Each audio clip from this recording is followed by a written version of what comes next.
This is the clerk with a courtesy announcement that the meeting is now live on the meeting portal and YouTube.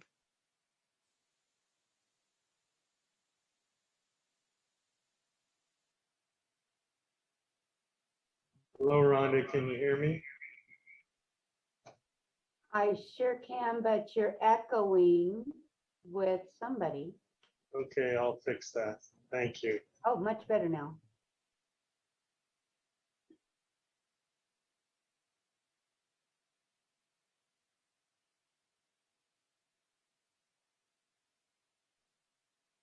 Are you by chance in the same room with Dr. Cody, Jeff?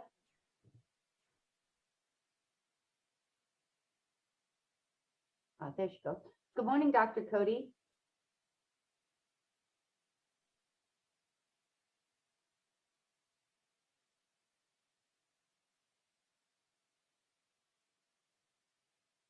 Good morning. Can you hear me?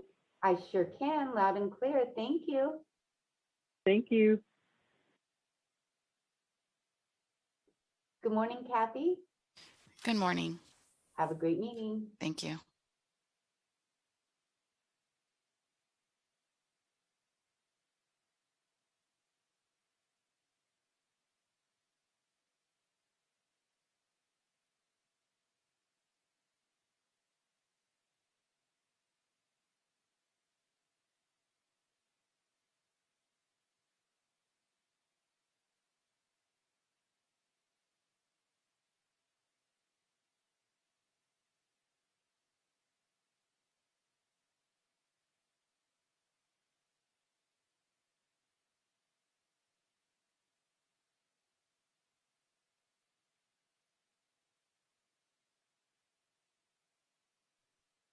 Good morning, Vice President Ellenberg. Good morning, Rhonda. How are you today? Good, thanks. How are you? Best day ever. Have a great meeting. Thank you.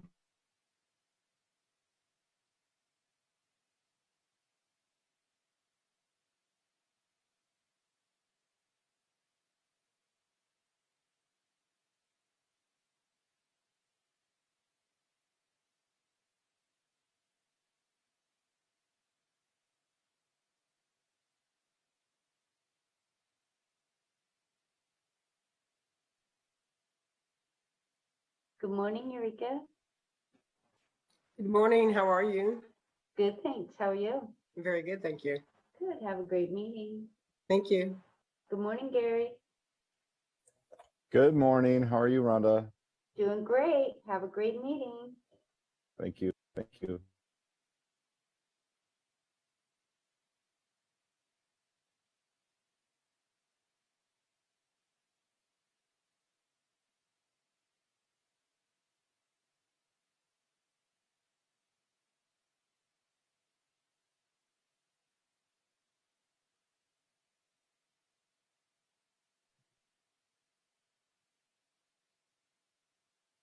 Good morning, Supervisor Smidian. Good morning, Rhonda. You are loud and clear. Am I loud and clear? You certainly are. Have a great meeting today. Thank you very much. Good morning, Supervisor Wasserman. Good morning, Rhonda. You ready for a great meeting? It's going to be the best meeting ever. Best meeting ever. I like that attitude. Look, we have all the supervisors here smiling, ready to go. Staff is ready to answer your questions. What more could you ask for? Can't We'll think. start every single day with Rhonda saying good morning to me. Absolutely. You can I'm just happy to do it. Thank you. you can do a video at the count of three, Rhonda. Say good morning, morning. All right. Recording in Your progress. clerk today is going to be the fabulous Peggy Doyle. Peggy's clerking us. Thank you very much. You're welcome. Good Hi, morning. Peggy. Peggy, are you there? I am here. Good morning. Wonderful. It's 9:30. Let's take a roll. Supervisor Lee, Good morning, present. Supervisor Chavez, Here. Supervisor Sabidian, Here. Vice President Ellenberg, President Wasserman. I'm here in one You. Clara County. All right. let's start out with our Pledge of Allegiance. I'm going to ask that Supervisor Chavez lead us today. Anybody who's able to stand, please do so. Thank you. I pledge allegiance to the flag of the United States of States of America. the Republic for which it stands, Stand one nation, under God, indivisible, divisible with liberty, for all. justice for all. All right. Thank you very much. With that, we will also turn back to Supervisor Chavez, who has brought us our invocator today. Thank you so much. And I wanted to just make sure that Reverend Sakamoto or Rebon Gerald Sakamoto is with us. Hello, Oh, good morning. excellent. Thank you. Let me introduce him briefly. Rinbon Sakamoto is a senior minister of the San Jose Betsuan Buddhist Church, Betsuan. He also serves on the advisory group for the Santa Clara County Hate Crimes Task Force. He was born in Honolulu, Hawaii, and completed his Bachelor of Arts in Liberal Studies in Buddhism at the University of Hawaii. In 1974, he was ordained as a Jodo Shinsho Nisei Hongwiji in Kyoto, Japan.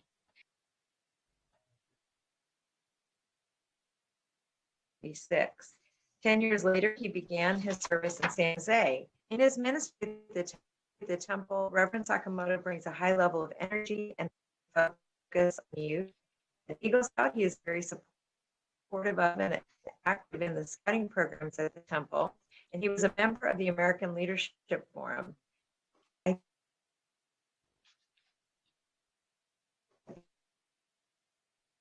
The best That's right. class.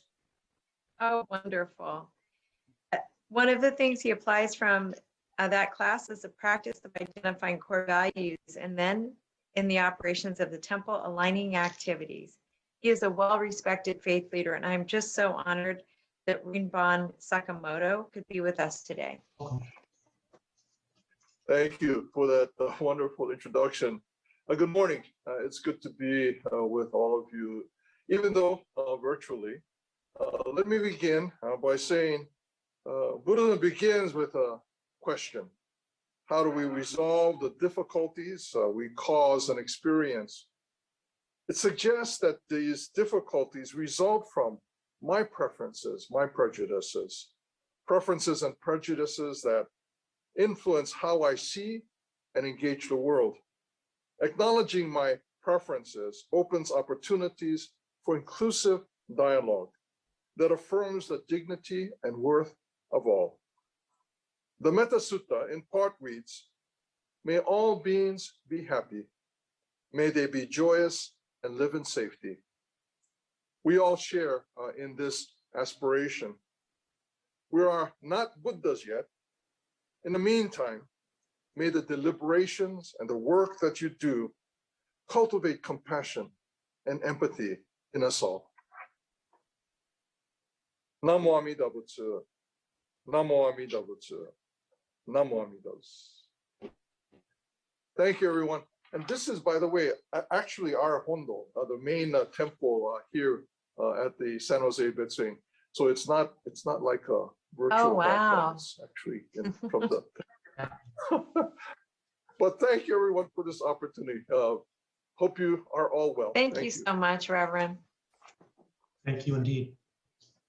All right, item 4 is announcements and adjournment in memoriam. I have none on my agenda. Is there any last minute in memoriams? Anyone, any supervisor wished to share? Seeing none, we'll move on to item number 5. Item number 5 will be commendations and proclamations. And before we turn this over to Supervisor Chavez again, I would like to ask anybody who wishes to speak under public comment, which will follow commendations and proclamations. Public comment is item number 6. Recording in progress. Thank you. Your opportunity to speak about anything not on today's agenda, and I ask that you raise your electronic hand to do so. Supervisor Chavez. Thank you so much. Today, I'm very excited to present the proclamation to recognize a series of health activities coordinated during the month of October 2021 as that we refer to as Binational Health Week. And I'm very excited that Dr. Cody and Rafael Bernal Cuevas, the Consul Deputy General of Mexico, are going to be here to join us to receive this proclamation. Just to give my colleagues a little bit of background on Binational Health Week, this is one of the largest mobilization efforts of federal and state government agencies, community-based organizations, and volunteers to improve the health and well-being of the underserved Latinx population living in the United States and Canada. Binational Health Week has evolved into a month-long series of health promotion and educational activities that includes workshops, health fairs, insurance referrals, vaccinations, and medical screenings. And this has been a collaborative effort between Mexico and the United States that recognizes health promotion and prevention of illness as vital to both countries and acknowledges the necessity of improving access to health of all. Binational Health Week builds partnerships between public health and healthcare institutions in the United States and Mexico, which improves community well-being and includes a series of culturally and linguistically specific health opportunities. This year is the 21st biannual Health Week, and it will take place through October in the United States and Canada with the participation of consulate networks of Mexico, Guatemala, Honduras, Colombia, and Peru, and the Centers for Disease Control. The themes this year are COVID-19 prevention and vaccines, access to healthcare, chronic diseases, mental health, nutrition, STDs, and HIV prevention. Since it was launched in Santa Clara County in 2005 through a partnership between Santa Clara County's Public Health Department, the Consulate of Mexico in San Jose, and community agencies, including the labor movement, Biannual Health Week has resulted in 335 community events and more than 24,000 health screenings in collaborations between 60 agencies, and we believe it's reached over 500,000 residents. This is a special thank you to our staff and the organizers who make this happen. And I'm so delighted that the Deputy Consul General is here, and want to thank the Consul General for her and her staff doing such an amazing work. Now I'd like to turn it over to Dr. Cody. Thank you, Supervisor Chavez. It's wonderful to be with everyone virtually and to celebrate what is one of my very favorite celebrations of the whole year. Even during COVID, I think we could all really enjoy this feeling of community coming together, lots of volunteers, lots of agencies, all to celebrate and to serve the community with a number of health services and to highlight the importance of health and the importance of binational health. And it's no longer Binational Health Week. It's really, in our county, been Binational Health Month, which is just a testament to how engaged we all are with our partners. And in Santa Clara County, we've been celebrating and doing this work for 17 years, and it grows larger every year, and the bonds grow stronger every year. And the message this year is, Tu salud es nuestra esperanza, or your health is our hope. So I just want to give my heartfelt thanks to all of the community organizations and volunteers, and of course, special thanks to the Mexican consulate for collaborating with us this year and for so many years. So let's just celebrate, and I hope everyone has a fantastic Binational Health Month. Thanks. Thank you, Dr. Cody. Thank you. And for those of you that don't know, Dr. Cody is bilingual. Might be trilingual, but I know she's bilingual. All right. Thank you all very much. Barely. Supervisor Wasserman, President Wasserman, let me just see if our Consul Deputy of Mexico is joining us. I don't see him.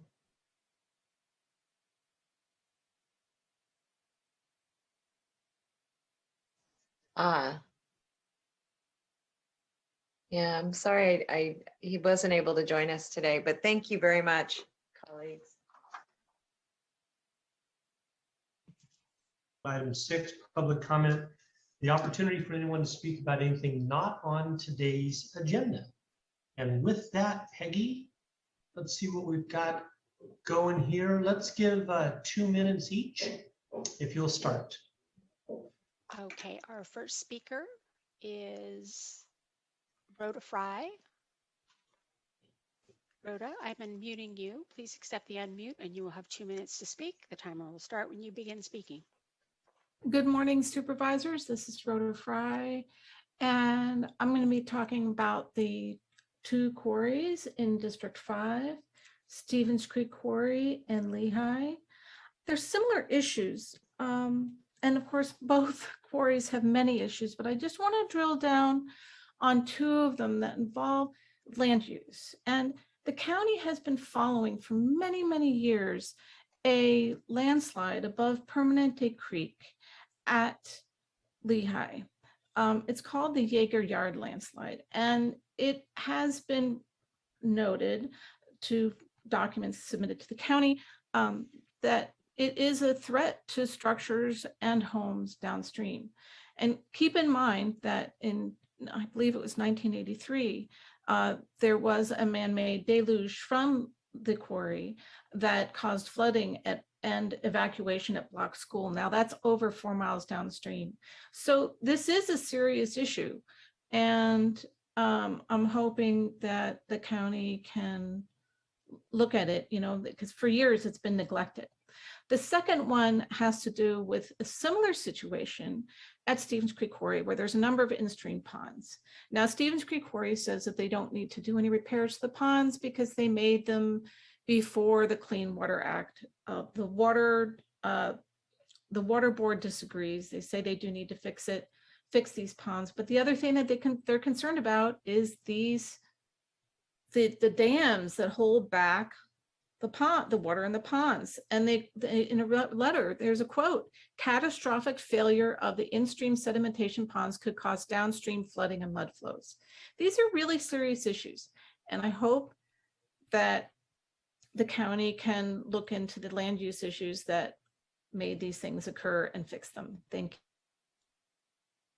Our next speaker is Sean Allen. Please accept the unmute to begin speaking.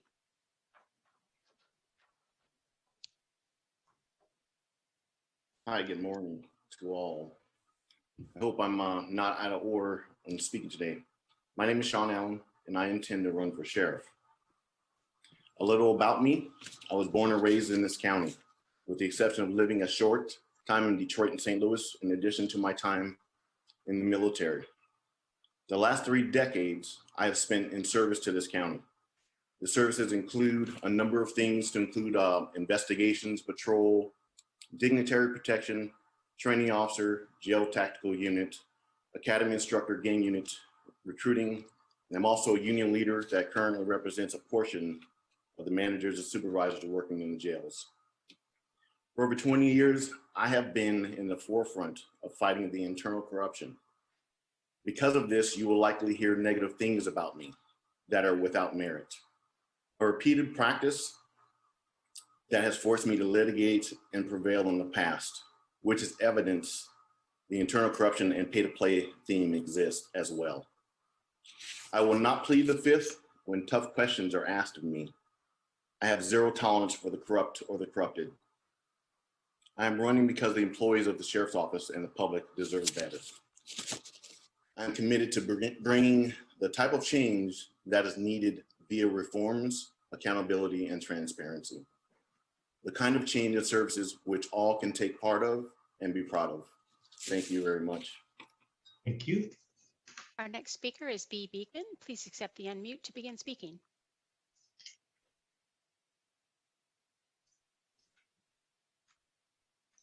Larry. Hi, here. Thank you. Larry Beekman here. To speak to the many parking items that are part of many recent San Jose Council Committee agendas. Thank you. In the efforts, we are trying to consider how to return to the ways to think of our collective green sustainable future and in a life without fossil fuels or single occupancy vehicles. Surveillance and data collection technology should also be considered in the future of Santa Clara County parking policies, practices, and discussions. ALPR data collection used to be held, that's a part of parking plans, used to be held for over a year. good democratic practices based on openness, good civil rights ideas, and good civil protections, and ideas of peace, not war or harm, have developed friendlier, more efficient practices where ALPR data now only needs to be kept for 6 months or even 3 months. This can bring in important care, heart, and understanding to new AI and overall policy questions of local governments this fall, and offer good open public policies and accountability practices for local Santa Clara County communities, Santa Clara County government, its bureaucracy, and other local Santa Clara County government bureaucracies. Thank you. Thank you. Our next speaker is Linda Edwards. I'm unmuting you. Please accept the unmute to begin speaking. Good morning, everyone. Your county workers have been first responders, essential workers, and disaster service workers during this unprecedented pandemic, providing essential services to county residents more than ever before in our history. We worked on the front lines coming into work when others worked safely from home. We kept our community safe, treated the sick, distributed food, helped people get housing, and provided much needed mental health counseling. We worked in hospitals and vaccination clinics when vaccines were limited only to the elderly and the immunocompromised. Many contracted COVID as a result of this work. Now we're being told that we can lose our jobs if we don't comply with your vaccine mandates and get the COVID vaccines. With 90% vaccination rates for single doses and 84% for double doses in Santa Clara County, does getting 1 or 2 extra percentage points at the expense of workers' jobs seem justified? Many of those resisting the vaccines have already been exposed and have natural immunity which is robust and long-lasting. There's no justification for them to get the vaccines too. For others, it goes against their religious beliefs. Please respect people's rights to choose. I oppose vaccine mandates and vaccine passports. I'd also like to say that whatever happened to looking into natural immunity for a county? With over 142,000 known COVID cases, that means we probably have closer to 750,000 actual COVID immunity for our county. That's natural and robust immunity, long lasting. It doesn't make sense for those people to get the shots also. Those people have the resistance to all 28 of the virus proteins, not just the one spike protein. That's approximately a third of our county with natural immunity that protects them and all of us. Let's work together to figure out how to live with this virus sooner rather than later. Thank you. Thank you. Our next speaker is Scott Largent. Please accept the unmute to begin speaking. Thank you. Good morning, everyone. Scott Largent. Glad I was able to get my morning therapy in here. Pulled over to the side of the road on my way to work today. Able to kind of get back on the clock in a way. Things have not necessarily mellowed out, but most everyone's been pushed into the third zone out here in the FAA crash zone. Spring Street, also called Columbus Park. What's my other one? Lord of the Flies. It's getting extremely bad out here, and I'm still kind of waving that flag, hoping somebody's paying attention. The woman that had the baby in the trailer was the only person that was taken to a hotel out here. Nobody was provided shelter. Nobody was provided a safe parking program. And the worst part is all these lists that everybody got on. The city and county got everybody's hopes up thinking there'd be a tiny home or something better than what's out here. It just was not provided. I was remaining in zone 1 to make sure the remaining extremely vulnerable people got out. And the secondary employment from the San Jose Police Department did some really dirty stuff the day before I got out of there. And they went for my neighbor, Mr. Fuji. Fantastic Japanese man. He's disabled. He's elderly. And at 7:30 in the morning, they told him he had 5 minutes to get his belongings and get out of there. They backed in that garbage truck. I got out there saying, look, we made arrangements. We're trying to find him a safe place to be. We're moving all these other people out of there. We thought the city was on the same page, and those dirty dogs just went for him, including a woman that was suffering from COVID. She was kind of out of the woods, but she had to go back there to retrieve her belongings. They just did the same dirty tactics. They helped nobody tow anything. It was just absolutely shameful. county needs to step up and start suing the city over this type of. And that concludes our speakers. Thank you, Peggy. We now move on to item number 7, which is approval of the consent calendar and changes to the Board of Sup's agenda. Peggy, would you please read us what we currently have on our consent calendar update? We have a request from Supervisor Chavez to hold item numbers 8 and 9 to October 19, 2021. Item number 8 is consider recommendations relating to the equitable inclusion of persons with disabilities. Item number 9 is consider recommendations relating to expanding the commitment of the County of Santa Clara to making equitable policy and budget decisions. We have a request from Vice President Ellenberg and Supervisor Lee to add item number 13 to the consent calendar. Item number 13 is to approve county sponsorship of the United Veterans Council of Santa Clara County in the amount of $2,000 from the Supervisorial District 1 and Supervisorial District 3 allocations in the Office of the Clerk of the Board fiscal year 2021-2022 budget to support the Veterans Day Parade held on November 11, 2021. We have a request from Supervisor Chavez to hold item number 17 to October 19, 2021. Item number 17 is to receive report relating to an air quality grant program for local small businesses and small nonprofit organizations. We have a request from Supervisor Chavez to add number 19 to the consent calendar. Item number 19 is to receive report relating to additional positions for the Vietnamese American Service Center. We have a request from County Council to hold item number 22 to date uncertain. Item number 22 is to receive report relating to amendments to the County of Santa Clara Ordinance Code relating to massage establishments, massage therapists, and massage practitioners. We have a correction to item number 28, which should read as follows.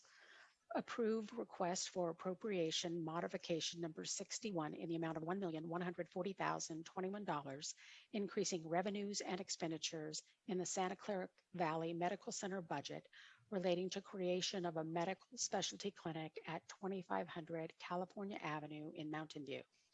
We have a correction to item number 29 that should read as follows. Adoption of salary ordinance number NS-5.22.35, an ordinance amending Santa Clara County salary ordinance number NS-5.22 relating to compensation of employees, deleting one administrative assistant position and adding 2 clinical nurse 3 or clinical nurse 2 or clinical nurse 1 positions, 1 health services representative position, 1 pharmacist position, and 1 senior health services representative position in Santa Clara Valley Medical Center. We have a correction to item number 35 that should read as follows. Approve appointments of Supervisor Ellenberg as the County of Santa Clara Director and Supervisor Cindy Chavez as the County of Santa Clara Alternate Director to the Board of Directors of the California State Association Counties. We have a request from County Council to remove item number 52 from the consent calendar. Item number 52 is to approve no-cost memorandum of understanding with the town of Los Altos Hills relating to the use of automated license plate readers for the period October 5, 2021 through July 1, 2024. And that concludes our consent calendar. Thank you, Peggy. Excuse me one second. Excuse me one second.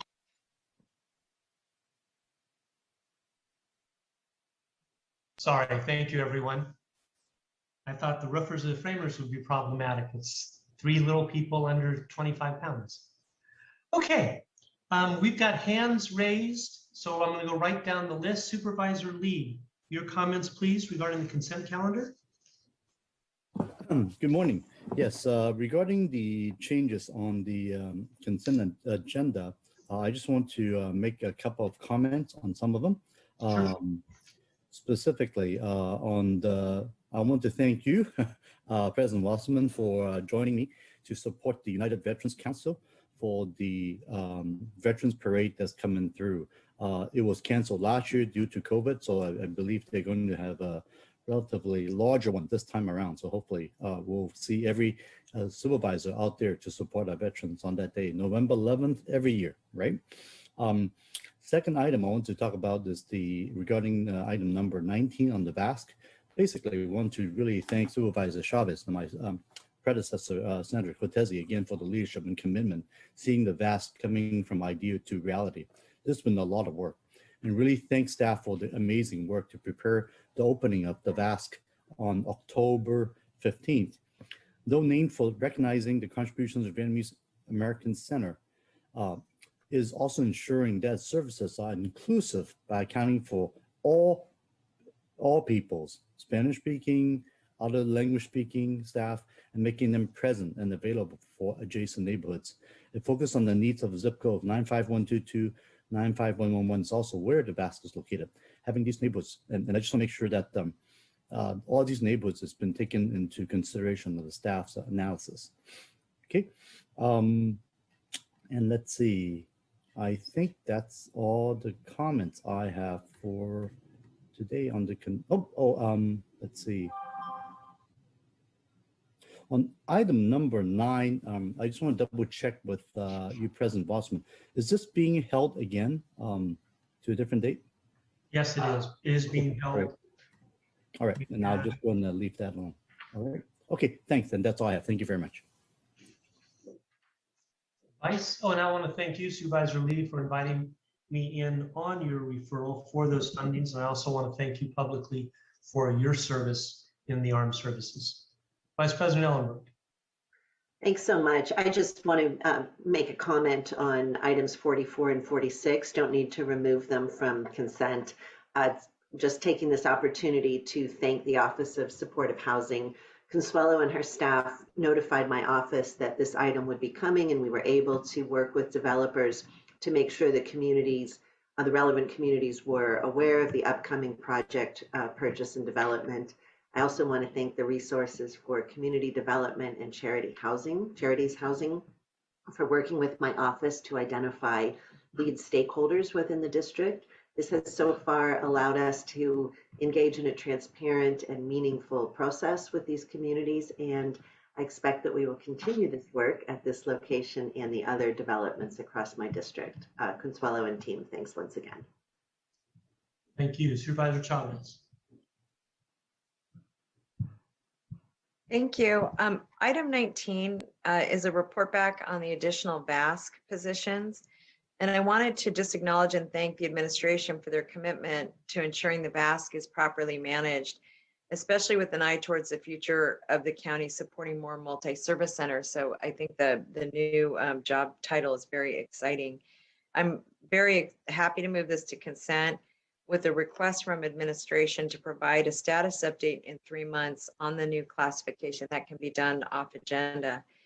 Second is that if in an also off agenda report, if they could update Supervisor Lee on the capacity of the VASC to receive and provide services to the surrounding neighborhood. That's in process, but something that should be just verified. And then finally, to ask staff to confirm the date of the opening. And the reason is that I think we have a certificate of occupancy that will allow us to be open on the 15th.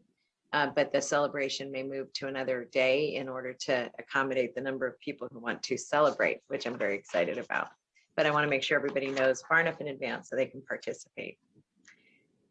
Item 22 is being held by council to a date uncertain, and this is an ordinance code relating to the massage establishments, massage therapists, and massage practitioners.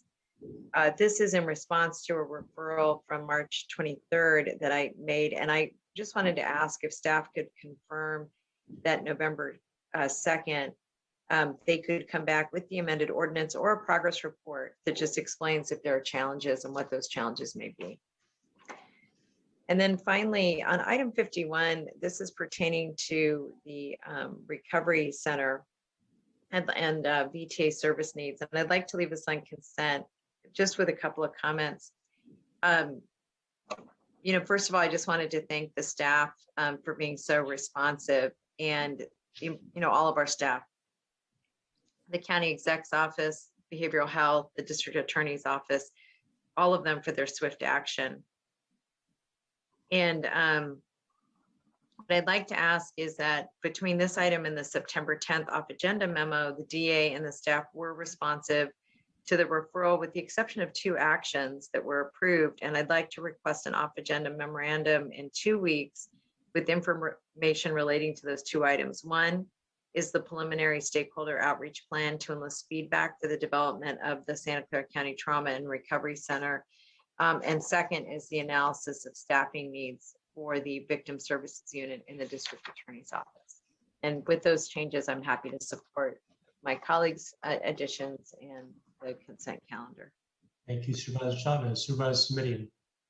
Thank you, Mr. Chair and colleagues. I just wanted to call to the public's attention and to the attention of our board. Item number 45 on the consent calendar. Happy to leave the item on consent, but it deals with a property in Mountain View in my district in close proximity to the city limits, and therefore has engaged the interest and attention of residents in both Sunnyvale and Mountain View. Am pleased to report that the action that we're being asked to take has the support of the city of Mountain View, and we have communication to that effect in the file. I did just want to say we've got a little bit of a chicken and egg challenge here, Mr. Chair, in that folks in the community understandably have questions. Some of those questions can't be answered until there's greater clarity from our county about the future use of the site. I just want to ask that Office of Supportive Housing, when it is able to clarify future uses, make yet another effort to communicate with the public and share information there and respond to questions and concerns that people have raised. I think that will serve us well in terms of community acceptance and meeting our responsibility to address legitimate community questions. And I think that's going to be the key to our success going forward. Thanks again to Office of Supportive Housing for their outreach efforts to date. I think they've been very helpful in getting us to this point. And I was struck by a comment that Supervisor Ellenberg made in passing, I think it was at our last meeting, when she highlighted the difference between notification and engagement. And I think that is, in that moment, I thought, yeah, that's it. That's the thing we need to be mindful of, which is it is important to share information and to, quote, notify folks what's happening. But more important, we have an obligation to engage them.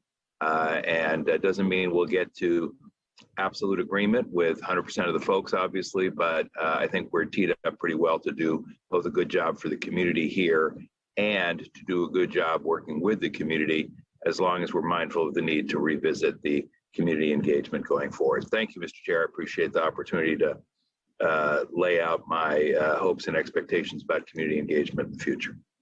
Thank you very much, Supervisor Simitian. I'll look for a motion now, and then we'll turn to the public for speakers. Do I have a motion to approve what has been so moved? So moved, Vice President Ellenberg. Chavez second. Chavez second. Thank you very much. Peggy, with that, let's turn to speakers and give them 2 minutes each to speak about anything they wish on the consent calendar. Our first speaker is B. Beekman. Please accept the unmute to begin speaking. Hi, Larry Beekman here to speak about items 51 and 53. 51 is about VTA issues, and I just wanted to thank yourselves in the efforts we're all making in all the different ways, our local bureaucracies can better address issues at this time. It's a lot to do, and thank you for your efforts. As we are looking for different ways that we can be thinking and working since the events of the VTA. About item 53, 53D, I think specifically is an award to Next Door Solutions for their work in domestic violence issues. I just wanted to ask, I think I'm finally getting the idea that I think. Oops, Blair, we lost you. Blair? Well, if we can find him, we'll come back in a minute for him, Peggy. Let's go on to the next speaker. Our next speaker is Scott Largent. Please accept the unmute to begin speaking. Thank you. Good morning, everybody. Scott Largent. I don't have the agenda right in front of me, so I do apologize if I'm not calling out consent items exactly by number. But one of the items that you're discussing on here, allocating more money for, different events involving veterans and people that served, of course, our country, which I think is very, very important. Due to COVID, a lot of this stuff has been canceled. I come from a military family, although I didn't serve. We used to go to all the Veterans Day parades, everything throughout basically the state of California, even all the way to Washington. And I appreciate you guys putting money in the right direction for that. To piggyback off of this same issue right here, during the sweep down the street from your county building, there are a lot of veterans that are in that field. They're not comfortable going to a shelter. They want to kind of survive out in the elements. And I really don't blame them with the different outbreaks that are happening right now in the San Jose shelters, including your one at the fairgrounds that just recently had an outbreak. We have to be compassionate towards people in situations like that, and we shouldn't be running backhoes and tractors directly around their tents and then pulling them out of them and then tearing them completely down. I think that's disrespectful. I don't think it should ever happen. And this is another issue where you guys need to get involved. County Council James Williams, I think it would be the right thing to do something to file a lawsuit against the city. I know you don't want to sue your own foot in a way, but who's going to stand up for these people? You also have items on here that involve awards for domestic violence, yet it is basically non-existent out there, the support for people going through DV issues. I hear the screams all night long. I call 911. Everybody calls these numbers. Nobody shows up. Nobody cares. But there's veterans out there. So please help. You guys, it's really waving this flag. You guys can do more, a lot more. And returning to B. Beekman, who has 1 minute remaining. Please accept the unmute to begin speaking. Hi, thank you. Blair Beekman here. You did that well. Thank you.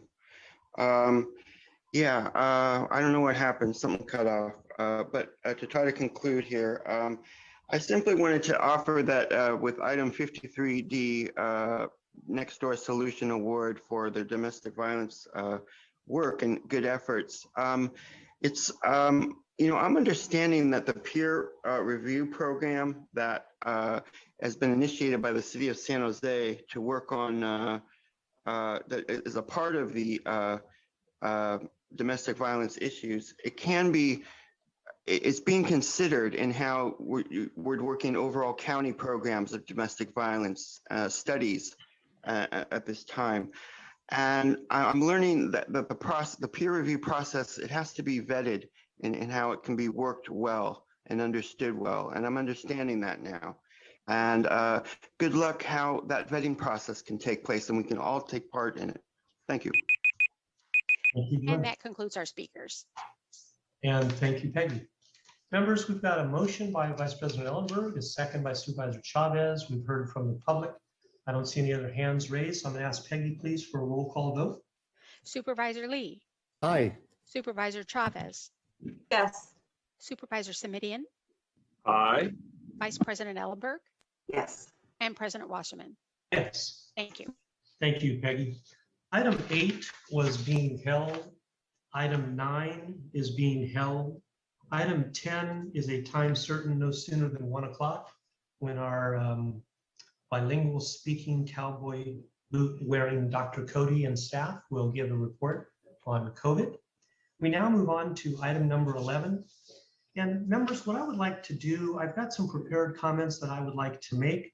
After doing so, I'll make a motion, and if there is a second, we'll continue on with public comment. That said, here's my thoughts on this item 11, which was the referral that I brought forward. Fellow board members and members of the public, I'm making this referral for several reasons, none of which is to delay the closure of Reed Hillview Airport. Until that ultimate decision is made, we still have the responsibility to run a safe airport at 2500 Cunningham Avenue in San Jose. As such, it is our responsibility to do so in a professional manner, which includes equitable leasing terms, such as offering 2-year leases to Reed Hillview FBOs at this time.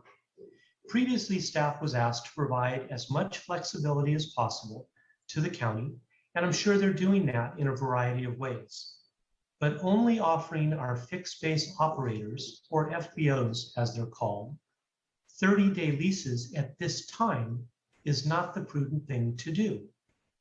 It's neither fair nor right to do at this time. FBOs won't want to invest their dollars in equipment knowing they can be evicted in 30 days. Banks won't want to loan money to FBOs that can be evicted in 30 days. FBOs can't sell their businesses if the prospective buyer knows she can be evicted in 30 days. While I personally hope to see our total conversion to lead-free gas in the very near future, I do not have any idea as to what the EPA or the FAA or the county will determine is to be done with Reed Hillview in general or when. But I do know we are not the kind of landlord that only offers its long-time rent-paying FBO tenants who provide maintenance and safety services for all the pilots a 30-day lease unnecessarily. Again, it's all about the time. Perhaps someday, when the future of the property is more certain, there will be a reason to only give them a 30-day lease. But I believe that time is not now. The purpose of this referral is to provide our FBOs with a little time to decide if they want to stay or move on while discussions for alternative uses for the airport's land move forward. So my motion is as simple as they come. I'm asking for a report back in closed session on October 18th with options for consideration regarding 2-year leases for the FBOs at Reed Hillview Airport. That said, that's my motion, and I respectfully ask for a second. And I'll look and see. And I see no hands raised. So I'm going to take that as no second for the motion, and the motion dies. Therefore, I see no reason for us to go on to public comment if that's agreeable with board members. We do have 3 people in the queue, and I'm looking to board members for approval of not needing to do public comment or a desire to do so. I'm not seeing any, so I think we'll skip over public. That wasn't my dogs. All right, thank you very much. That's item number 11. Item number 12 is to approve referral to administration and county council to report to the board with options for consideration to establish a Santa Clara County Sustainability Commission. This referral was brought to us by Supervisor Lee.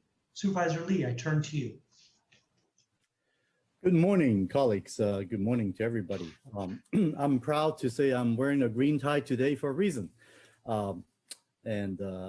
Having been a former council member and mayor of the city of Sunnyvale, I have earned the moniker of being the green mayor of Sunnyvale. And one of the reasons was because I was very big on learning the importance of the climate change. And frankly, I'm not a old student of that at all. I'm actually relatively new at the time in 2006 after I watched the movie from Al Gore, The Inconvenient Truth, and learned a couple of things, one of which is all the horrific predictions that's going to happen with our climate.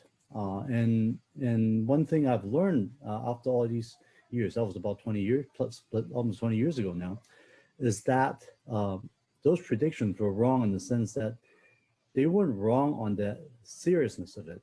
They were wrong on the timing.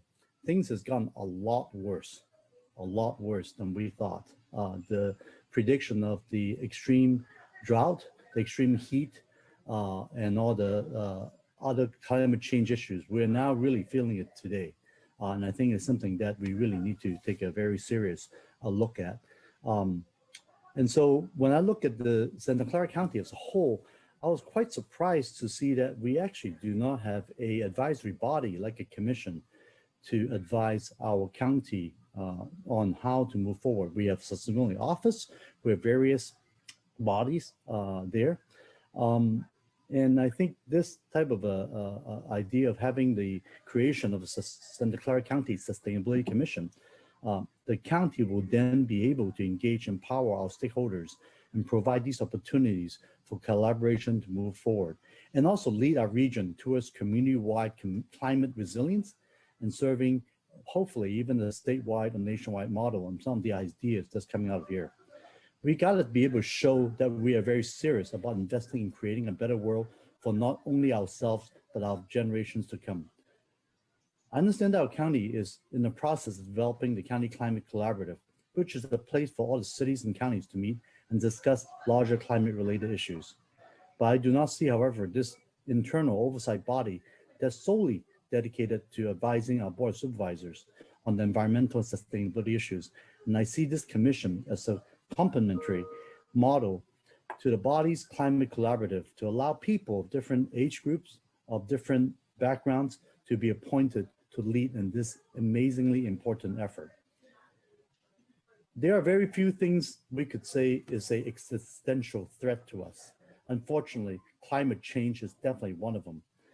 Having served in the military for close to 3 decades, many people don't even understand that climate change is actually one of the most important national security issue to us. As a follow-up, I would also like to request the administration also provide a specific timeline on the status of the County Climate Collaborative creation and the direction how this body is also taking. And with that, I respectfully ask for your support in moving this referral. Thank you. Thank you. I'd be glad to second. Thank you, Vice President Ellenberg.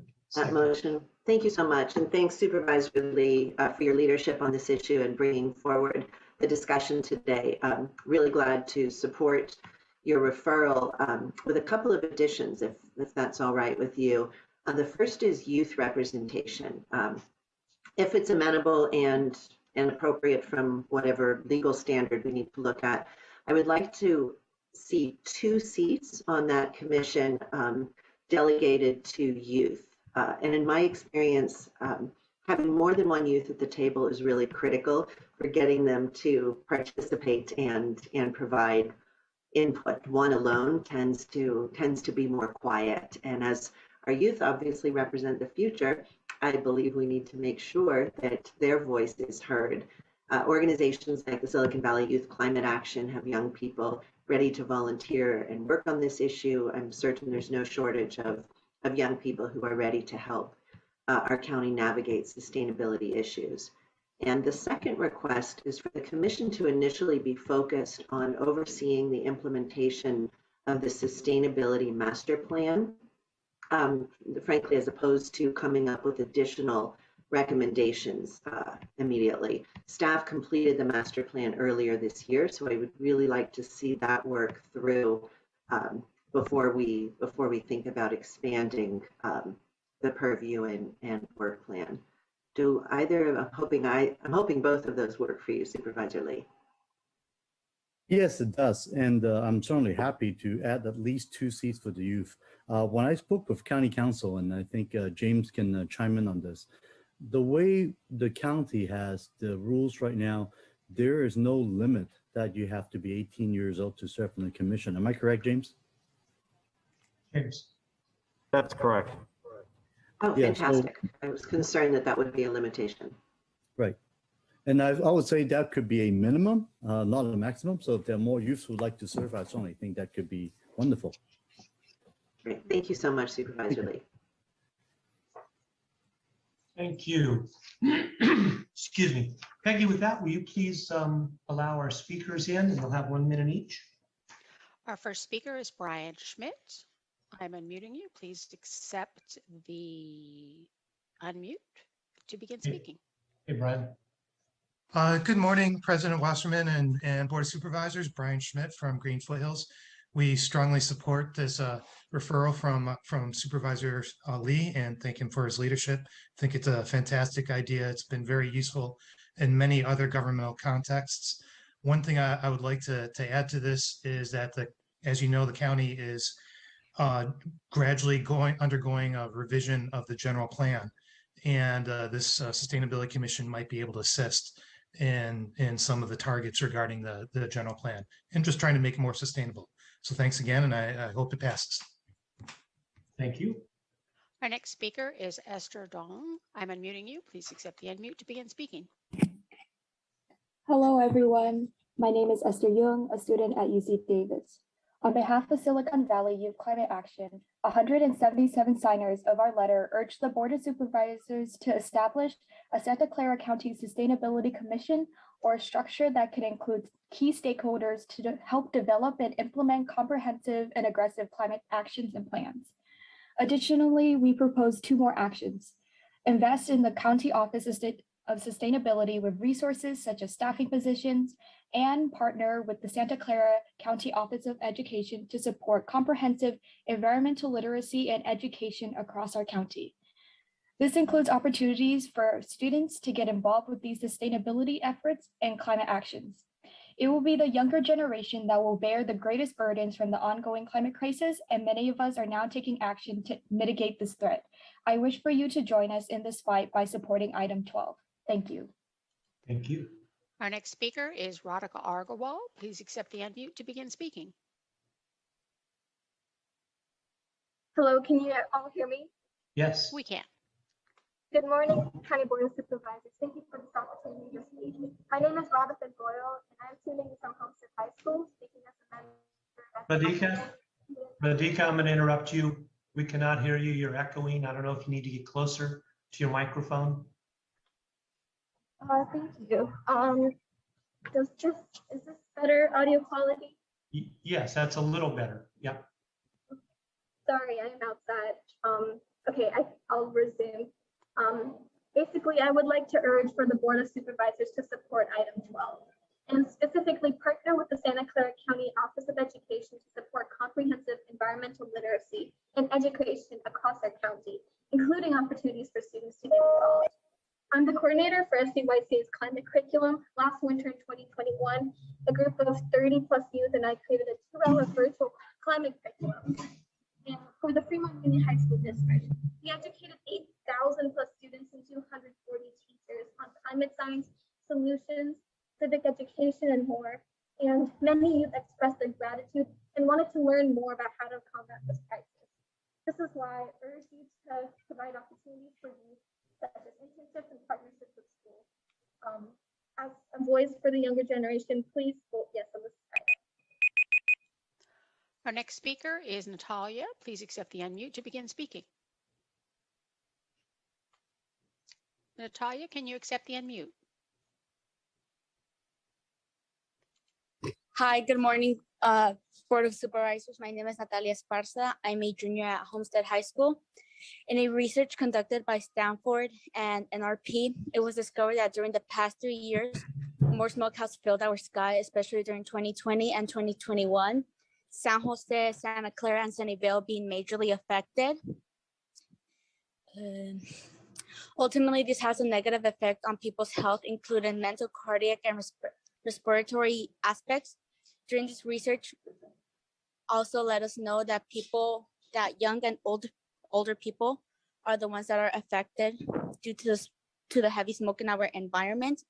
If we don't do something to change this, we could have really bad negative effects on cardiac and respiratory health. During a dairy farmer in Orland said that due to the smoke and dust particles in the air, many livestock has gotten serious eye infections. Our next speaker is B. Beekman. Please accept the unmute to begin speaking. Hi, thank you. Blair Beekman here. Thank you a lot for this item and these efforts. It should be really interesting, and to involve youth as a part of the commission process, that's really, really awesome. Thank you. Just a reminder that, we've been practicing green sustainability ideas long before COVID, and we'll be practicing, sustainability and good green sustainability ideas long after COVID. We're finding important ways to address positive sustainability. I hope the people who have brought on this COVID issue for all of us realize this, and we can make different choices how we plan our future. And it can be a safe future that doesn't have to cause harm, because this is the sort of commission that is doing nothing but good. Good luck in your efforts, and thanks. Our next speaker is Joshua Hug. Please accept the unmute to begin speaking. Good morning, members of the board. The Mid-Peninsula Regional Open Space District supports the creation of a county sustainability commission and thanks Supervisor Lee for his leadership on this issue. A commission of this kind will serve to facilitate dialogue and awareness on a broad spectrum of climate-related topics that affects the health and resilience of communities within the built environment and the surrounding greenbelt, where native plants and wildlife reside that are critical in providing important natural services to our region, including flood protection, groundwater recharge, air purification, and carbon storage. With climate change accelerating faster than previously expected, there's an urgency to take deliberate actions for maintaining the sustainability and livability of our region. A forum like the proposed Sustainability Commission will place a spotlight on the issue and draw upon the expertise of key stakeholders to vet the proposals and inform the Board of Supervisors about important sustainability considerations. Thank you. And that concludes our speakers. Thank you very much, Peggy. And we've got a motion maker by Supervisor Lee, seconded by Vice President Ellenberg. I don't see any other supervisorial hands raised. Oh, I do now. Supervisor Chavez. Thank you.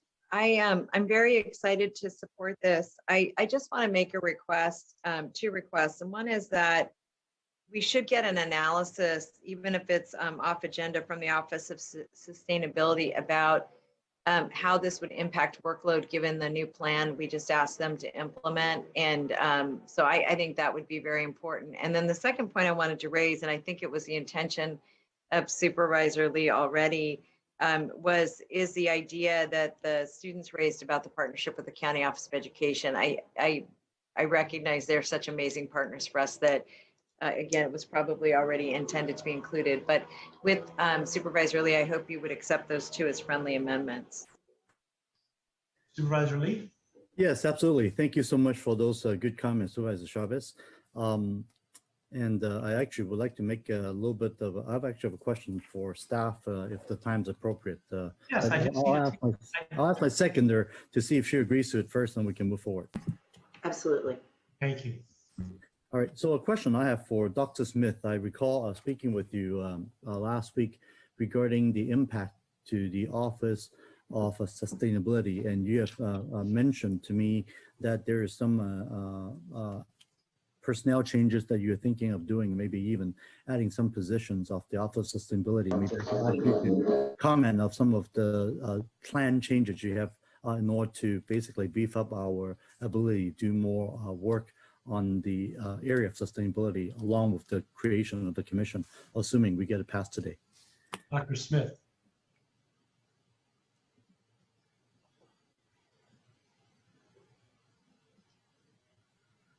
Dr. Smith working on his audio. Got it.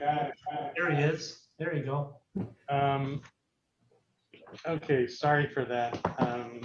The issue that we talked about, Supervisor, was that we and administration have been thinking for some time about the need to expand the sustainability office and expand the effort that they're doing. Jasmeet and the team are doing a great job. But with climate change, both globally and locally, being such a primary effort, we'd like to expand it. We haven't figured out exactly how many new positions or how it would be structured yet, but what I was trying to say to you is that this referral fits in very clearly with at least what administration has been thinking about, particularly since we're moving the Department of Environmental Health from SEPA over to public health. That will allow us to expand our efforts in sustainability considerably. So we'll have to come back to you with more recommendations in the future for how we fill out the office and work plan, but obviously having a sustainability committee or commission is a very big first step. Supervisor Lee? Yes, thank you very much, Dr. Smith, for that. And I thanks for mentioning the good work of Jasmine for all her leadership, working in a relatively small office for a county outside. So I really look forward to the creation of this commission, assuming we have to vote today. Looks like we have at least 3. And that will also help guide increasing the size of the office to do a lot of good work for our community. Thank you very much. Thank you. And Supervisor Chavez, we cut you off in the middle when you asked for Otto Lee, Supervisor Lee, and then it went to Dr. Smith. Please continue. I'm fine, thank you. All right, thank you very much. And I'll conclude with my comments, and then we'll take a vote. I too will be supporting this referral. Thank you very much for bringing it forward, Supervisor Lee. My prepared talking points have kind of been addressed. I just want to throw them out there. Like Brian and Esther mentioned, 2 of our public speakers, I know that the Office of Sustainability is already looking at formalizing a climate collaborative comprised of other government organizations, nonprofits, and CBOs. My concern with creating another entity for the office to manage and report, and I'll change my is to was, because of what we just heard from Dr. Smith, was that it will actually slow the momentum they've generated through the completion of the master plan and their current working groups.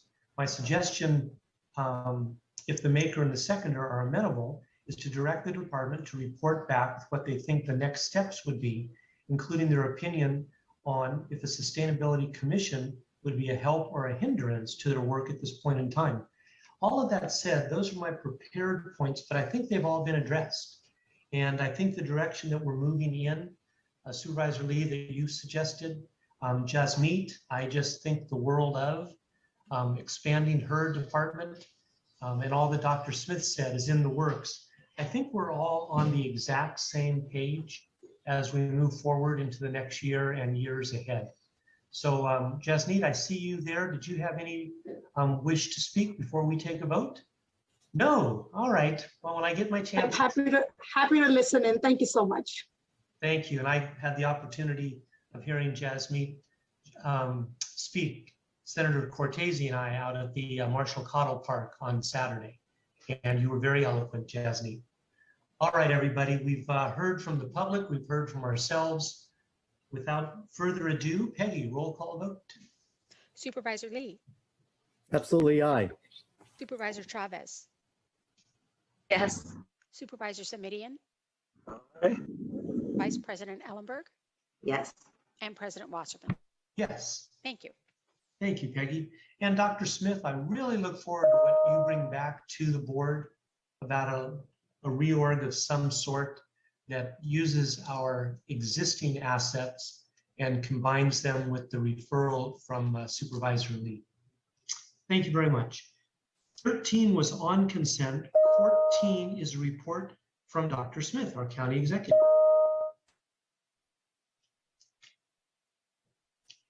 Okay, I think I got it straightened out now. You do, you do. Thank you. The report today is very short because we do have a report related to COVID.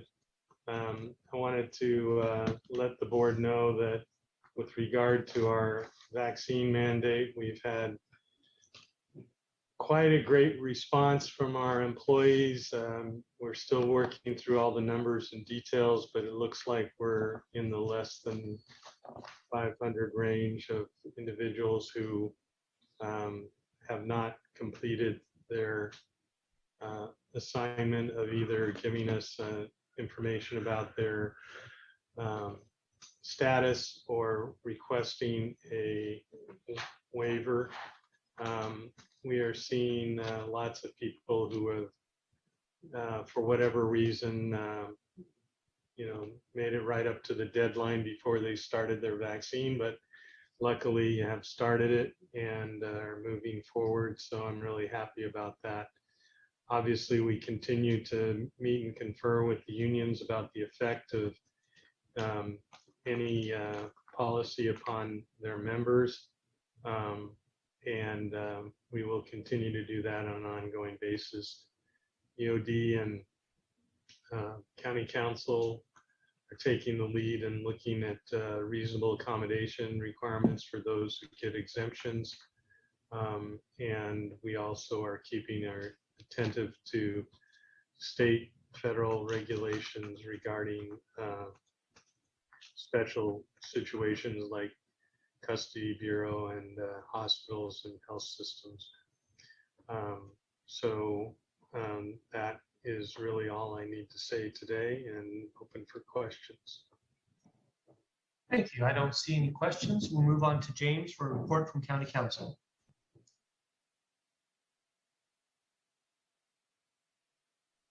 There were no reportable actions taken at the closed session meeting of October 4th, 2021, and that concludes my report. Thank you, James, for that report.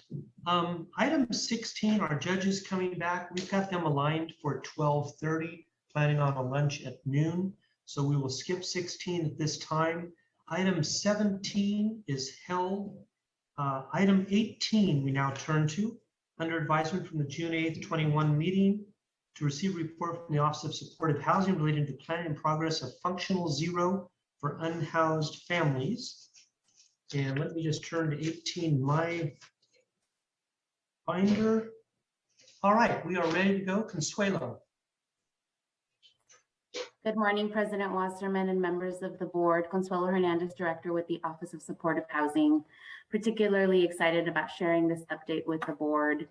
If you might recall, we received a referral from Supervisor Ellenberg and Chavez to report on needs of unhoused pregnant women and families that are unhoused. And through that, and through some efforts that are coming through one-time resources at the federal level and the state level, we put together a strategy that would end family homelessness by 2025.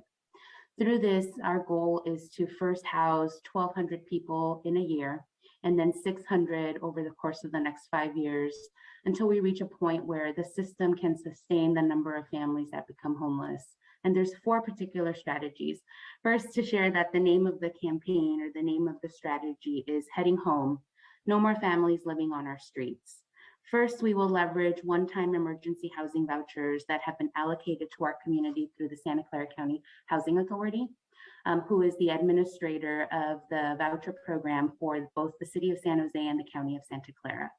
Through that, the majority of the vouchers will be allocated for families. Next is to expand our rapid rehousing program by 200 opportunities for families every year. The third is to expand our prevention strategies and work with other county departments to both leverage existing resources and to get at the root cause of why people become homeless and why they slip through the cracks. And fourth is to continue our progress in the production of permanent housing. Collectively, through this strategy, we can achieve a goal together to end family homelessness. There are some sections of the report in the background that do address 2 other points in the board referral, which is related to shelters. Earlier this morning, you did approve on consent our home key strategy, which will include identifying temporary shelter for families. And there was a question around the use of the vulnerability index in determining acuity. And it's a method that we use to prioritize limited resources. And with that, I'm happy to take any questions. Thank you. I appreciate that. Excuse me just 1 second. I'm turning to Vice President Ellenberg now and muting myself. Then Supervisor Chavez is to follow, then Supervisor Lee. Thanks, Consuelo, and thank you to all of our staff for your work in response to the referral that I initiated along with Supervisor Chavez earlier this year. The report back presents really a much needed first step in housing our county's unhoused families. We definitely have a long way to go, but the partners involved and the resources that are available to us mean that we're starting from a really solid foundation. I want to thank particularly Supervisor Chavez, the City of San Jose, the Santa Clara County Housing Authority, and Destination Home for your leadership in laying the foundation for this program. In saying all the thank yous, though, I also want to impress upon everybody that the work still needs to be implemented and finished. Given that the one-year target to clear the queue of unhoused families is 12 months, I'd like to see that quarterly updates be provided to the board, possibly through CFSC, either through CFSC or the whole board, so that we can monitor progress toward that target. So that will be the basis of a motion that I'll make at the conclusion of my comments. No families in our community, especially those who are pregnant or with young children, should experience or continue to experience homelessness. And data shows us that children who experience homelessness are unsurprisingly at higher risk for a variety of health, educational, and social challenges.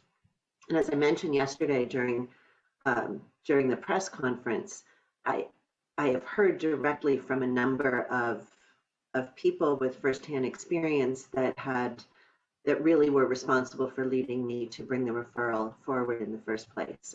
When I was a school board member at San Jose Unified, several students whose confidence I had gained spoke to me about living in cars with their families, constantly in fear that if anyone found out, they would be separated from their parents.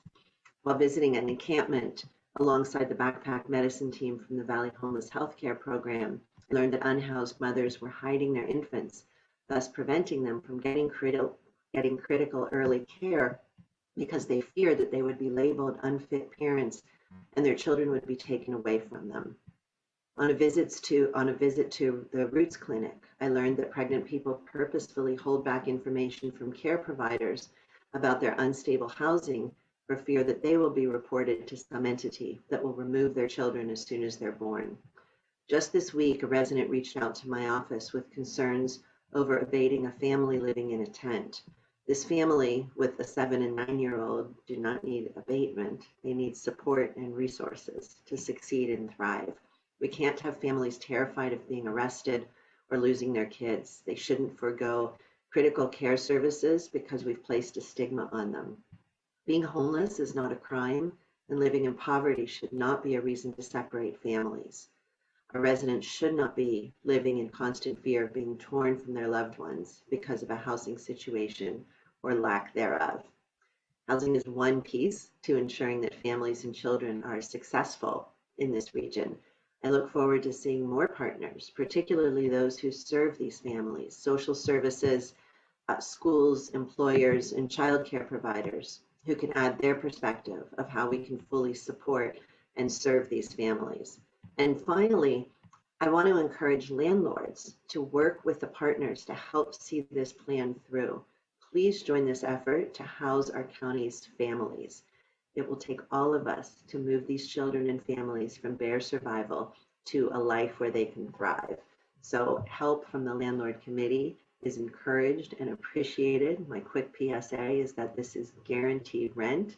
There are opportunities for landlords to even receive additional financial incentives for agreeing to offer their units to hardworking families who are employed and just trying to take care of their children. So there's more information on that available, and landlords are more than welcome to reach out to my office for direction. Thanks so much to staff. And with that, I'm making the motion that we receive quarterly reports. Let's make it to the full board, quarterly reports on the progress of this program. Thank you. And I'll second Chavez.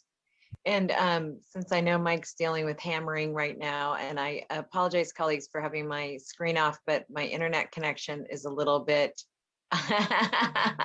thanks, Mike. My internet connection is a little unstable. Susan, thank you so much for your enthusiastic leadership on this issue. It's so appreciated by so many, and I am certainly one of them. And I wanted to say to Consuelo and her team, Destination Home, the city of San Jose, and the amazing team you pulled together, Consuelo, just how much I appreciate your being able to respond so quickly. And especially, I do just want to acknowledge that the Housing Authority is such an important partner here, and to reinforce the point that Supervisor Ellenberg raised, that this is an opportunity for us to work with landlords a guaranteed rent, and to help us make sure that, no children in our community are homeless. So we'll look forward to all next steps. And Consuelo, the only question I wanted to ask is, as the program gets developed, what is the kind of the main strategy for reaching out to property owners? Do you yet know? Thank you for the question, Supervisor. I am equally having some issues with my internet in the office being unstable for some reason. I'm going to stay off video and hope that you can hear me clearly. Through our partnership with the Housing Authority, they do have a landlord incentive program, which offers a one-time bonus payment, if you will, to those that are returning into the Housing Choice Voucher program, or those that are willing to take participants of our emergency housing voucher program. And through that, they have a network of landlords. We're also working with the cities of San Jose, Mountain View, and Morgan Hill, who have existing landlord networks that we can tap into. And then, looking more broadly at the Renters Association. And so there is a targeted strategy, Supervisor, and happy to take any other recommendations the board might have around engagement. Yeah, I think that's very exciting. And one request I would like to make is that we all get information that we can put into our newsletters so that we can invite people to participate. And second, that we have a specific person or contact that we can give information to and get that out to the community. Thank you. And I'm very enthusiastically supporting this. Thank you. Supervisor Lee. Thank you very much, Consuelo, for the great report. This is truly exciting work for us to help our homeless unhoused families. There's a couple of questions that was raised earlier by Supervisor Ellenberg. I'm not sure, is your office or is this something that may be from another area? And maybe Dr. Smith could explain. There's always been a threat or concern from many young parents who have infant children that they were so afraid that by being homeless, unhoused, the kids will be removed from them. How exactly are we communicating with the community so that they're not hiding the children to get the help they need? I can try to answer that for you. The real answer is that homelessness alone is not a reason to remove a child from their family. Sometimes it's a reason to make sure they have additional support and other, facilities, but it's not a reason for removal. And the social services team tries to make that clear, but I think there is definitely a general belief in the community that it puts people at risk for having their children taken away. And so it's just a matter of persistent messaging, I think, at this point. Thank you. Supervisor Lee, you're muted. Sure, thank you. So I think, Dr. Smith, if you're talking about further messaging outreach to the community to let them know that having kids is not a reason why they should be afraid, and they really should let us know so that we could actually help them. In terms of the emergency housing voucher, it certainly is a really exciting news that we're getting more of these vouchers from the federal government. From what I was reading on the report, we have been given about 1,033 of these emergency housing vouchers, and that these has a very long term to them. So is there a way you could maybe explain to us a little bit more, Consuelo, of how is that working in terms of, I think I read something that is good for as much as 10 years, right? Do they cover the entire rent? Do they cover partial rent? Thank you, Supervisor Lee, for the question. It is a 10-year voucher, and it does cover the rent of an apartment. The rates for apartment buildings are different, but it would cover their rent. Okay. And Supervisor, there's still some discussions that we need to due to understand typically each tenant does have a portion of the rent that they pay. In Right. our local housing choice voucher program, that's 32% of their adjusted income.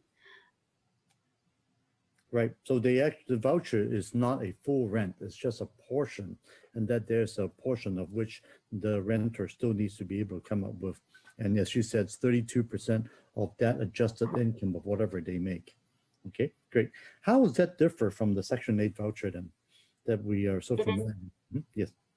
It is not, Supervisor. So in both the project base, so if you think of a project base as a site-specific voucher, and as a housing choice, the tenant or the voucher holder still has a rental obligation, and it's designed in a way that it's affordable to them based on their rent, so that they are not cost burdened and can afford a more affordable home. Correct. And I read something in the papers. I'm not sure I should read everything in the papers. That the federal voucher actually also come up with some funding to help not just for the rent itself, but also the assistance of getting folks into housing, because frequently people with the voucher is not welcomed by the landlord, and that there's a little more need that the county and our CBOs can use to help get folks into housing, correct? That is correct, Supervisor. There's support there for what we refer to as housing search, which helps the person referred into the program with assistance to locate an apartment. Great, thank you.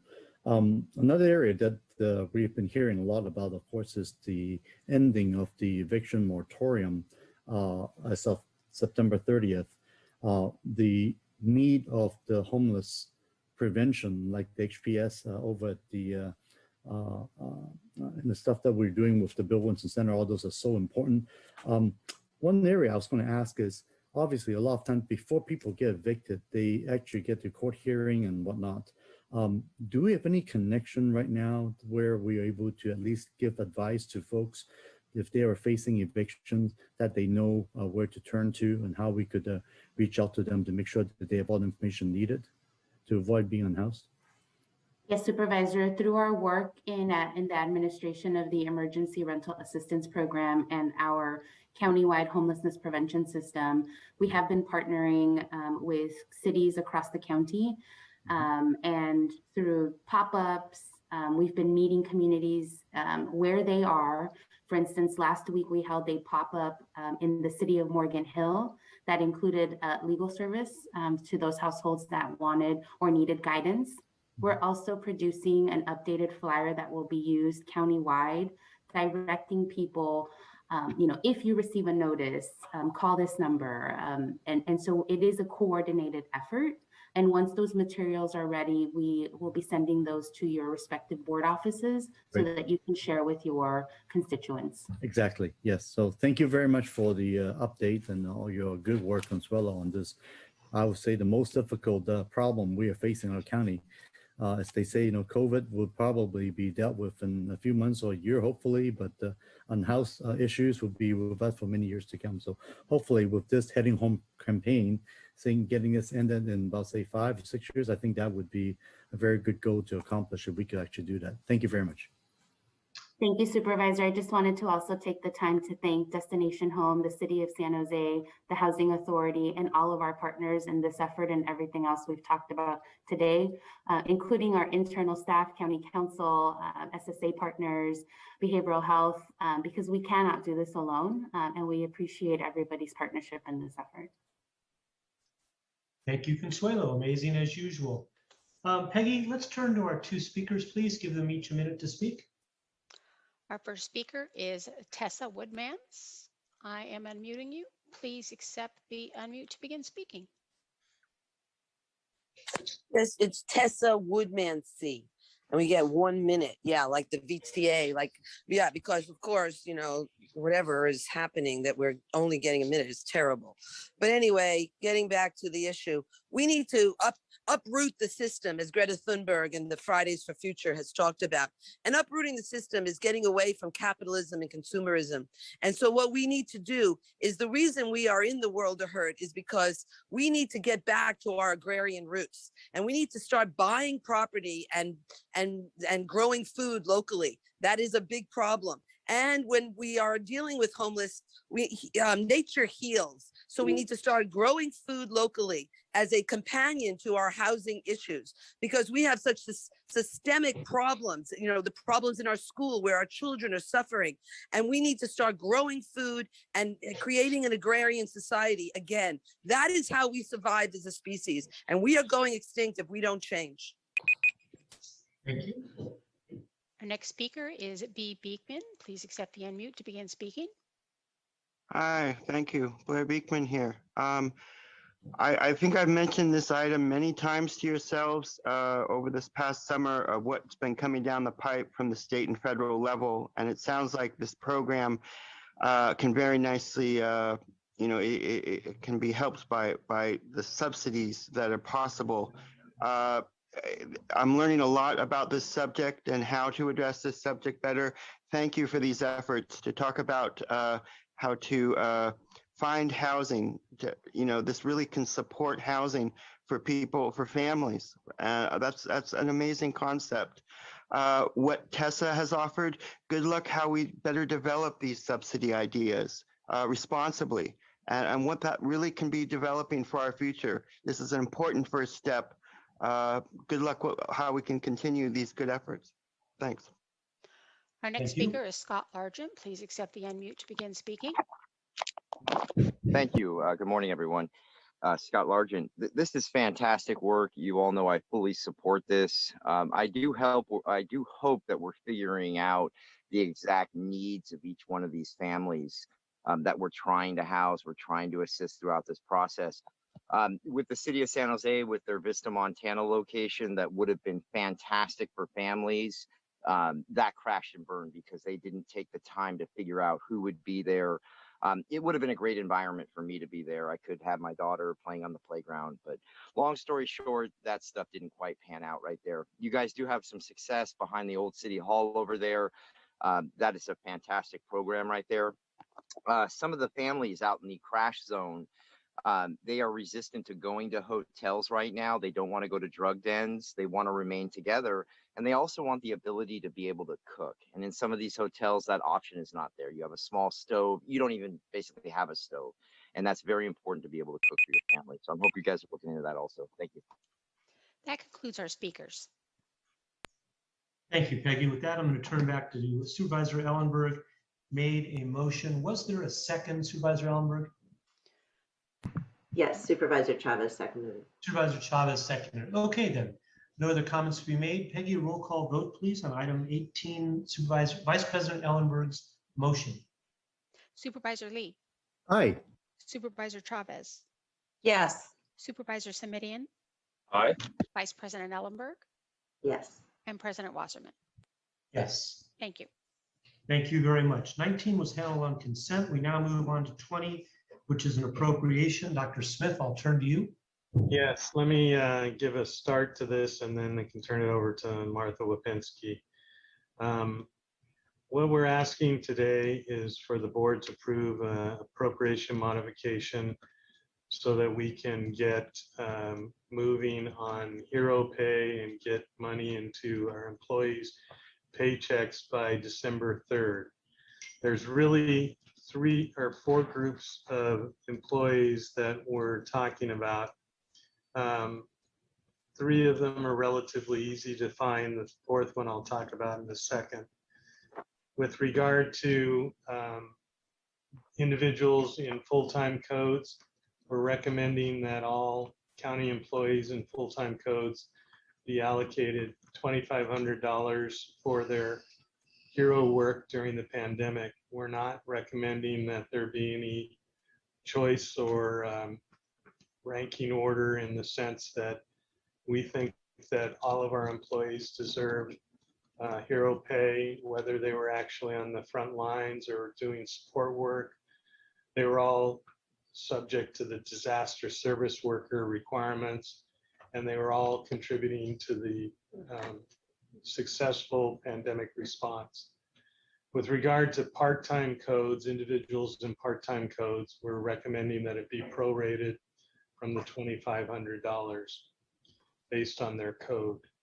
With regard to IHSS workers who are not our employees, the state has adopted a proposal to pay them an additional $500 using a state formula. We're suggesting that we use the same formula and add another $500 to the mix, because these individuals obviously are heroes on a day-to-day basis, particularly during the pandemic. The group of employees that we're asking for your suggestions on has to do with extra help workers. Challenging to figure out how much funding they should all get, because some extra help workers have worked many hours during the pandemic, others have worked fewer, and they also work in intermittent ways. So some have worked a lot in January, none in July. What I was thinking, and I'm again asking for direction or suggestions, is that we pick a period of time, say 2 months, during a time period when the pandemic was at its most vicious point, and that we prorate the $2,500 based on the actual number of hours worked. If we do that, we probably won't be able to meet the December 3rd deadline, but I think it would be a more equitable way of doing it. That all being said, what we're asking for today is the appropriation modification and declaring the intention and asking for your suggestions about extra help. But all of this is subject to meet and confer with the unions. So I'm hoping that that will give you some idea of where we're going. And if you have questions, you can ask Martha, unless Martha has something she wants to add. Thank you. I see Martha there. That was a very, very complete and clear report. Martha, before I turn to the public, did you have anything to add to Dr. Smith's report? No, I did not. Thank you. Thank you. Members, we have one member of the public. Peggy, if you'll please recognize that person. Our next speaker is Tessa Woodmansey. I am unmuting you. Please accept the unmute to begin speaking. Okay, so all we can attribute it to is the 1 minute is the VTA protocol too. So I guess it's Cindy Chavez that we have to target, that isn't dealing with democracy and isn't allowing the people to speak. So we will address that when she runs for mayor, hopefully. Anyway, we need to, the issue with jobs is that those need to go away. Not that they need to go away, but if we look at our history as a species, that we, 99% of us worked on creating our own food, and it was only 1% that didn't. Now it's been switched as we have changed to a industrialized civilization based on fossil fuels. And now that fossil fuels has to go away because, or we won't survive, that we need to change that. And what needs to happen is that we need to start growing food locally, and we need to create a law that says all of our lands need to be productive. And so we need to flip that around. Jobs are going away. People don't want to work in jobs. We need to have universal basic income and become self-sufficient. And that concludes our speakers. Thank you, Peggy. Supervisor Chavez. Thank you. I will begin by making a motion to move approval of the recommended action put forward by staff with a recognition that they will be approaching the extra help through a prorated process of actual hours worked with the goal of getting resources to our families before by December 3rd. And I just have one question. That would be my motion. Thank you. Do we have a second? I'm happy to second it with a couple of questions as well, please. Thank you. Supervisor Chavez, go ahead.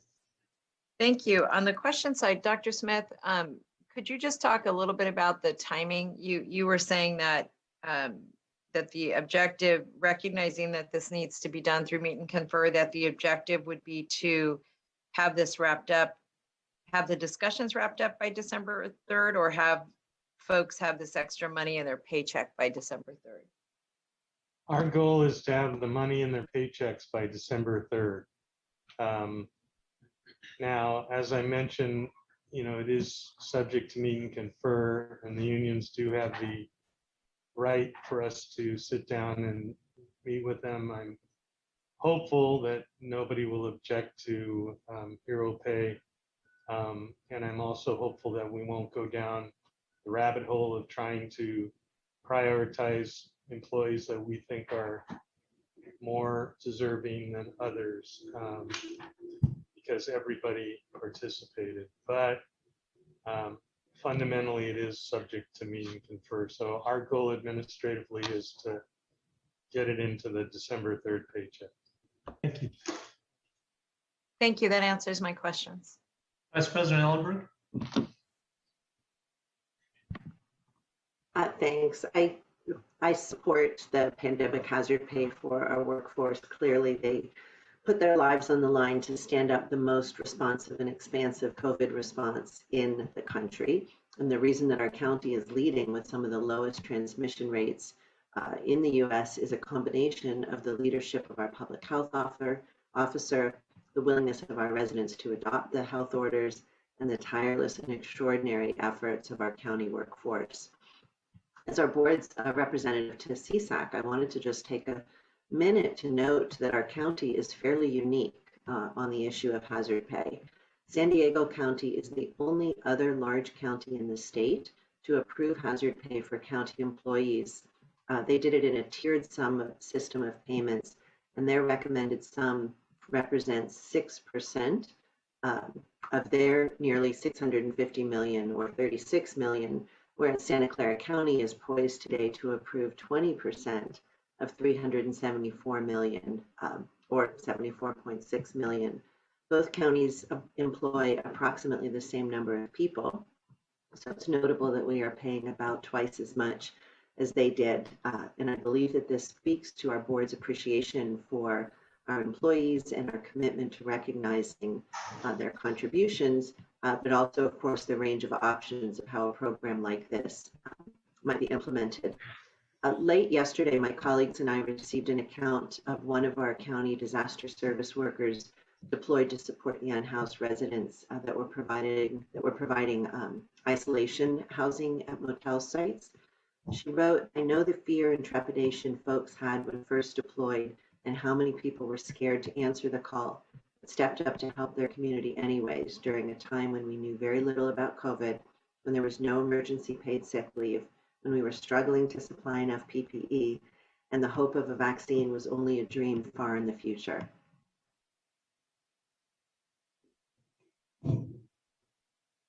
What happened there? Did we lose Supervisor Ellenberg? She's back. You're muted, Supervisor. Supervisor Ellenberg, you're muted. Yeah, I'm working on it. Sorry. I think we're all having internet issues today. Yes, I just disconnected and just came back for the third time. So I'll talk faster. Certainly, we recognize that all county employees played a role in maintaining the safety net services to the residents of the county throughout 2020 and 2021. Clearly, there's a substantial difference between folks who were able to do so within their chosen job codes, working remotely from home, and those who were involuntarily directed to report to a motel room and work out of there for 6, 12, or even 18 months at a $25 an hour wage. So Dr. Smith, can you just, and I'm really asking this for all of our employees and for the public to hear, can you just expand a little bit on the options that were weighed by administration on determining how the pay would be structured, how you got to the recommended amount, and what key factors resulted in this recommended approach? Yes, thank you, Supervisor. Sure.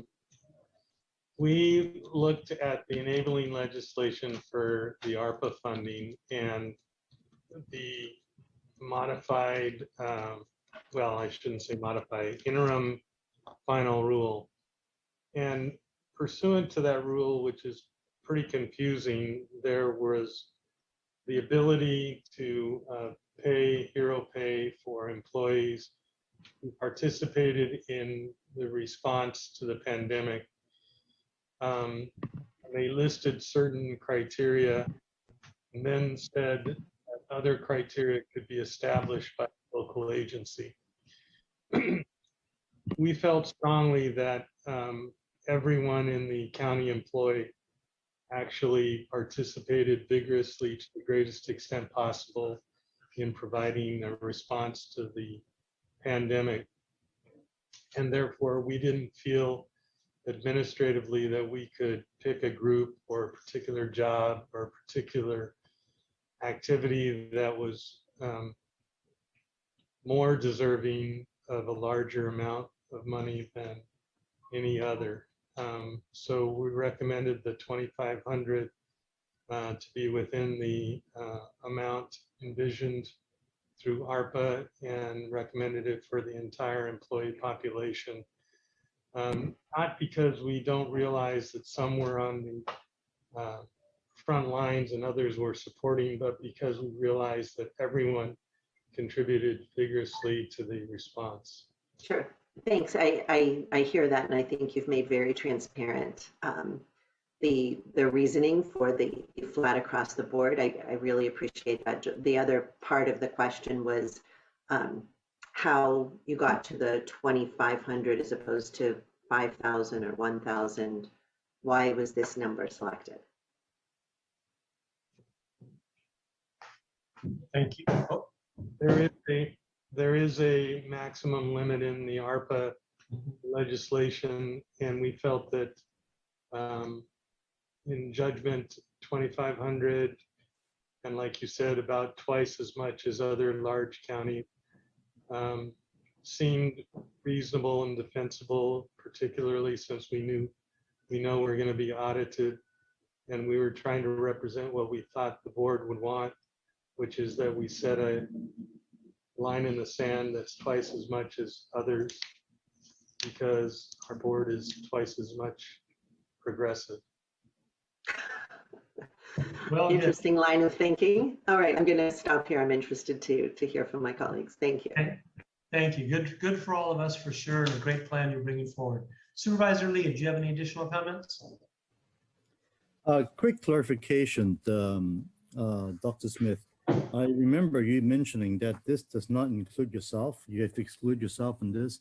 This also excludes all the elected county officials. Am I correct? All 5 of us, and the sheriff and the DA and the assessor as well. Is that correct? No, Supervisor. All we excluded was myself because I didn't feel I could reasonably make a recommendation to increase my own salary when, it was really the workers who did the work. We did not specifically exclude the elected officials. Anybody who doesn't wish to accept it could decline at this point or in the future, or for that matter, make a contribution to charity. But the only person out of the 22,000 that's currently excluded is me. Okay. So if people would like to opt out, how would that happen? They would let their supervisor and payroll know before the 3rd. Thank you. Well, you hear what I'm saying is, Dr. Smith, is there a way we could actually make it easier for people to opt out so that maybe an email could be sent to every employee and said, here's the announcement, the good news that we're doing this pay, assuming it passed today. And if you would like to opt out, please check this box and we'll communicate to the ESA so they don't have to go through the whole process and talk with the supervisor and whatnot.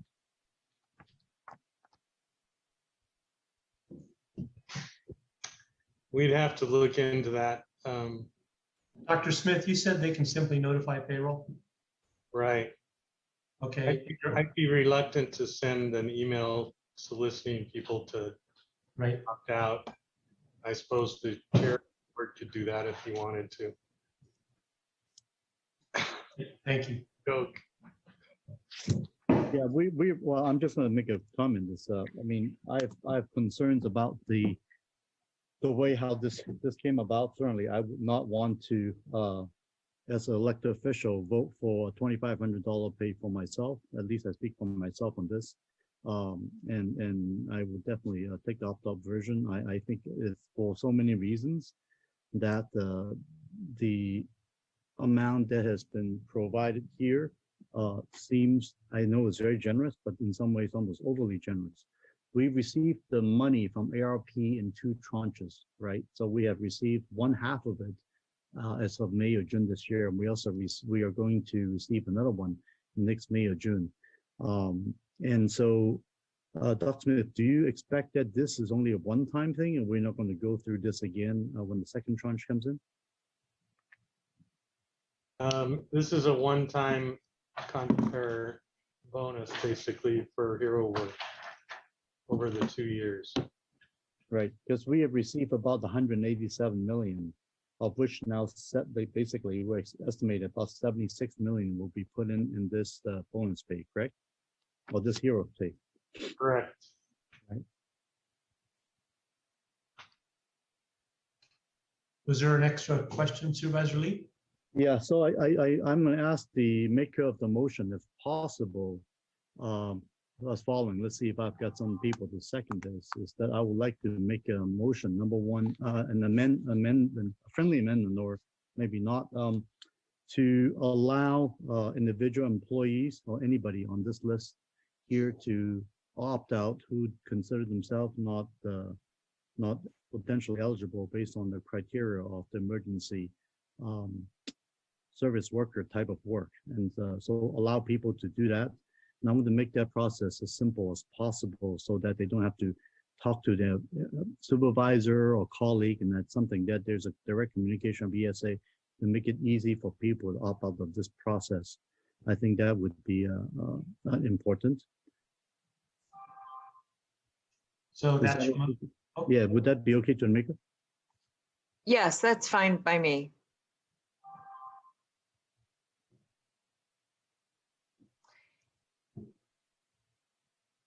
And then on the second question you asked about the elected offices, I think that's a good point. And I think given that the 5 of us are helping to determine the amount, I'm comfortable removing all of us from this as well as part of the motion, if the seconder is comfortable with that.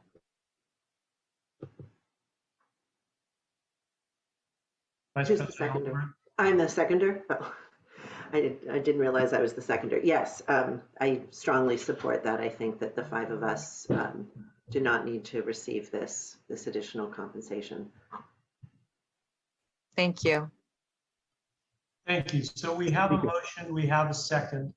I've got to tell you, I know what Dr. Smith put in during the last 19 months. I'm just going to talk through the hammering right now.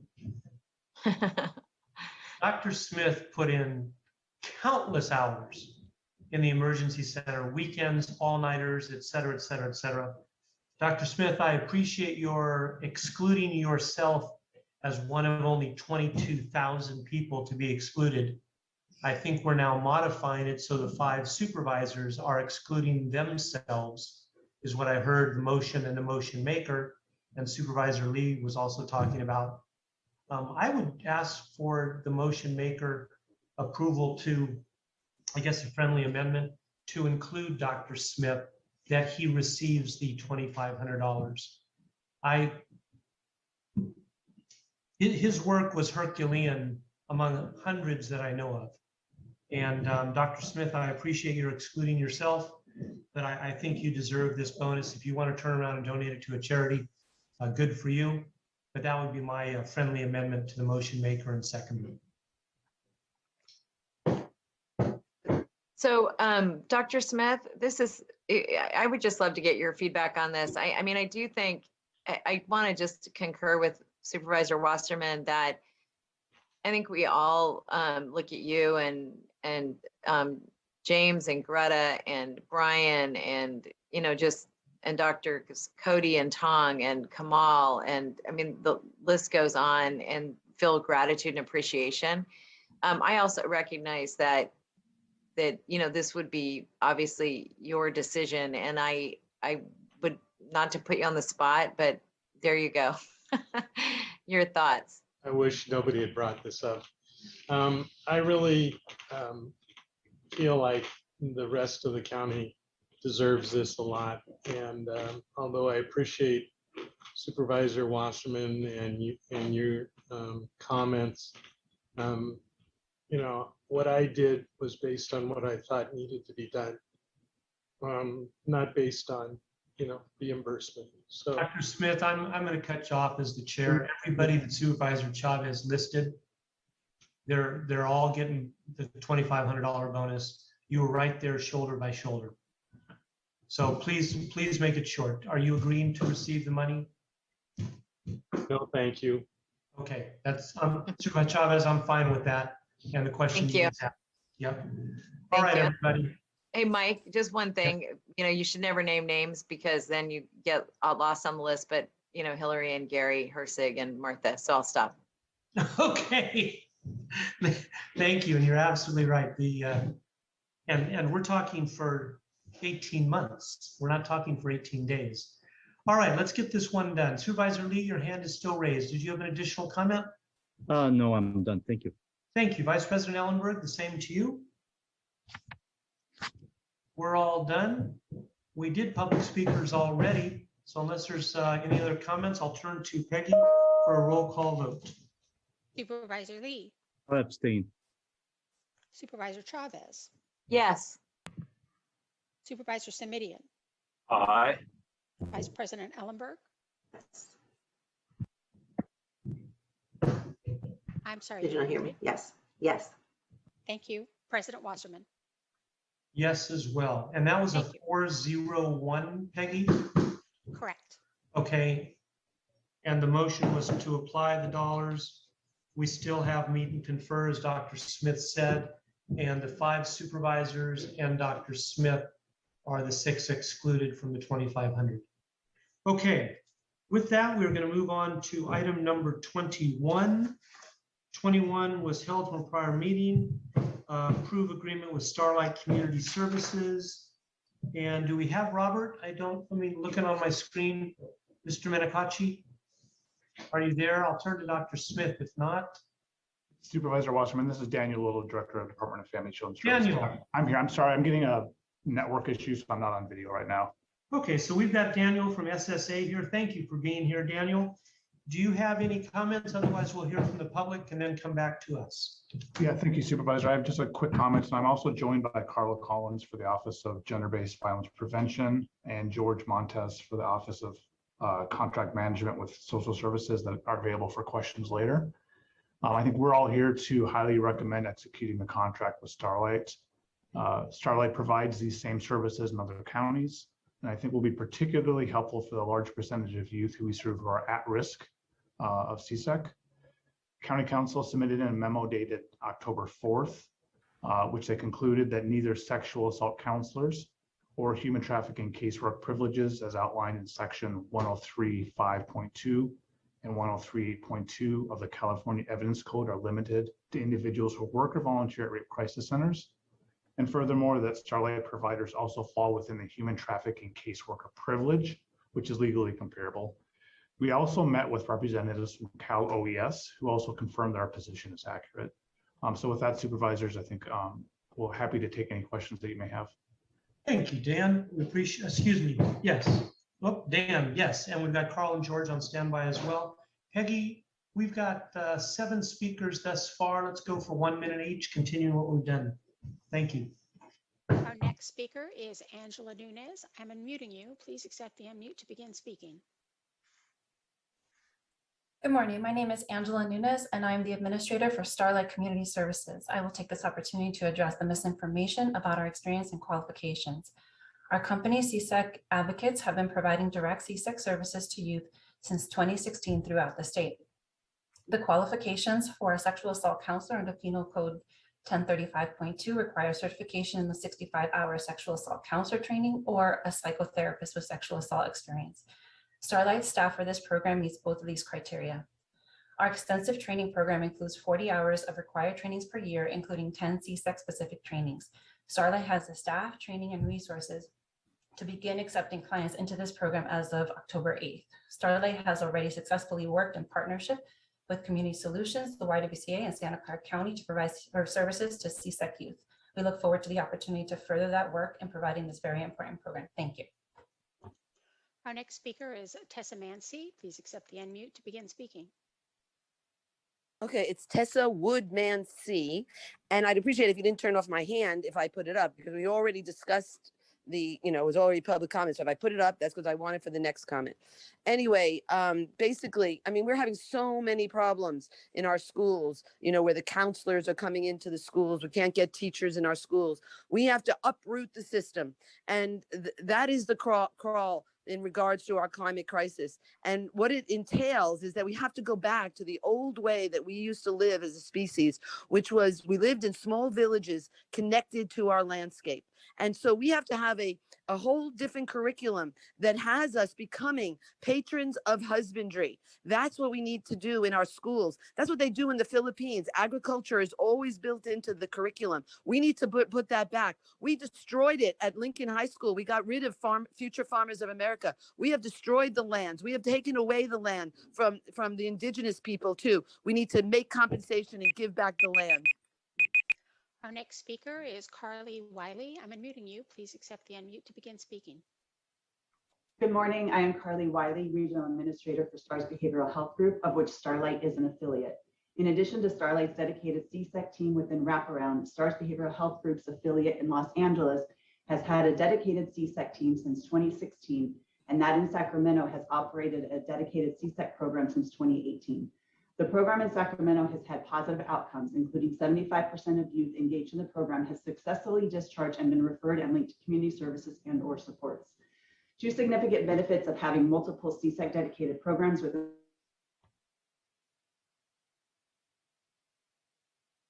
quickly connect youth who may move between these three counties. We had a youth connected with our Sacramento program, moved to Santa Clara County, and the teams partnered to get the youth engaged with Wraparound very quickly, preventing a potential lapse in service and youth disengagement from services overall. Please support this contract so we may begin providing these important and needed services. Thank you. Our next speaker is Sharon Denoa. Please accept the unmute to begin speaking. Hi, this is Sharon Denoa. We appreciate the board affirming confidential sexual counselors need to be provided for CSEC. In County Council's memo, there's a legal interpretation of the evidence code contradicted by 40 years of practice in California. There are no examples provided of non-rape crisis centers that qualify as certified sexual assault agencies anywhere in California. A case cited includes a school counselor who was found to not have privilege because of the lack of training, and her duties were not primarily focused on advice to survivors of sexual assault. This case supports our assertions. When colleges in California wanted to qualify as sexual assault counselors, they did not rely on legal interpretation. Instead, they had a state bill passed. The memo minimizes state standards for sexual assault because they're associated with funding. Yet our own county adopted those same stringent standards. We should not lower standards for CSEC because of funding streams. We need consistency and high standards in our county. Our advocacy must look at historical practice. Please do not make us the county that departs from 40 years of precedent in how we provide services to all survivors of sexual assault. Our next speaker is Rachel E. Please accept the unmute to begin speaking. Hi, my name is Rachel Ewing. I am the CSEC program manager for the Capital Stars CSEC program in Sacramento. We're the sister agency for Starlight. Our program is designed to support youth and provide confidentiality and anonymity.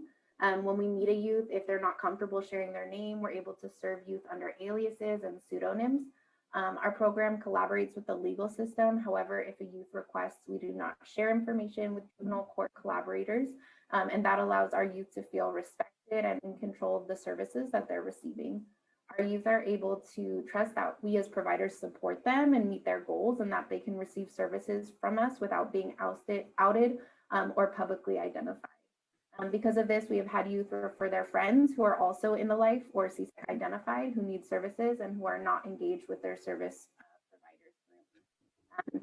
This would allow youth who would normally fall through the cracks to receive support they need. So please support this contract. Our next speaker is Michelle Buckley. Please accept the unmute to begin speaking. Morning. My name is Michelle Buckley. I'm the program manager for the wraparound program and the proposed CSEC program at Starlight Community Services. We have developed a specialized CSEC team that is heavily trained in CSEC risk, behaviors, safety planning, and the multidisciplinary approach. We recently received the Innovation Award for our work with CSEC Youth from the Wraparound Institute. We have worked closely with the CSEC advocates from YWCA and Community Solutions, and we will utilize this strong partnership already built to provide linkages to any services such as rape crisis centers and shelters. Our entire team will complete the sexual assault counselor certification on 10/8, and we will then be able to be ready for the program. We look forward to using our successful CSEC programs in Compton and Sacramento, along with our strong partnerships with the Y, Community Solutions, and other agencies to support this vulnerable population. Our next speaker is Aaron O'Brien. Please accept the unmute to begin speaking. Good morning, Erin O'Brien, Community Solution. While this item is ostensibly about a service contract for a sister agency, what it really is about is upholding the integrity of code that ensures privilege and longstanding service standards for providers of sexual assault advocacy services, allowing survivors to be ensured that their advocates are certified, confidential, highly trained, and accountable. I recognize the challenge when differing counsels provide conflicting legal interpretations, as is the case here. The interpretation that allows this contract to move forward begs the question, why did universities go to the significant work of amending legislation to include themselves if they could have done it under existing code, which is the argument today? There needs to be a clear differentiation between the general work of serving CSEC, which Starlight does, and I'm sure does beautifully, and the work that happens with certified sexual assault advocates. Those are two different things and must be considered separately. Please uphold the integrity of sexual assault survivors. Our next speaker is Perla Flores. Please accept the unmute to begin speaking. Good afternoon. Our county has worked collaboratively to support minors and transitional age youth impacted by commercial sexual exploitation and trafficking since 2011, when Juvenile Probation and Community Solutions spearheaded a work group to develop a CSEC protocol. This included judges, DFCS, County Council, Office of Women's Policy, Juvenile Probation, Public Defender's Office, etc. And this work group shared two fundamental values. One, CSEC are sexual assault survivors and are entitled to all services that sexual assault survivors are entitled to. And two, this work should be done collaboratively. Our county has upheld these values since 2011. And as a result, is seen as a model of collaboration and high quality services that put survivors' needs at the forefront. These values are woven into our law enforcement protocol for CSEC and the countywide MOU entered into by DFCS, behavioral health, et cetera, that call for a confidential certified sexual assault advocate to provide support for survivors from crisis to long-term sustainability. Please uphold the highest standards for commercially sexually exploited children and youth in our county. Our next speaker is Christina Rako. I'm unmuting you. Please accept the unmute to begin. Good morning. My name is Christine Racco, and I'm one of the mental health specialists and one of the CSEC therapists and teammates wraparound at Starlight Community Services. I complete a minimum of 40 hours of training yearly and have been highly trained in CSEC behaviors, risks, and therapeutic approaches. I am encouraged and supported in continuing my training and efforts to support and meet the unique needs of our clients. As a therapist, I maintain and hold the highest level of strict confidentiality while following through with my responsibilities as a mandated reporter. Confidentiality and our status as mandated reporters are introduced to our clients and families at opening and re-reviewed during the first session. Our team strongly upholds and respects the therapist's high level of confidentiality. Thank you for your time. Our next speaker is Amy McLean. Please accept the unmute to begin speaking. Hi, Amy McLean, COO with the YWCA. So I cannot stress enough the devastating impact that County Council's narrow interpretation of the evidence code will have on existing practice and sexually exploited children. Essentially, a non-rape crisis center would be providing these critical crisis response and advocacy services to sexual assault survivors without the experience, federal and state oversight, and/or connection to current multidisciplinary response systems. This interpretation would also go against 40 years of historical interpretation throughout the state of California and best practices currently codified in existing county law enforcement protocols. The state standards that rape crisis centers must follow are in place to reduce the trauma experienced by survivors as they navigate these complex systems.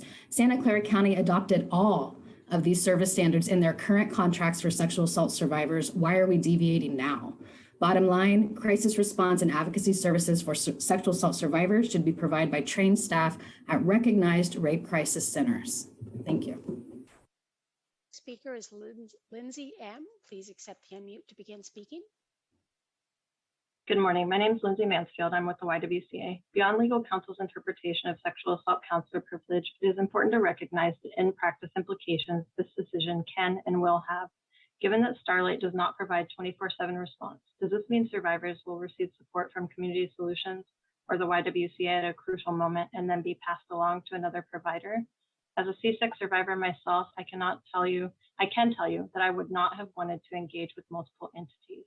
Having a single confidential advocate from day one creates a bond and rapport that can't be duplicated. The county has a human trafficking protocol and a centralized process that has been working. CSEC survivors deserve the best services we can provide.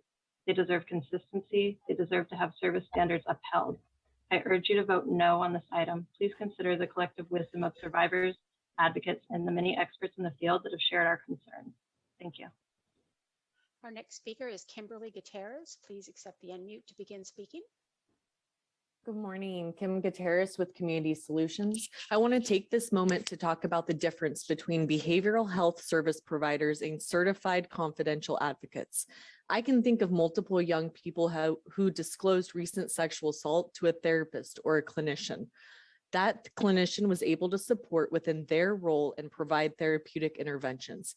However, as the advocate, I was able to inform the youth of their rights as a victim of a crime, walk them step by step through the forensic medical exam, accompany them to additional law enforcement interviews, introduce them to the district attorney on their case, and be there with them through the court process.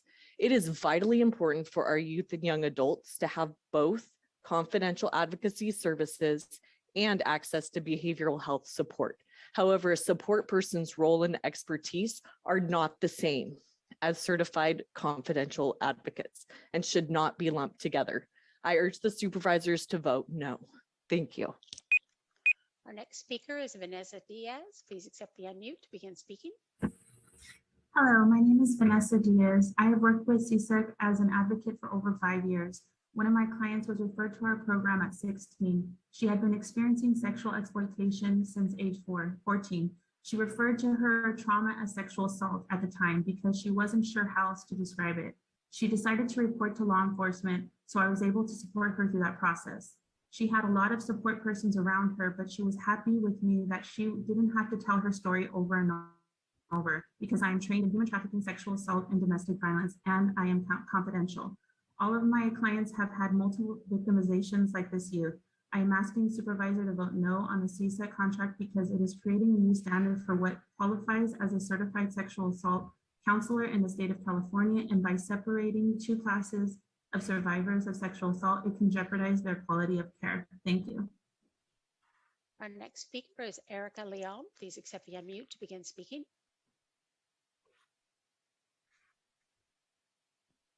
Good morning. My name is Erica Leon with Community Solutions. Today, we ask our county to remain consistent in upholding the highest standards for all survivors of sexual assault, including CSEC. I would like to share about a young woman we serve as an advocate. She had experienced sexual and physical abuse as well as trafficking by her perpetrator.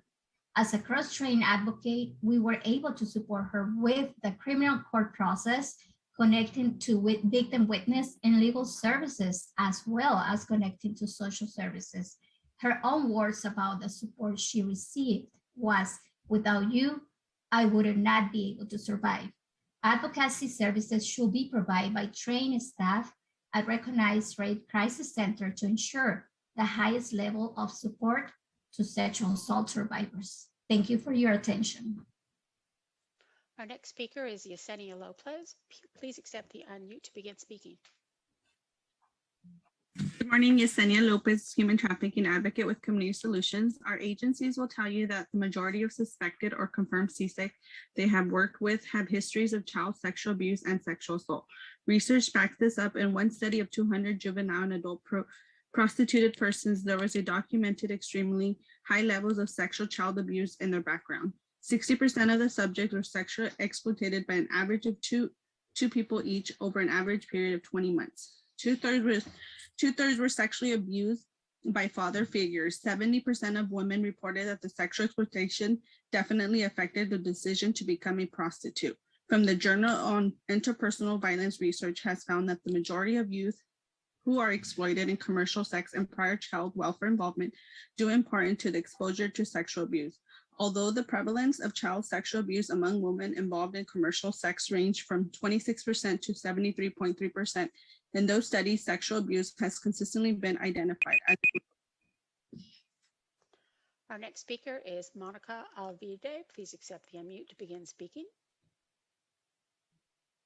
Hello, my name is Monica. I'm a CSEC advocate with Community Solutions. Ensuring that CSEC and survivors of sexual exploitation are connected to a certified sexual assault advocate means survivors are not alone and they have someone confidential to talk to and support them throughout their healing.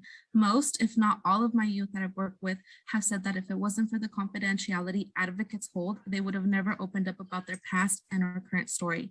I have also been told from one of my male CSEC youth that after having a very difficult time trusting women, he feels that has drastically changed because I'm one of the few women he can trust. At its very core, confidential advocates play a role no other agency player can. They are the last point of contact for many survivors. We also know from many CSEC running away is a survival mechanism, and knowing that they can call their advocate at any time without judgment is comfort. Please vote no. Thank you. Our next speaker is Amy Malika. Please accept the unmute to begin speaking. Hello, I'm Amy Malika with the YWCA. I would like to highlight that the county used the same standards Cal OES applies to rape crisis centers in order to provide quality assurance and consistency of care to all survivors of sexual assault.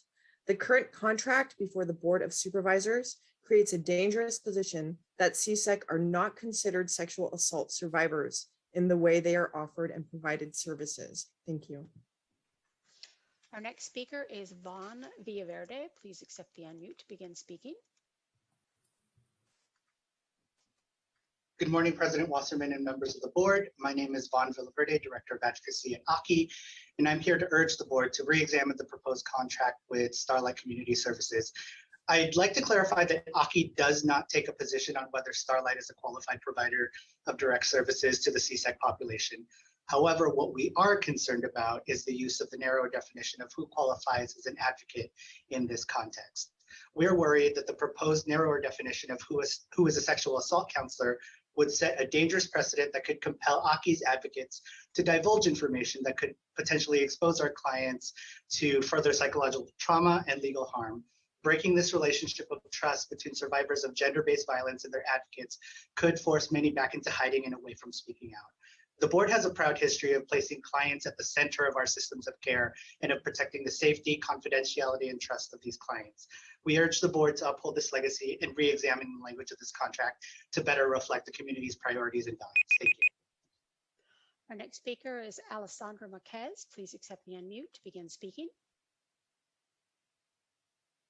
It seems this contract is now trying to make a behavioral health organization fit into a mold that will require substantial capacity building and a deviation from state training requirements. To be clear, there is room for all agencies to support CSEC, but its direct services is not the same as wraparound services, which behavioral health organizations provide. I have worked with CSEC youth and their RAP teams. RAP team services are time sensitive to ensure specific goals are met. CSEC youth have shared with me that they feel their voices go unheard or dismissed due to these time-sensitive goals, as well as adultism. Also, once wraparound closes, youth lose a team of providers at once. This loss becomes a risk factor to re-enter exploitation. Community solutions advocates stay with youth anywhere from 3 to 5 years, and we do hear back from past clients for check-ins due to the close, trusting relationships that have been established. There is a big difference between behavioral health services and certified confidential advocates. Our next speaker is Monica. Please accept the unmute to begin speaking. Hi, yes, my name is Monica Turner, and I'm an advocate with the CSEC program here in Sacramento. Being a youth advocate in the CSEC program, I believe that confidentiality plays an important role between me and the youth. It allows me to continue to see the youth even if they go AWOL. When a youth goes AWOL, they still feel confident enough to reach out to me, knowing that I will not report them to probation, CPS, or their parents, which in turn allows me to still see the youth and make sure that their needs are being met and have talks around safety. It also allows me to feel that they can open up to me more and not feel judged and have worries about me telling somebody something they say to me in confidence.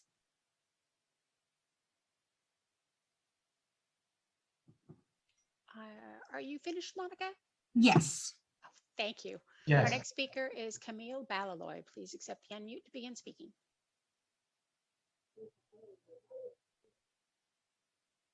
And your mic is open, Camille.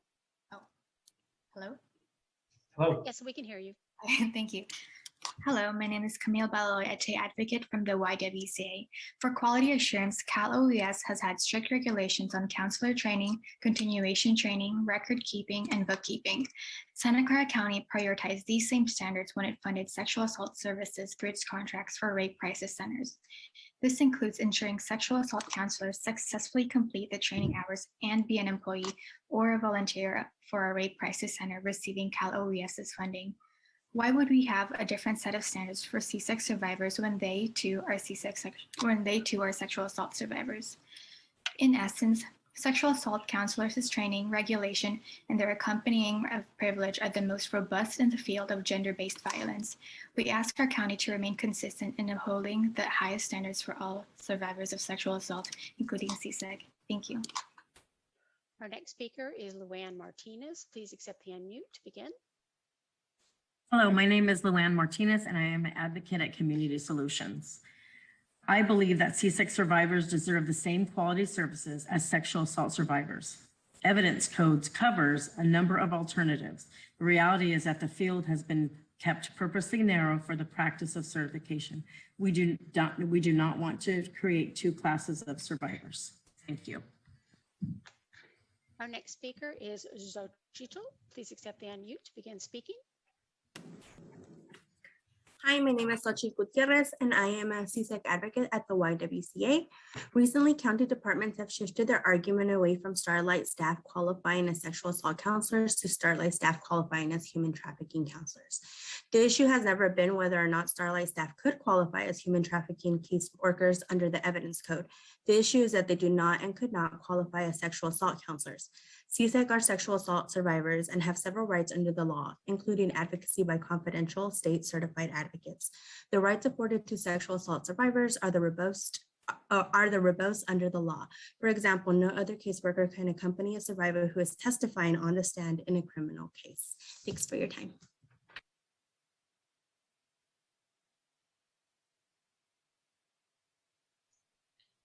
Peggy, is that your last one? I see one more.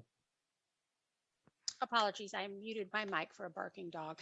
Our final speaker is Erica Elliott. Please accept the unmute to begin speaking. Good afternoon. My name is Erica Elliott, and I would like to note that there are 82 Cal OES rape certified rape crisis centers across the state of California. And this issue has been discussed, and there have been significant concern around the impact this decision could have both locally and across the state, and about broadly defining who will be considered advocates. Several agencies across the state have provided letters to highlight their concerns on this translation in the agenda packet. I'd also like to note that I've been working with survivors for over 10 years. One survivor I worked with was sexually exploited and harmed by her partner, and she loved her partner and had a hard time recognizing that she herself was a victim of this heinous crime. However, her and I worked about understanding what unhealthy and healthy behaviors look like. We talked about domestic violence in broad conversations. We talked about options she had about reporting, restraining orders, and emergency protective orders. When she was released, she went back to her partner. However, a month and a half later, she filed an emergency protective order against him and was able to leave her exploitation. A month after that, she released letters about how she was being threatened and also testified against him, and he was sentenced That concludes our speakers. Thank you, Peggy, and thank you to all those speakers. I now turn to Supervisor Chavez. Thank you. And colleagues, I'm so sorry I don't have my screen on, but again, I'm having technical difficulties today, like some others of you are.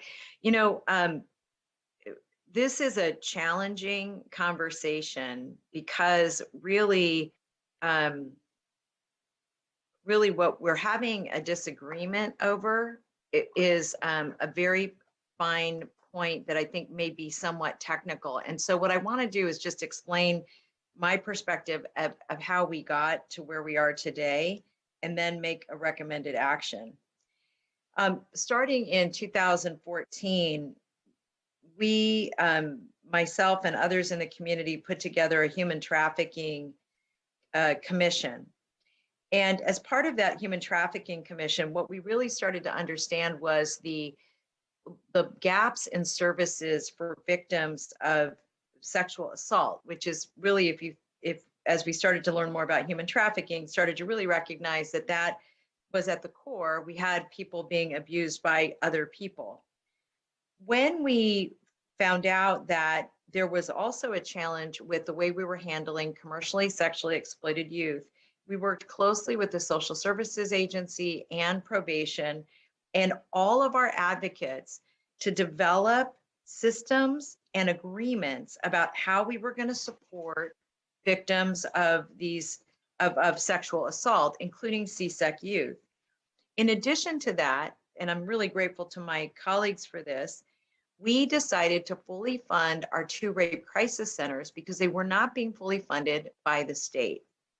Again, creating very detailed agreements about how we were going to support victims as they go through these processes. And these agreements are multi-agency and multidisciplinary.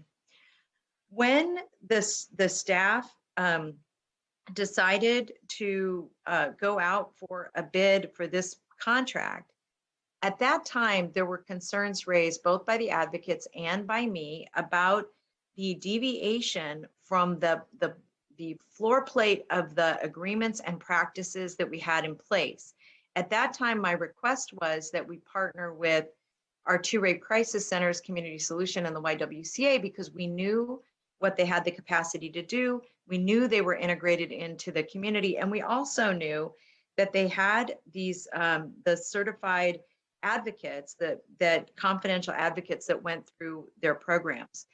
So the challenge we have before us today is one of whether or not we should stay with current practice, not just past practice, but current best practices related to how we provide these services to this particular community of very vulnerable youth. So what I'm asking my colleagues for today is to direct administration, to reject the contract with Starlight and direct administration to enter negotiations with the next highest ranking vendor. And that is my motion. I'll second it. And look, so we have a second by Supervisor Lee. Any other comments, Supervisor Chavez?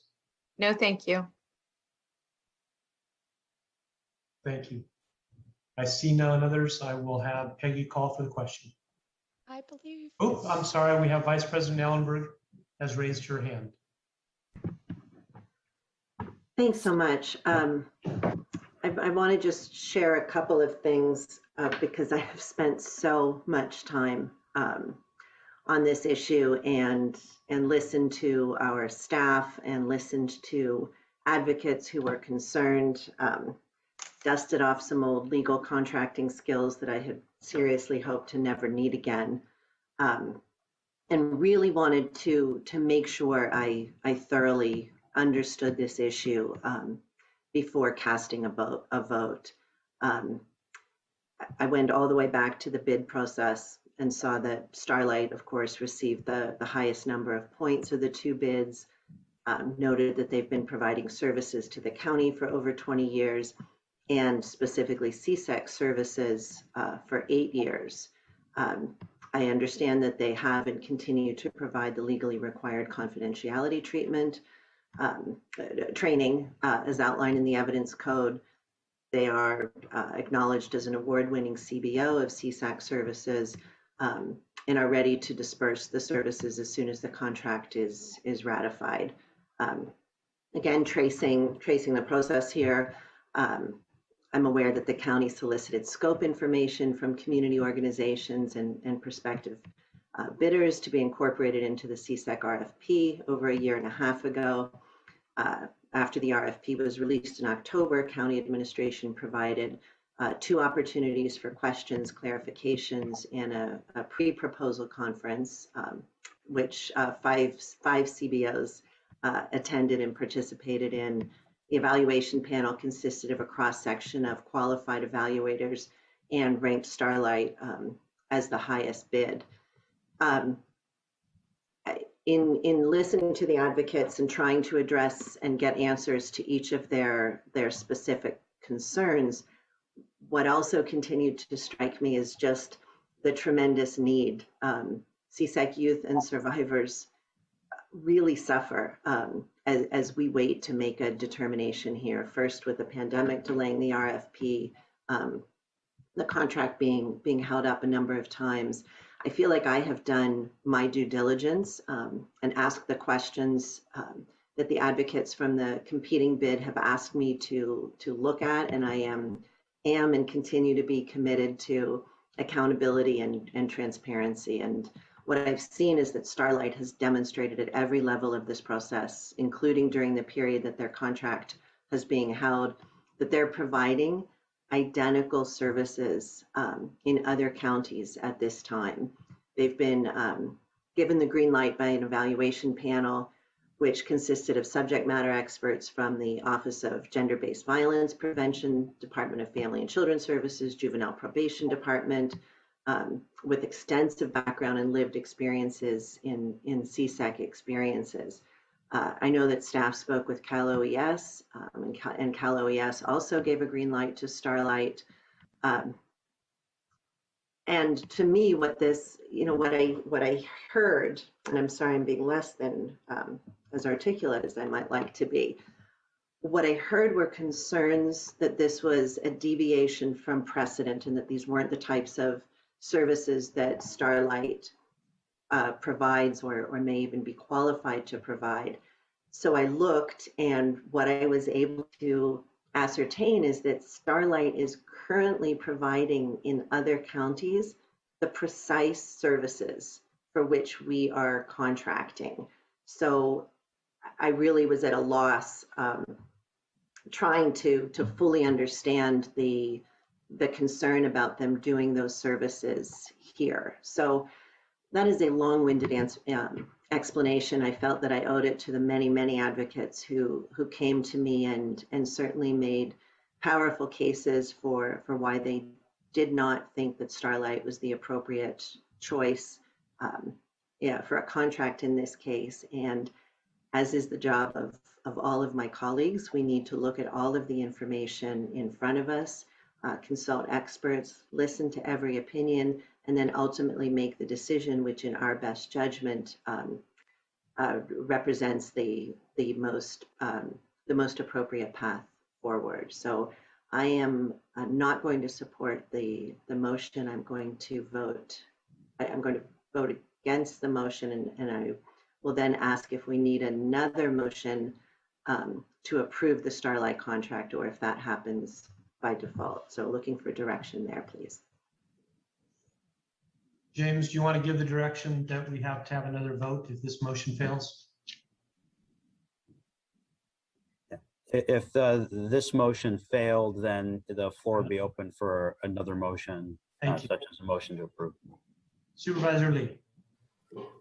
Thank you very much. And thank you very much for both my colleagues, Supervisor Chavez and Supervisor Ellenberg, for both of your amazing work in this area. And I have a few questions I just want to ask to make sure we cover the points has been mentioned by many of the advocates here. The issue here, one of the main one, I believe, is the issue of the state certified sexual assault service provider, or whatever the certification is. My question is that in the RFP, why did we remove that requirement to have that as part of the requirement to support the commercially sexually exploited children?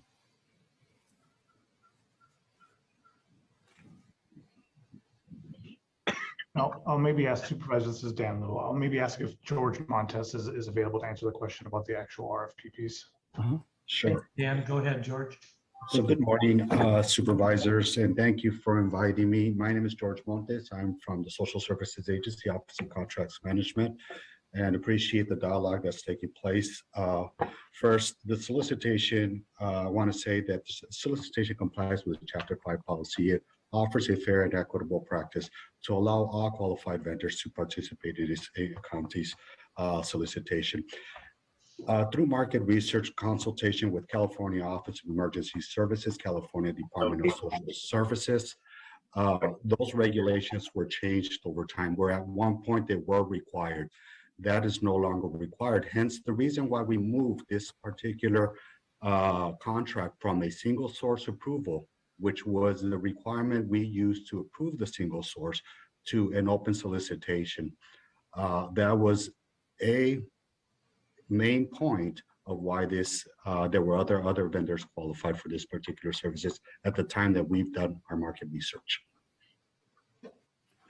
Okay, there was some concern regarding the 24/7 coverage service. Was the 24/7 coverage, was that even part of the RFP at all? Part of the requirements for this particular services is to provide support services for victims 24/7 around the clock. And I do want to point out that although not a requirement by the state or Cal OES, we did negotiate certifications for all contracts equally to those that were approved with Community Solutions with Starlight. And so those are requirements as a contract, as an approved service practice in this county. Okay.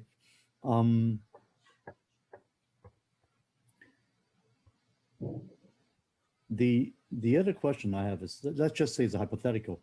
If this motion passes, right, and that if the board does not approve the agreement, what would be the next step? Well, Supervisor Chavez put a motion forward. There's different avenues that we have. One is to reopen a solicitation, 2, repurpose the funds, and 3, award it to the next ranked vendor, all of which are applicable practices that the county can decide on. Supervisor Lee, the current motion on the floor that you seconded was going to the second person of those, which was the second option, I believe, that was just given now. Right. Okay, good. Thank you very much for the clarification. That's all the questions I have for now. Thanks. Thank you. Supervisor Chavez, your hand is raised. Thank you. I just want to make sure that I'm clear about one thing, and George, perhaps you're the person who can answer this. Actually, I have two questions. One is, my understanding is that Starlight is not a sexual assault advocate provider anywhere in the state. So they are commercially sexually exploited children program. They are not a rape crisis center. And I think that is a difference in distinguishment between the rape crisis center and what a qualified CSEC advocate applies in the evidence code.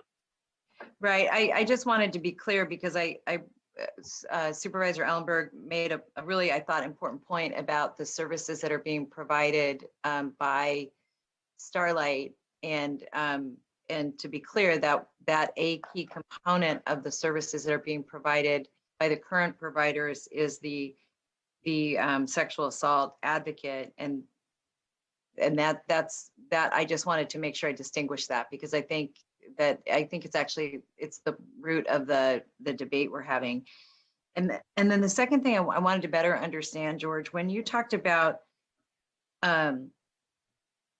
market research, and then you just said something as part of that discussion that after the market research, you changed the RFP or maybe as part of negotiations, a particular approach. Could you just say more about that?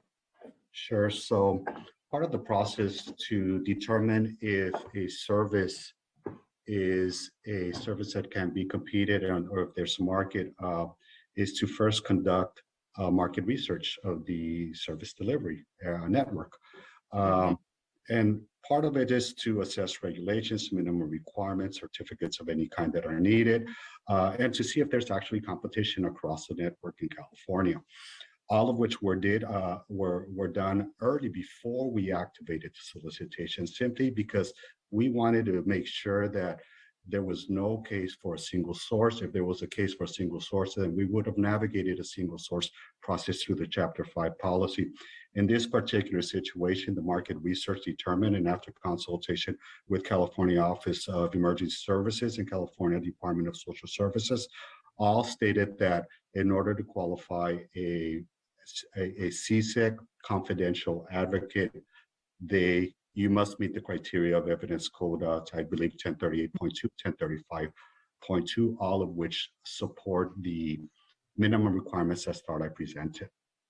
And it was under that particular guidance that we then decided to activate a solicitation to see what vendors would qualify with the minimum requirements. Got it. And I think this was, colleagues, this was at the core of the disagreement that I had as we were reaching out, because there were two issues that I just want to lift up. One is that as part of our protocols, and again, these are the agreements made between all of our agencies, we consider a CSEC youth a victim of sexual assault. And because of that, we have this higher level of services relative to that confidential advocate that can help them through a criminal process if necessary. And the staff, and I understand why they did this, if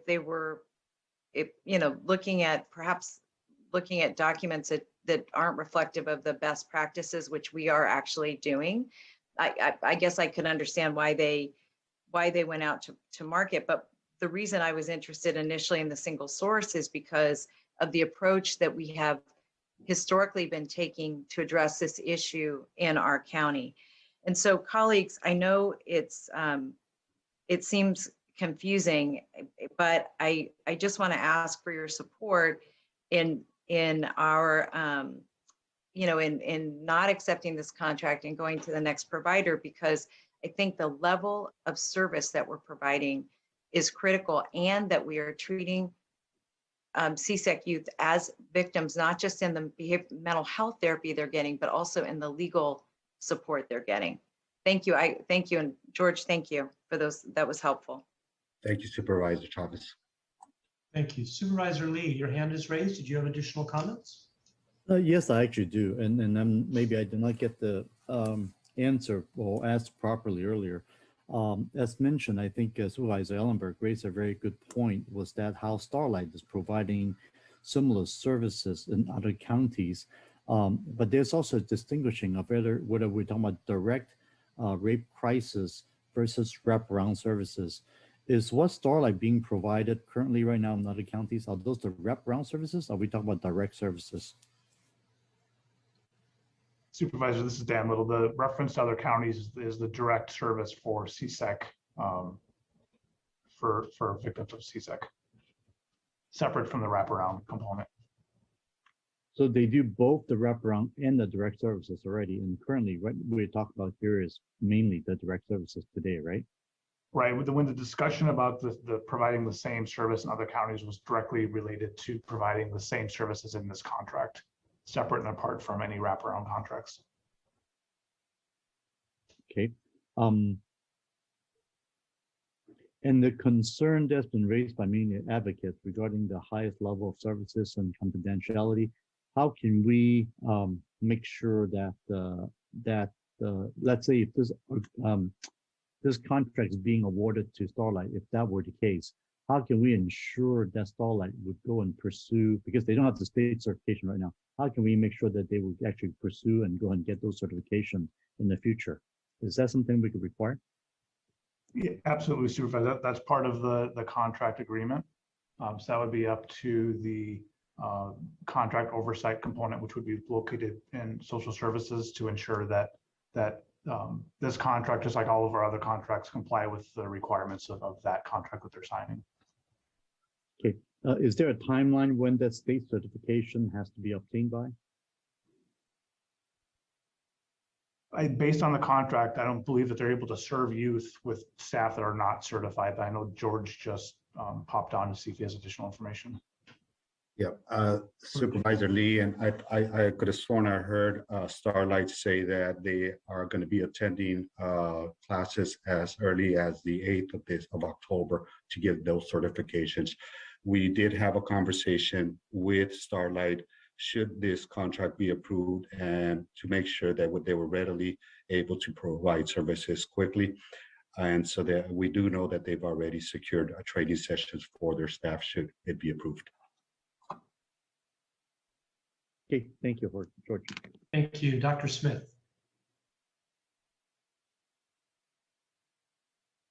Doctor. I'm here. Thank you. Just to throw more complexity on the table, just because it's probably warranted.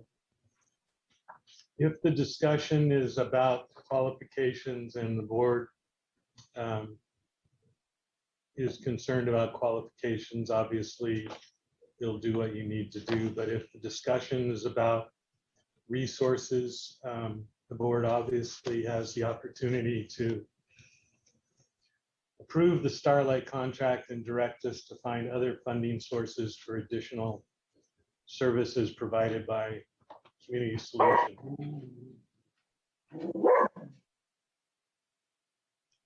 Not my dog. Dr. Smith, did you get cut off by Fido?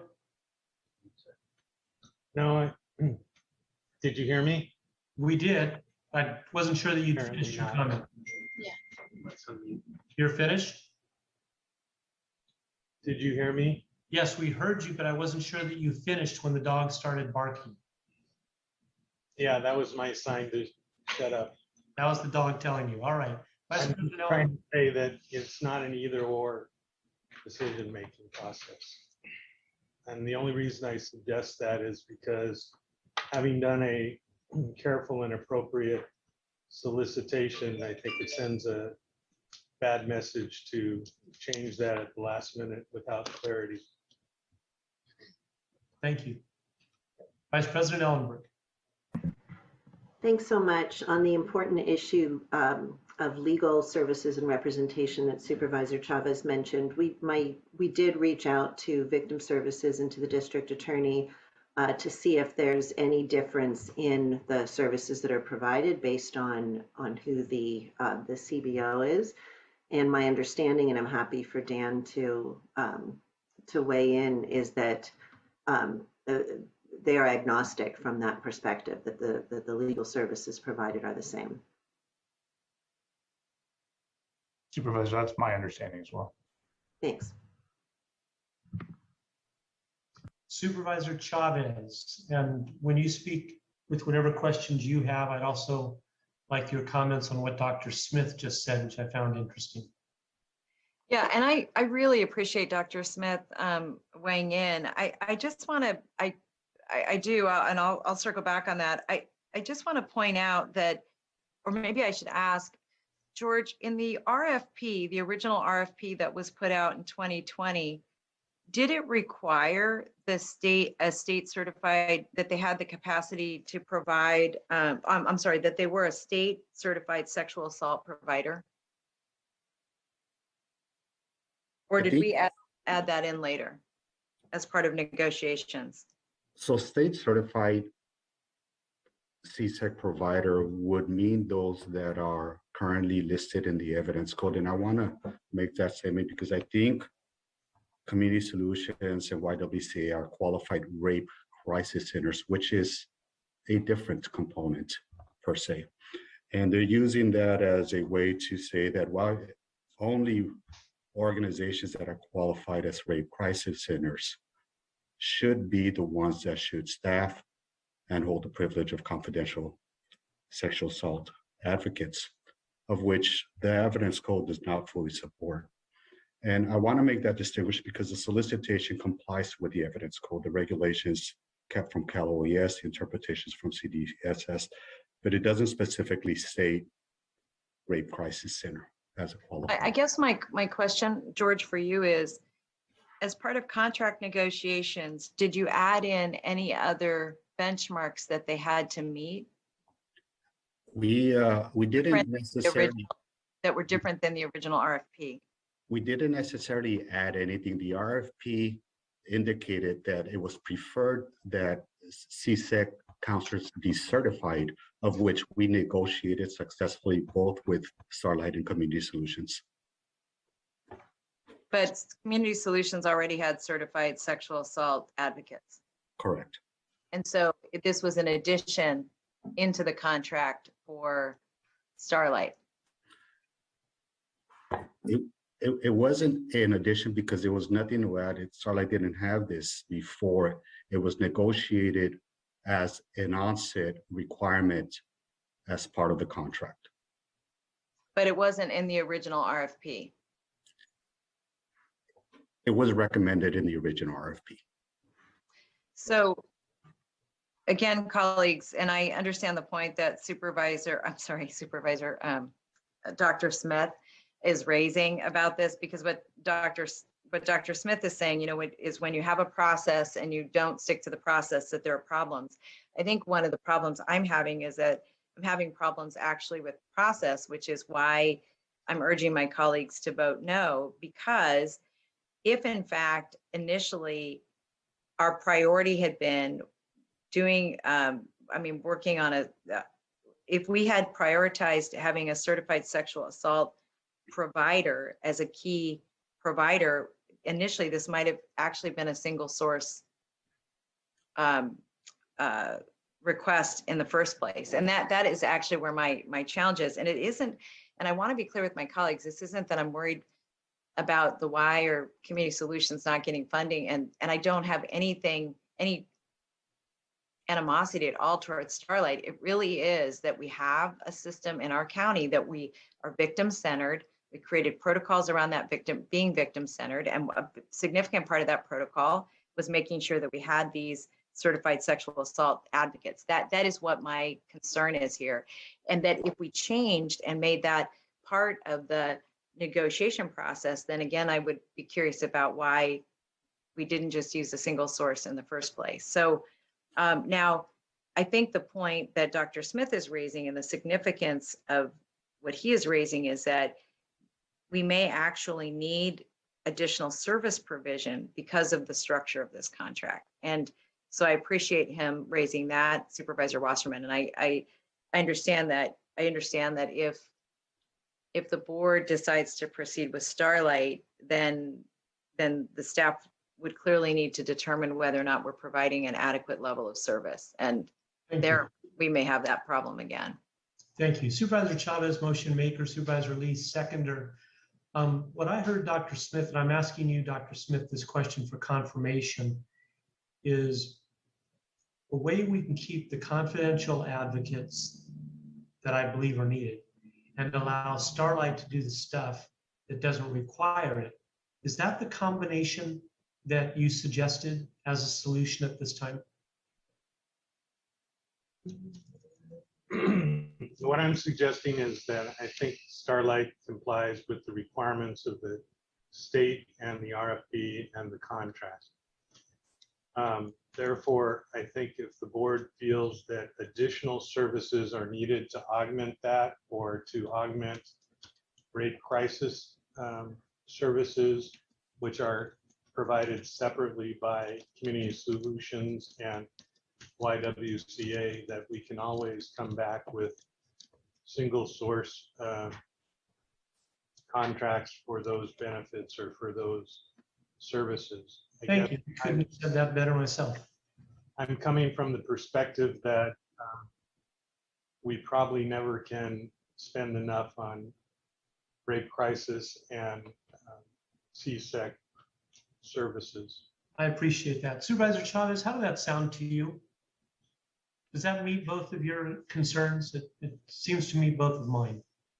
No, it does not, but but the main reason for that is that then we wouldn't have added an additional contractor. Now, I think the point that Dr. Smith is raising, which is really critical, is that we obviously are always in need of expanded counseling services. I think that's right. I think that what's at issue today is whether or not we are, again, using our own protocols and best practices in terms of how we approach being victim-centered.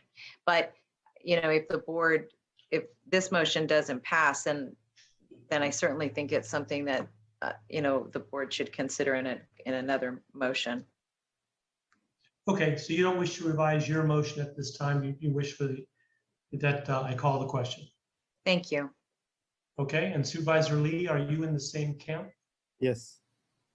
Okay, then Peggy, roll call vote, please, on Supervisor Chavez's motion. Supervisor Lee, Yes. Supervisor Chavez, Yes. Supervisor Semidion, Aye. Vice President Ellenberg, No. and President Wasserman. Yes, Thank you. that motion passes. Thank you, Peggy. And with that, item 21 is done. 22 was held. We are now going to break for 30 minutes and return at 12:45. I'll ask my chief of staff to let the judges know 12:45 we'll be back. We will handle item number 16 at that time, which is the judges reporting back to the referral by Supervisor Semidion and myself. Then we will hear from Dr. Cody and the COVID team. And then James, you pulled item number 52, which we'll hear. Peggy, do you agree those are the last three things we have, 16, 10, and 52? Yes, that's what I show. Thank you all very much. We'll see you at 12:45. Recording stopped.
Hello, Supervisor Smidian.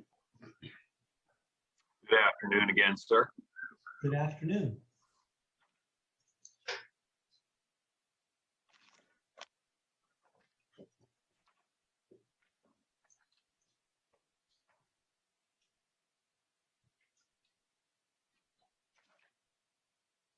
All right, we're at 12:45. I see 1, 2, 3. Supervisor Ellenberg, you are there. Supervisor Chavez, are you here?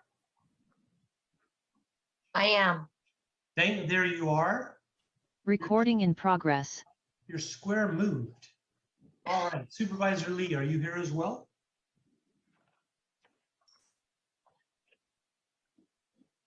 As soon as we hear from Supervisor Lee, Peggy will call on you for a roll call.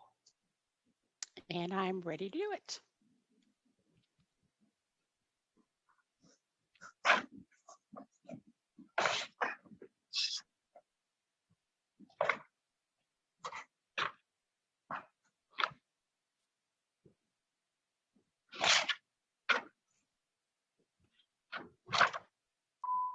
Give him another 60 seconds.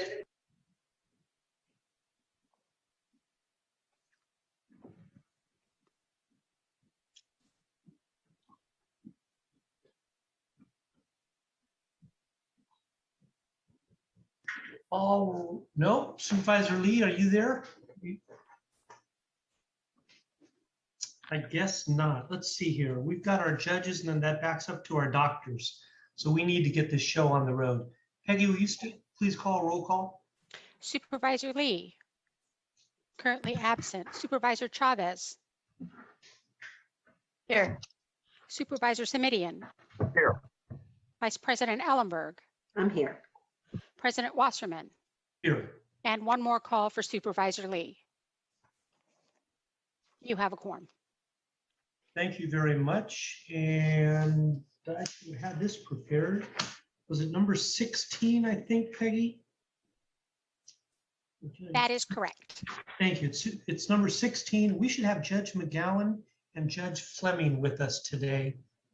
I see Judge Fleming. There you are. Thank you very much. Supervisor Wasserman, thank you for the elevation. It's just Rebecca Fleming. I'm the CEO for the court. And Judge McGowan is actually in the process of logging on and she's having a little bit of difficulty. Would it be possible for us to follow the doctors on the agenda? Yes, we can do that. The doctors may be 45 minutes and they don't start until 1 o'clock. So what I'm going to do, what I can do is delay this a few more minutes by going to County Council to handle number 52. But Rebecca, are your people, will they be ready in 5 minutes? We will be ready. Thank you. Wonderful.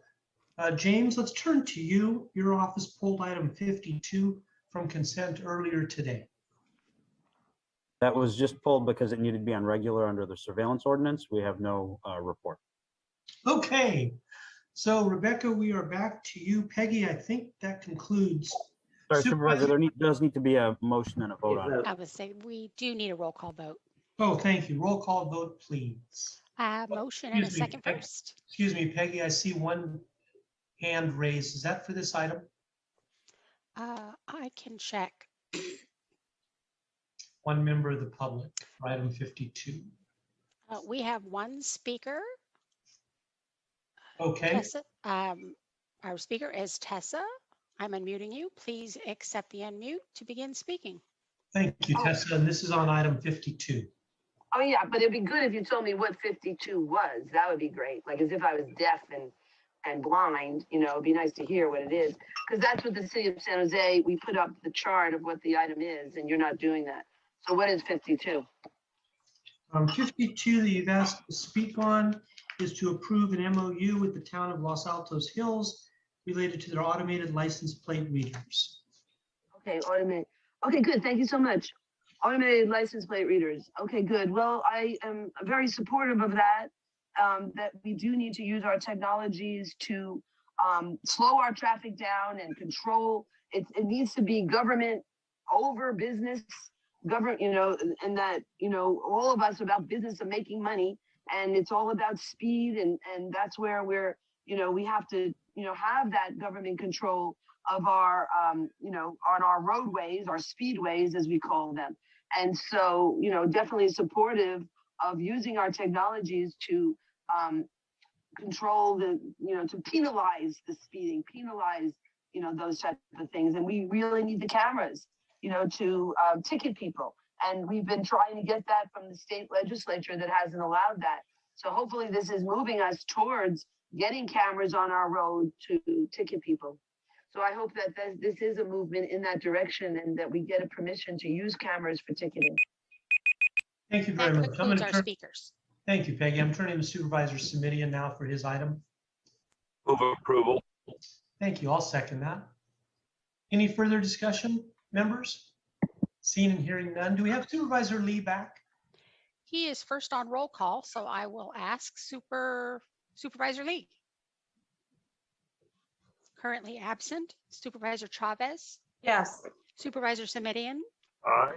Vice President Ellenberg. Consistent with my comments at the last meeting, I'm abstaining from this vote. And President Wasserman. Aye. Thank you. Thank you. So that was the motion. Supervisor Simitian, your hand is still raised. Did you have additional comments? I do not. My hand is now lowered. Thank you for the prompt. Thank you. And I've texted Supervisor Lee, and hopefully he'll be able to join us soon. Now with that, I'm looking back to Rebecca. Rebecca Fleming, are you there? You are there. I am, Supervisor, and Judge McGowan has not been able to join us yet. We are happy to follow the doctors if you'd like to do that so that she can be present, or we can get started and she can join as she gets on. I don't want to disrupt your agenda, but we would like to have her here if possible. Thank you. Then I'll go for option A, which is to have you follow the doctors. The doctors will be on in 9 minutes. James and Jeff, any possibility? These are our last two items. So James and Jeff, any possibility of getting Dr. Cody and company to join us sooner than later? We can start promptly at 1, but because it was agendized as a time certain, we do need to wait till 1. Oh, this is a great mismanagement by the president. Okay, the president admits to mismanaging the meeting. Cannot start an item before 1. They can't start before 1. So Rebecca, we're going to turn to you. We also have Gary Hersig on, fellow board members. And Supervisor Lee, are you there now? Yes, I am. Sorry about that. Thank you. Mr. Chairman. Yes, Mr. Supervisor Simitian. I'm happy to wait 8 minutes. If the worst thing that happens to us all day, all week, all month, all year is we have an extra 8 minutes, I think that'll be a good time for all. I want to make sure that our colleagues in the court have the opportunity to participate fully once the tech issues get resolved. And so why don't we just, unless there's an objection, I'd just like to say, let's take another 8 minutes, bring the COVID report up at 1 o'clock, and then go to the folks at the courts, if that's agreeable with you and the rest of our colleagues, sir. Yes, what has happened was we had confirmation with the court at 12:30, 12:45, and then whatever issues that Rebecca, they ran into, we all ran into issues. That's what's prohibiting them from joining us early. And so I'm glad to hear they can join us after.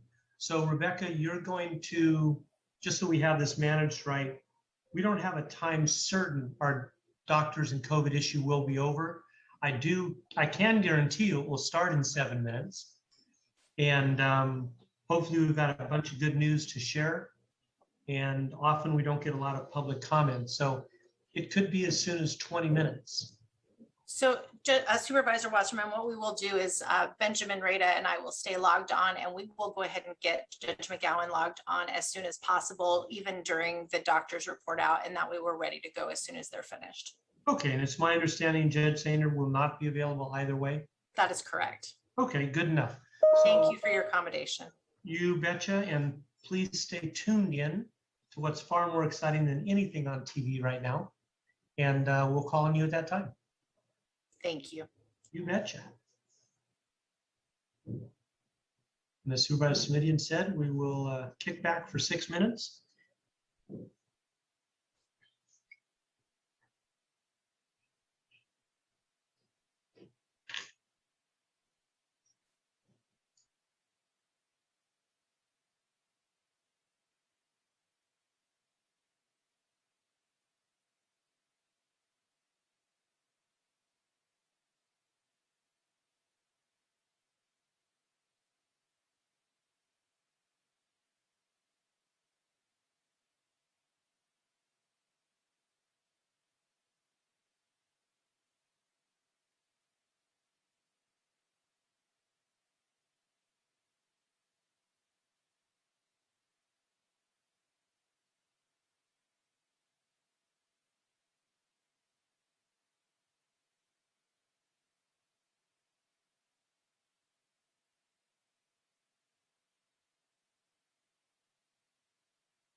Peggy, are you with us?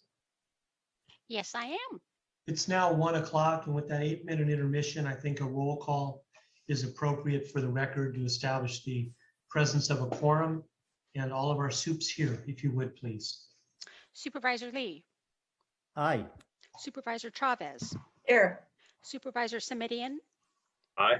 Vice President Ellenberg, I'm here. and President Wasserman. Here as well. Thank you very much. Yeah, I meant to say here, not aye, Mr. Chairman. I know we don't have a vote pending. Thank you. That's okay. We could see your photo and heard your voice. All good. Now we're going to talk to Dr. Cody for the second time today. It's a rare privilege.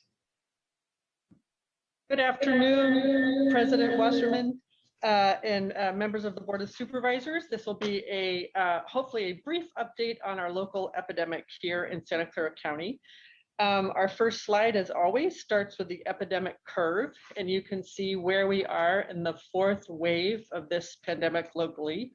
We are slowly emerging from the 4th wave. Our cases are declining. The rate of the decline has slowed. And right now we're about where we were in mid-July, coming out of this 4th wave.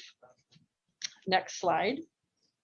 This slide shows the case rates by vaccination status, and I'll walk you through this again. So first, look at the green line in the middle. That's the case rate overall, all the cases combined. And you can see that the 7-day moving average is now 7.8. And then look at the contrast between the top aqua line, which is people who are eligible to be vaccinated, those 12 and ups, but not yet vaccinated. And you can see that that case rate is about 5 times that of the case rate among people who are vaccinated. And that's the bottom purple line. And it's also interesting to note that the case rate for the 0 to 11-year-olds who aren't vaccinated because they're not eligible pretty closely tracks the case rate overall. And all of them are coming down, although some of those curves are a bit flatter than others. The next slide is an update on deaths. I think we're now somewhere in the neighborhood of 1,700 people in our county having died of COVID since the beginning of the pandemic. And you can see that the deaths, the most recent one and most recent surge, it is a bit blunted. We think those deaths are starting to come down, but there is a significant lag in the deaths report, so it's a little early to say. The next slide gives you an update on where we are with vaccinations, and that number on the right, the percent of residents 12 and older with completed vaccination, does continue to tick up, although very slowly. And we've now crossed the 84% of those eligible fully vaccinated in our county. Next slide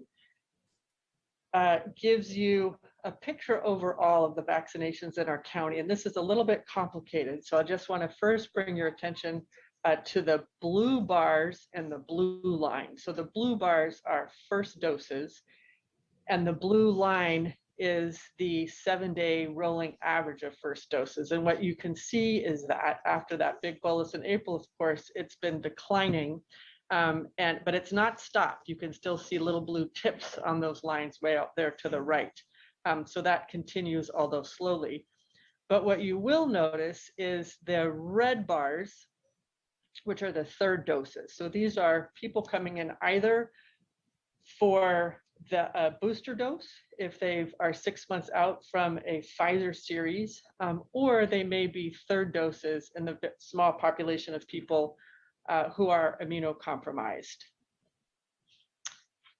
And the next slide and last slide before I turn it over to Dr. Kamal just shows who are providing the vaccines. And for the last several months, you can see since late May, retail pharmacies have been the main vaccine provider of all providers across the county.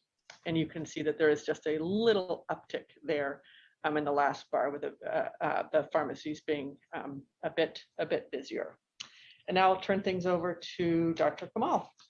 Well, thank you and good afternoon. In terms of testing, we continue to have a very high testing rate in our county. And the good news is that our positivity rate has continued to decline, is now down to 1.2, despite the same number of tests being performed. Next slide. Awesome. In terms of our turnaround time, we continue to average at 1.1 days, which is quite excellent, given the fact that we have increased our volume significantly. In terms of who's doing the testing, we continue to have the County of Santa Clara Health System do the majority of the testing, even though the demand has come down quite a bit from the peak in the summer.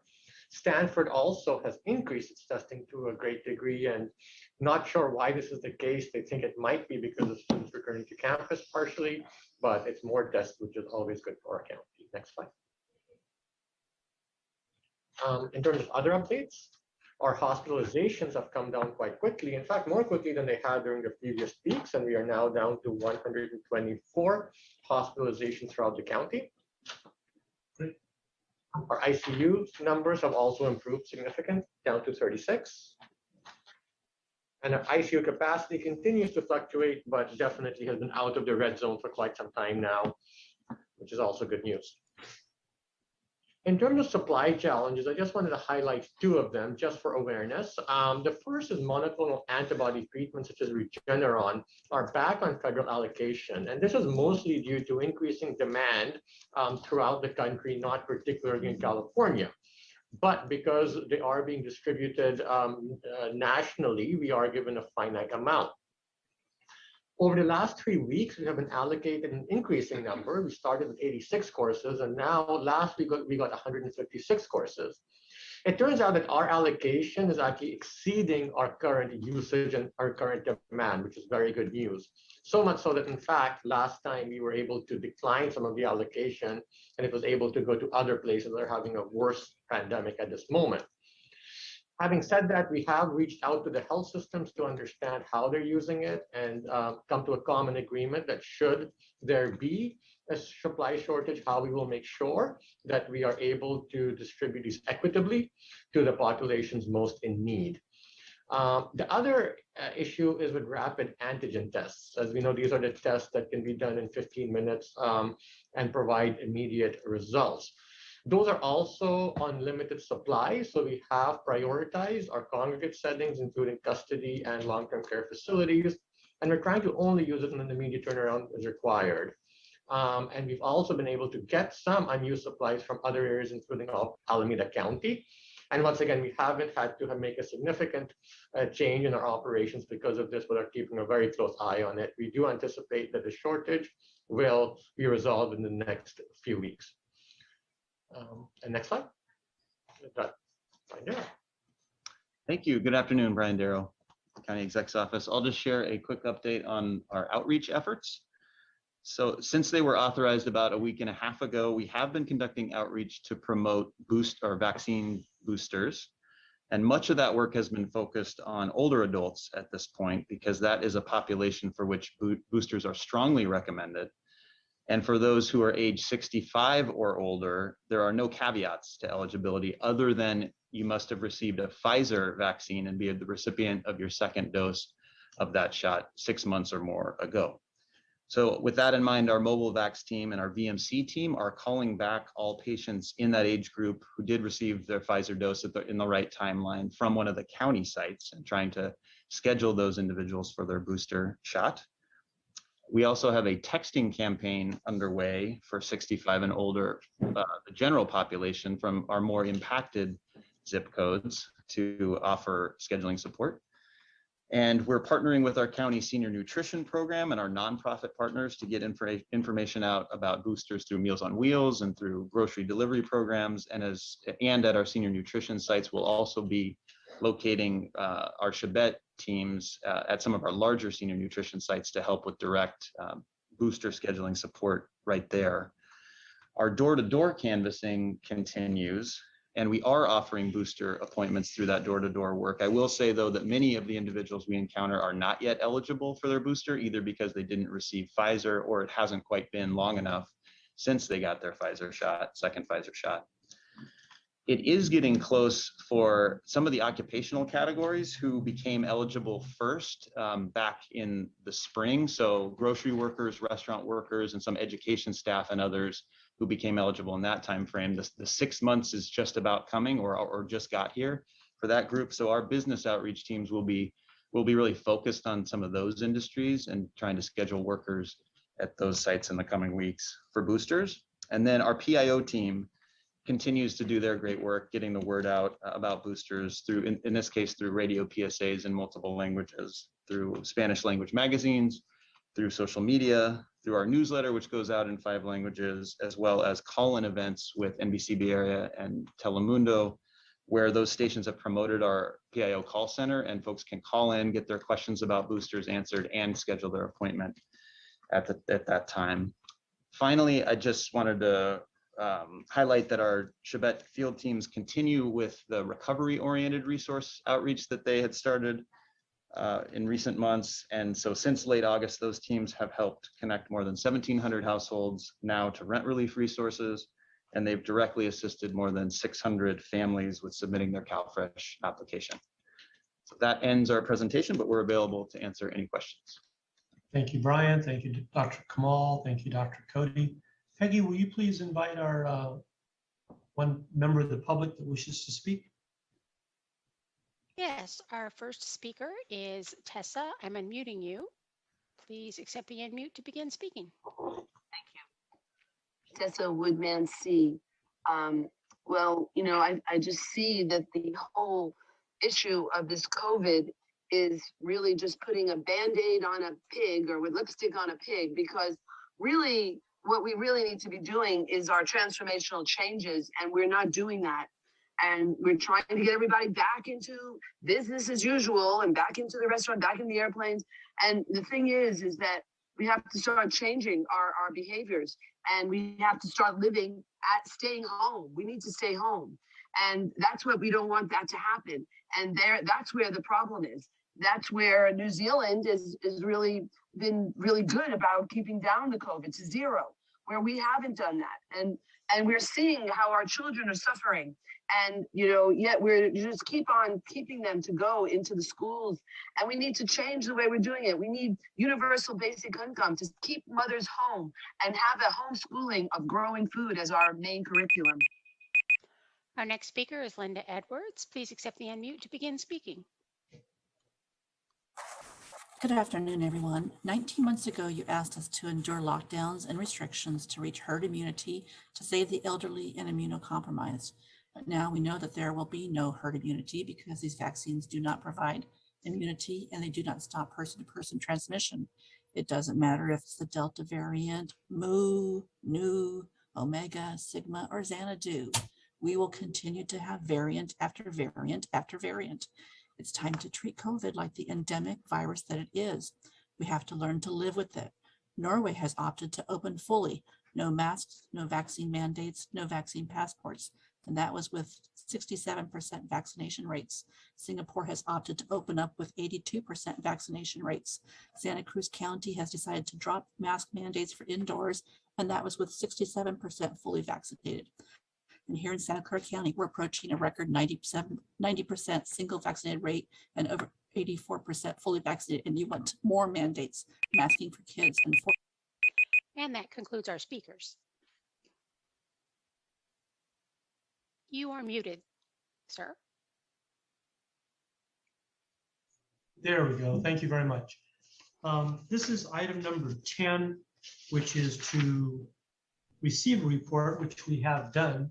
If there are no other questions, we'll move on. Are there any questions from board members? Supervisor Smitty.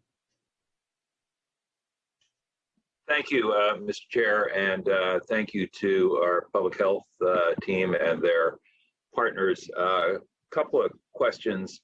I have been getting questions of late from folks about the indoor mask requirements, and I'm curious what the current thinking is around those requirements, and if there's anything you can share with us about what the future looks like, including timeline. And I don't have it, you'll be pleased to know I don't have an opinion on this. I'm just trying to get a greater sense of clarity about what the opinion of our public health professionals is. Dr. Cody. Thank you. We've been discussing this among the health officers in the region, and our intention and our plan is to develop a set of metrics that we all share that are common across the region as to when to lift indoor masking. And we're getting very close and are hoping to have an announcement with details by the end of this week. As I mentioned in answer to a question, I think it was from Supervisor Ellenberg several weeks ago, it wouldn't be a single metric. There are a few things that we need to consider. We need to see looking at the case rates to make sure that they're low and stable. We need to look at the impact on hospitals, and we need to look at some sort of measure of vaccination and protection in the population. So we're working on this as a region so that we can, again, have a shared set of metrics in the Bay Area. And just as a follow-up through the chair, Dr. Cody, when you said we're getting close, that's close to having a set of common metrics, not close to a decision to change course. Is that a correct understanding on my part? That's correct. We're getting very close to having a shared set of common metrics that we would all use as to when to lift an indoor masking mandate. So we'd have shared metrics. Of course, the metrics are going to be, different counties may reach them at different times. And so the lifting of indoor masking may occur at different times. And next question through the chair is, there was reference to the fact that, of course, at present, boosters for folks 65 and up are limited to Pfizer vaccines, but we have discussed previously the fact that we anticipate Moderna and J&J boosters being authorized at some point. I know we won't really know until we really know, but any data or hints from folks at the federal level about when we might be hearing about booster authorization for Moderna and J&J? What we know is that the FDA Advisory Committee is scheduled to meet the middle of this month. I think it's somewhere around the 15th. And on the agenda is a review of the data regarding J&J boosters and Moderna boosters.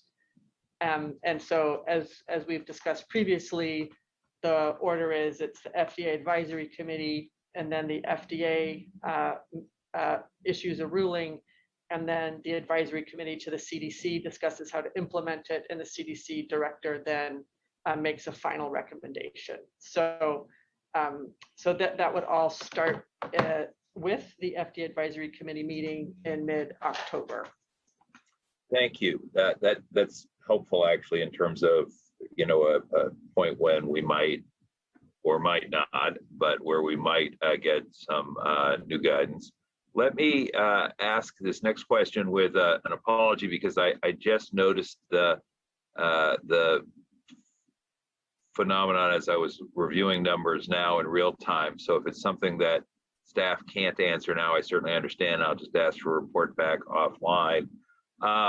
And it has to do with the calculation of the percentage of folks who are vaccinated. And of course, the number is different and higher for the calculation of folks with at least one dose. And I'm looking at the dashboard where it says 88.9%. And for folks who are, quote, fully vaccinated, 84.1%. So obviously both very encouraging numbers. And, thanks to all who made that happen, including folks who went and got their vaccination. But when I look at the city by city numbers that are also available on our county website, which I understand to be folks who had at least one dose of the vaccine, the number countywide is 88.9%. But when I look at the city by city numbers, they're all, even San Jose, where we've had our struggles, is 82+%, then many of the smaller cities are now listed as being at greater than 95%. So I'm trying to figure, I think San Martin was one area where the numbers were a little lower, but that's a relatively small number statistically. So I'm trying to figure out how we're in the mid 90s, low to mid 90s around the county when we haven't quite hit 89 in the aggregate number. Does anybody know if there's a statistical glitch there that I'm not spotting? And if not, could I just ask you to shoot us an off-agenda report? Sure. I think it has to do with the denominator that's used for the cities. So we can ask our SA team for a bit more detail and get back to you. But Thanks. I believe it's a denominator issue. Thank you. And that takes me to, so I will ask for an off-agenda report on that, and obviously to be shared. And that takes me to what was my underlying question, which is I noted in the press within the last few days some discussion about the calculation of these vaccination rates based on what we had been using, which was the, I can never remember, forgive me, the community population assessment, I forget the term of art, as compared or contrasted with actual hard census data that's now available. Do we have an issue there as well that your team is looking at in terms of, I gather in some cases it means we may have underestimated, and in some cases we may have overestimated because we haven't had contemporary census data until very recently. Yeah, you're absolutely correct. The denominators have been challenging. The denominator that we've been using is from the ACS, the American Community Survey. Thank you. And perhaps it would be best if in the report around the cities with the description of denominators, we also included an update on the denominators in general countywide. That would be helpful and appreciated, and good to take a little time. And thank you for reminding me that it was ACS. Dr. Cody, the other question I wanted to ask about the data is, you mentioned deaths from COVID and a calculation of that number. There was, as I recall, some recalculation of that after accounting for the distinction between deaths from COVID as opposed to deaths for people who had COVID coincidental. Am I remembering this right? You're correct. And so when you said today, excuse me, so when you said today deaths from COVID, you meant that very explicitly to be deaths from COVID, yes? That's correct. Thank you for that. Thank you for that. Those are all the questions I have at the moment, Mr. Chair. And thank you, Dr. Cody and team. Thank you, Supervisor Smitty and Supervisor Lee. Hi, good afternoon, Dr. Cody. First of all, thank you so much for your joint report with Dr. Dewan last week regarding the vaccine preparation for our students, especially those who might get them for the 5 to 11 years old. So thank you for getting that ready. I have a couple of questions regarding the material you presented on the slides. One, I remember we've been getting the ethnic breakdown of those who are being vaccinated and who are not, and we were using that previously to determine how we could do better outreach. I don't think the numbers probably changed that much, whereby, for example, I think some of the Latinx and African American numbers were the lowest, as we recalled, and there was a good chunk of older white population as well. I don't remember seeing chart again, but I assume those numbers are still pretty much the same right now, correct?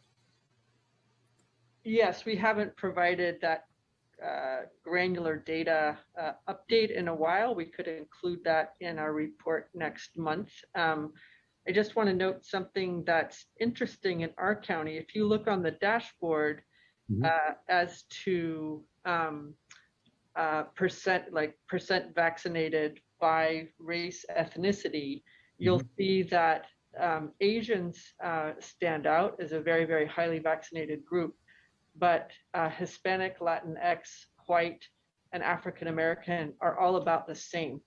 So the vaccination, there's not much disparity there, which is not what's seen in other jurisdictions. So that's interesting.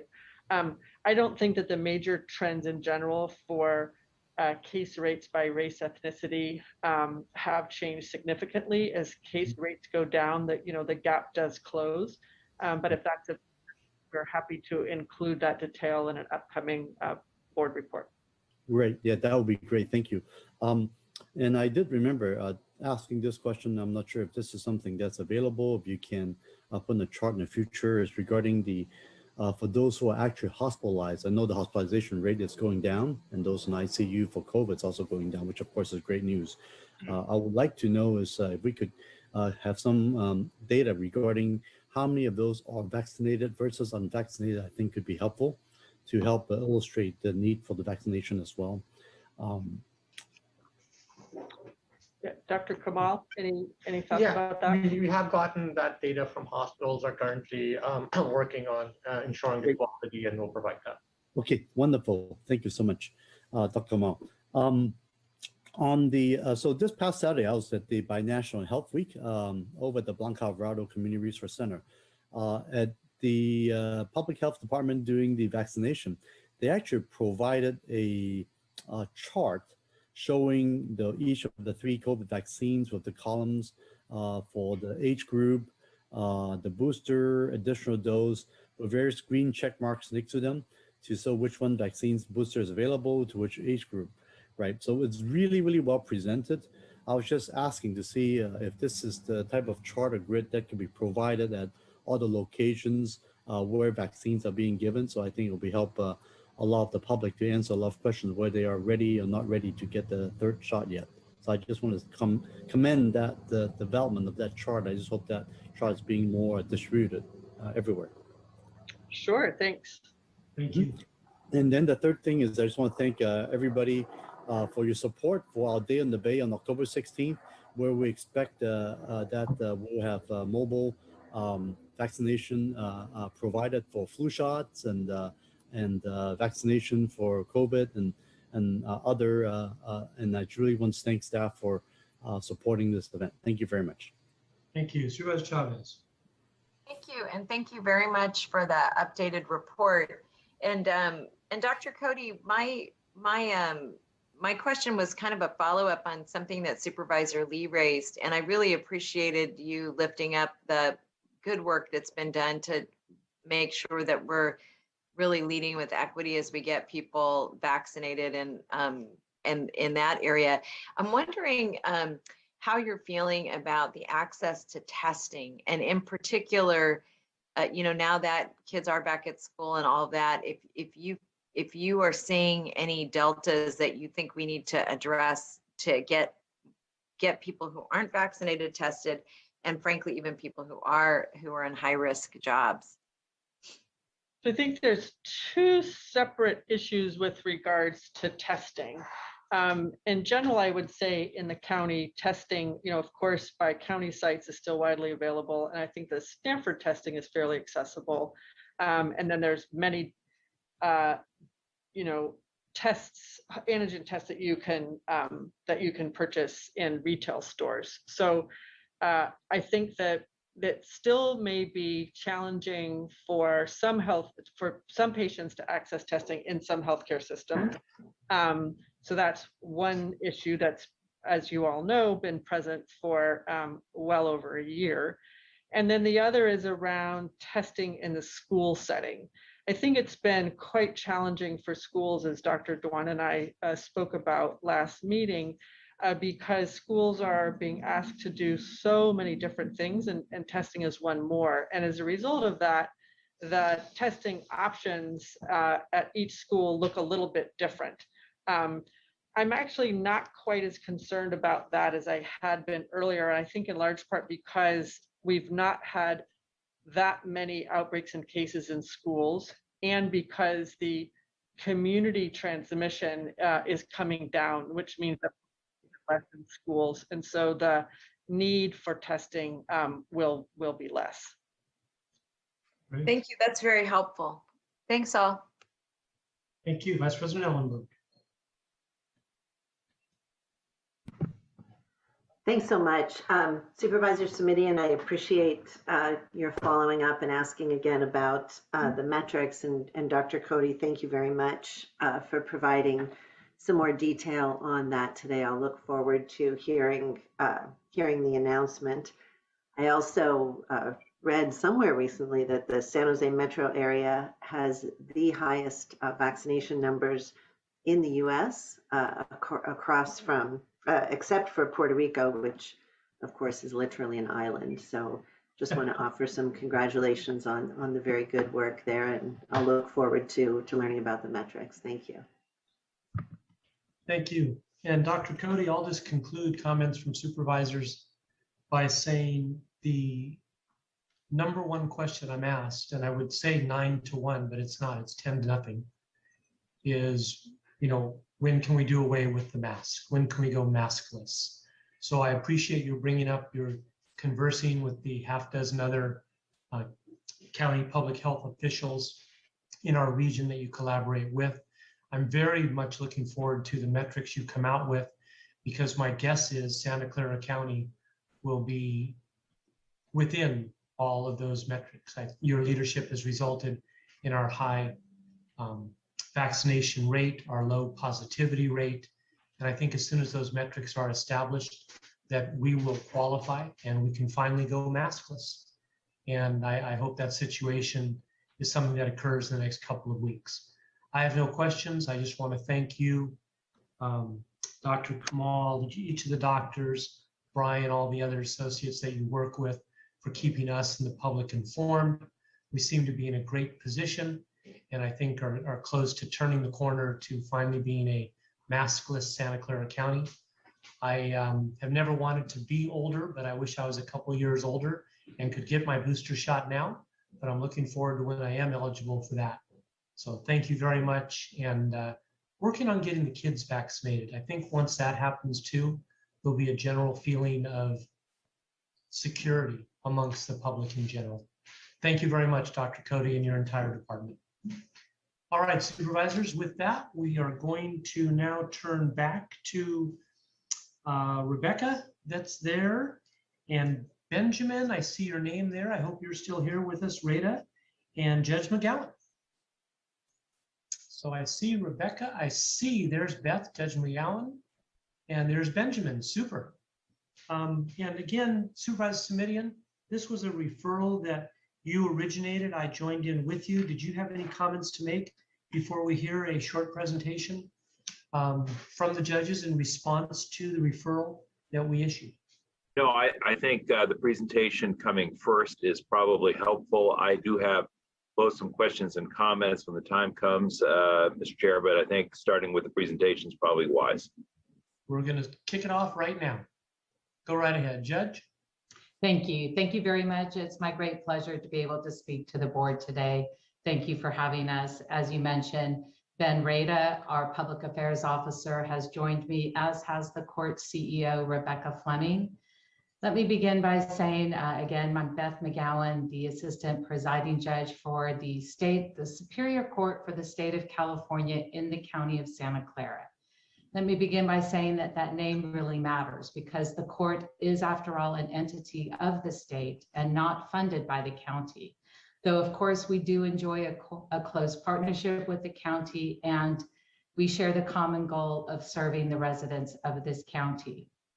By way of the referral, the county has asked for the court to provide updated information regarding court operations. The court has submitted a memo today which provides answers to the specific areas of inquiry which were contained in the referral, and I will not repeat the memo now. In addition, each supervisor's office has now been provided with current contact information for court key staff, and we invite you to reach out whenever you need information. Now, the pandemic has severely impacted the operations of the court, as with most other businesses and entities across the state. The court suffered significant budget cuts, which resulted in a reduction of staff court-wide of over 20%. The court currently has 100 fewer employees than it did at the beginning of the pandemic, which has forced the court to make some very difficult decisions regarding its priorities. The court continues to prioritize mental health courts and drug treatment courts, which serve all residents of the county. The court has also prioritized the criminal trial backlog, which resulted in the opening of the Morgan Hill Courthouse for jury trials back in August. We hope to add more calendars to Morgan Hill by January. We also expect to open the Palo Alto Courthouse to resume services there sometime in the coming months, hopefully no later than spring. The Palo Alto calendars have not been closed, but they are temporarily operating in San Jose. While the court has significant criminal and civil backlogs to address, the court's focus continues to include keeping our family court self-help center open and keeping our clerk's offices open for filings and records. We also continue to prepare for the end of the eviction moratorium by providing same-day mediation services within the courthouse. The court is also preparing to resume operations in the traffic division. The court participates in the county's Public Safety and Justice Committee monthly meeting, which I believe is Thursday this week, where we are able to share ideas and to share concerns with the county, with the public, and with our justice partners. The court continues to communicate with the public through its website, through press releases, through email and live chat as the most modern, effective, and efficient methods of communication. We do not currently staff all phone lines, nor do we anticipate being able to do so in the near future. Our jurors continue to receive notice and instruction through the mail and through the court's website. I assure you the court longs to return and resume its pre-pandemic operations, but we anticipate that doing so will not be a reality for quite some time. The court continues to serve the public and looks forward to partnering with the county to continue to creatively and effectively serve all of the people of Santa Clara County. That concludes my statement. Thank you. Thank you very much, Judge. Appreciate that. Supervisor Smitty, and I'll turn to you first. And I don't believe we have any members of the public. Okay, go right ahead. Thank you. And I know, thank you, Your Honor. And I know you have members of your staff team available as well. I guess a starting point for me, Mr. Chair, and I'm going to both start and end with essentially the same statement, if I may, today, because I want to put on the record the reason that I asked for this item with your co-authorship to be placed on our agenda. And it really, I think the easiest way to describe it, colleagues, is three sets of related concerns about where things stand today. One is clearly the impact on the work of the court that has been described. The second is the practical challenge of navigating the system and obligations within the system for the 2 million residents of this county, who I think are really challenged to figure out how to make their way through what can be a very difficult system to understand, even for professionals, even under the best of circumstances. And of course, most folks aren't professionals, and these aren't the best of circumstances. And then third and finally, and this may seem abstract, but to me, it's quite important, and that is the continuing loss of trust, I would even say alienation, that members of the American public, including our own locally, the loss of trust and the alienation members of the public have felt towards their democratic institutions, including the court. And that to the extent that the court seems remote, non-responsive, inaccessible, that can only add to the sense of alienation and loss of trust that people have in their democratic institutions, in this case, the court. And that, to me, is something that we should all be concerned about. So it's the impact on the work of the court. It's the challenge of trying to navigate the system, and it's the loss of trust in our democratic institutions that brought me to offer up this request for, if nothing more, just an exchange of information today. And hopefully by highlighting some of these issues, focusing some attention and yes, resources on those issues. It would be helpful at this point for me to ask, could somebody give us a brief history of whatever happened to the Sunnyvale Courthouse? Since Sunnyvale is a community that both Supervisor Otto Lee and I represent. I'll ask our CEO if she'd like to respond to that. Yes.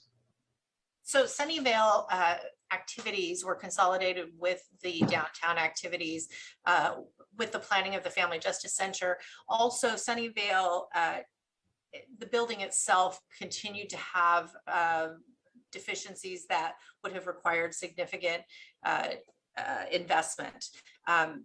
Once the Family Justice Center was completed and those services that were brought into the Family Justice Center and the downtown area were completed, we did vacate Sunnyvale with the exception of some storage and some, basic clerical type of activity.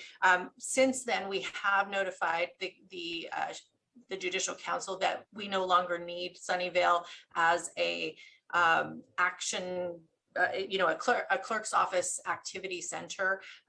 It is owned by the state and they have been looking to surplus the property out. And so that has been notified to the state and we have since started moving the administrative records out. Thank you. And Ms. Fleming, it may just be a term of art or language, but I think you used the phrase consolidated. I think I would say the courthouse was closed. Is there anything inaccurate about that?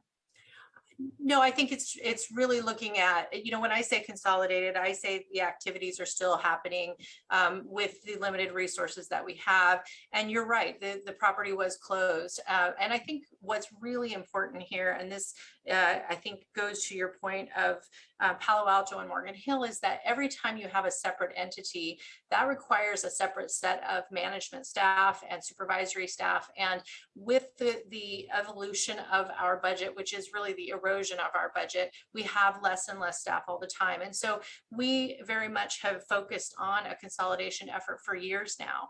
And it's unfortunate. We are trying to look for creative ways to continue to reach out to the residents of those areas, but that direction for our budget has not changed. And while it's not a new situation, it is the reality that we live in. So.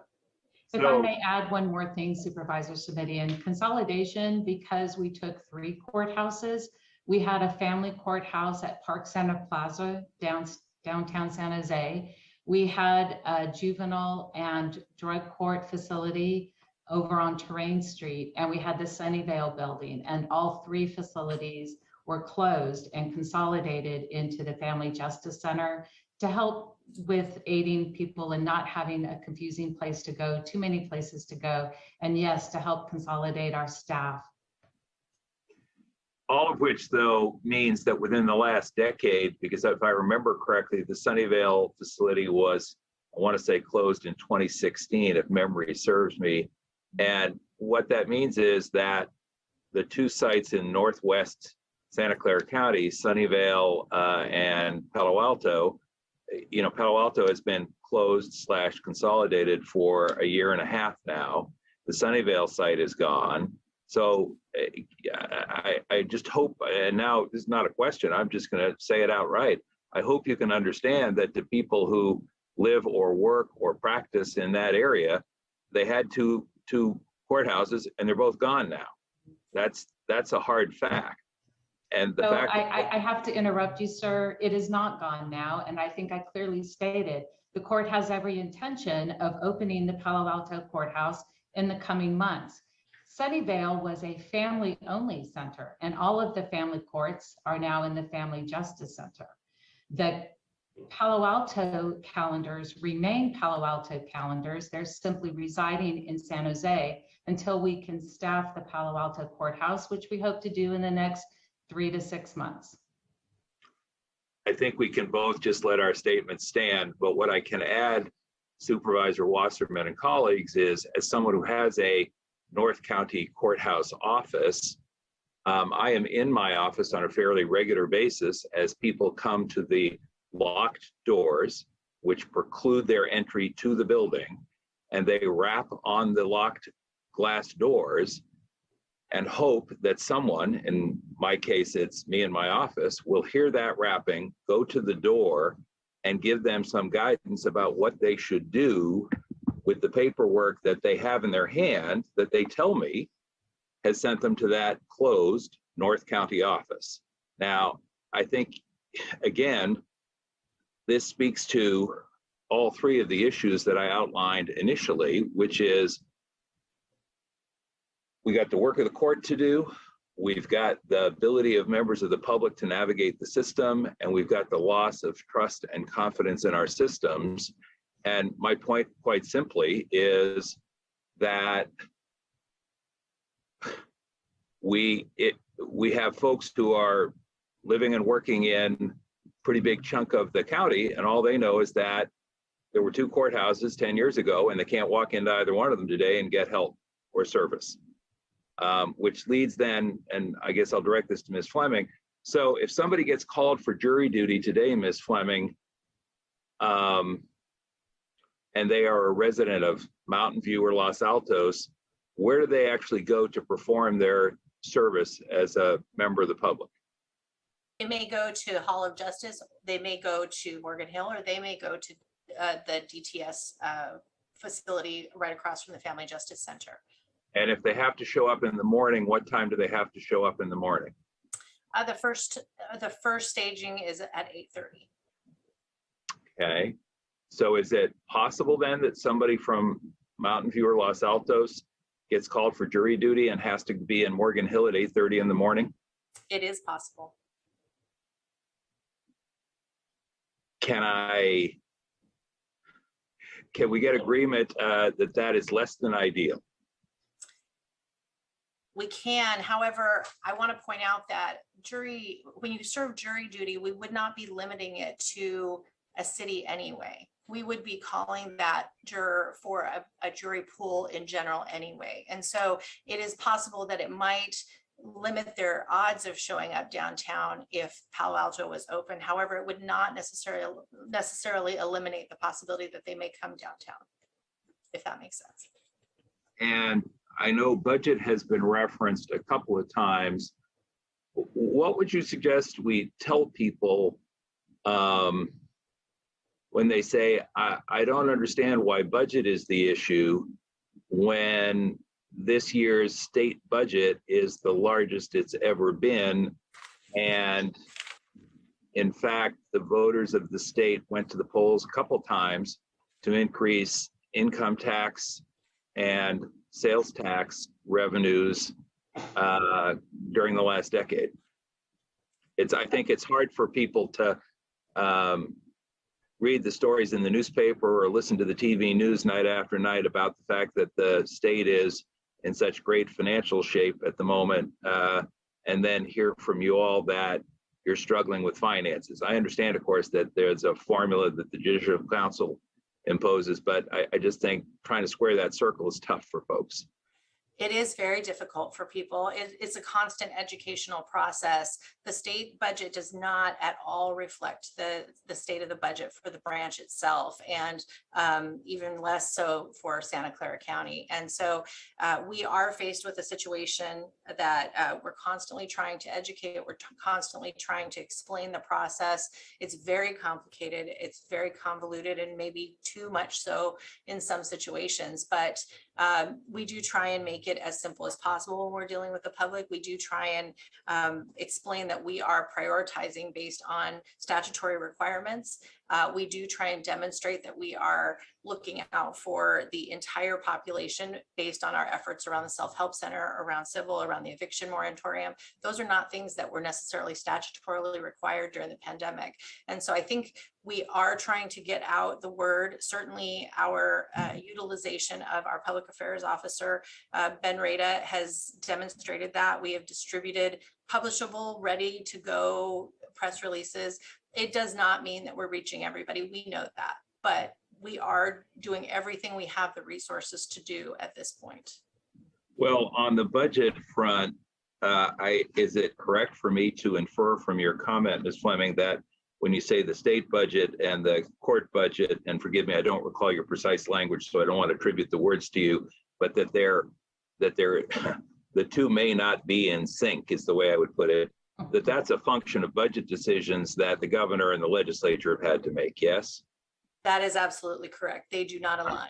All right. Well, I will say, just to find one place where I'm sure we can find common ground, I'm going to ask at the end of this conversation that we direct our county lobbying corps to communicate to both the governor's office and members of our county delegation the importance of court funding,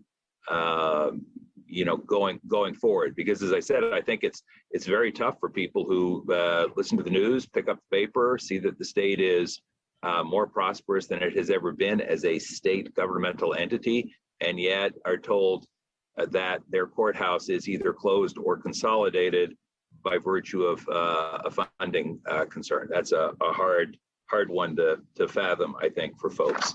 I will also just say I want to turn to Mr. Williams, if I may, before I conclude, Mr. Wasserman, because he had provided some background about just the challenge of civil filings, and if I could turn to him and let him articulate that, because I know that was a concern he raised and that we added to the referral. Thank you, James. Sure, we had just had a question that got added into the referral related to the timeline for getting stuff filed on the civil side on on the electronic docket, which affects in particular when there's a need to go in ex parte or for TRO proceedings. The other thing is just more generally, I think, awareness, and we recognize the why, but that civil related proceedings in general have lower priority obviously than criminal, but that's one of the resource constraints that's having an effect on civil litigation and civil side work as well, and that certainly affects the county's own work and litigation, but of course all other civil litigants in a similar fashion. Yeah, and Mr. Williams, based on the report back that the court was kind enough to provide, do you feel like you have some better understanding of where that stands, or are we looking at much the same circumstance going forward for the foreseeable future? I mean, I think, and I would suspect the court would concur, but that in the absence of either a change in the state formulas that apply to our county or an overall aggregate increase in funding, I suspect we're going to continue to see significant impacts on the civil side going forward.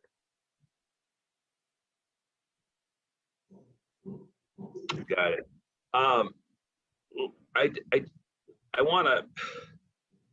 I didn't think we were going to solve all the problems of the world or even our court system today, Mr. Wasserman, when I asked if we could put this item on our agenda, but I did want to shine a light on the problem because I think that's the first step. And I do want to make an exhortation to the courts here at the end. And I want to close where I began, which is to say I have continuing concerns about the work of the court, however that is defined, about the practical challenge of navigating this system for the residents of our county, particularly people of modest means who may not have the understanding or expertise necessary to negotiate a challenging system. And the concern I have about the loss of trust and potential alienation from our democratic institutions, particularly including the court. I have shared with the court, who was, because folks were kind enough to reach out in advance of the meeting, just a couple of incidents, one recent and one from a few years ago, I had a county resident who approached our office with concern about jury duty, couldn't get a response from anybody at the court.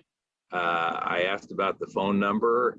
They said they had tried, got no answer. I thought, well, I'll try it myself while I do some paperwork in my office. I called that number and it rang for 45 minutes without an answer. That was a number that was printed and published as available to the public. And there was no one to answer. Apart from the functionality at issue there, that doesn't send the right message to the public about their court system and whether or not it is or isn't a court that serves the public, or whether it's a court that is reserved for others. More recently, I had, the experience, as colleagues will know, we're trying to build a teacher housing project across the street from the North County Courthouse on county land. The county, of course, is actually the owner of the North County Courthouse building and property. There was some communication to the Judicial Council in Sacramento about whether or not that's parking might be made available as surplus parking for affordable housing project in connection with that, even after hours. And the letter came back with not only a no, but a hell no, including the reference to the fact, and I am not making this up, that the wear and tear on the asphalt would be problematic if other people parked on the court's parking lot. Now, again, we say we're all in this together. We say we have a state housing crisis, but that was the reaction from the Judicial Council. To call that tone deaf, and I know that that's the Judicial Council and not the court, so I don't want the court to think I'm painting with too broad a brush here. But again, you can't be surprised if, when confronting that kind of a reaction or response, people take away the message that the courts are not theirs, that they are part of a system apart from, rather than serving our local community. So when the time comes, I will ask that we receive the report. I will ask that we direct our lobbying team that works on behalf of the county to communicate with the governor's office, and the members of our delegation are concerned about more robust funding and fairer funding.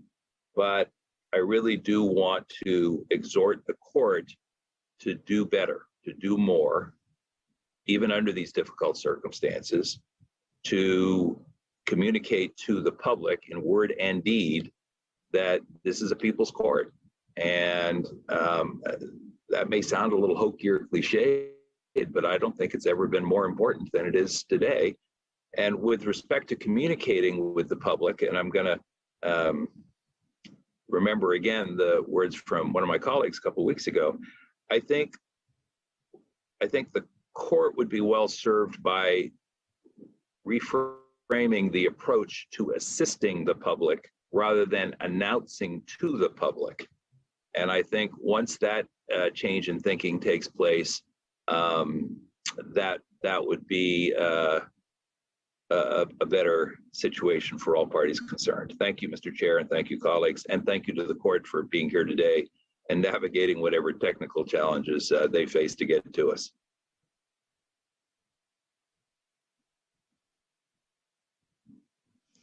No, Mike, you're on mute. Thank you very much. Speaking of navigating, we've gone from an Attorney McGowan to an Attorney Simidian to an Attorney Williams. We're now going to go to Attorney Lee and then Attorney Ellenberg, as well as all your supervisorial and judicial titles. Supervisor Lee, you were next up.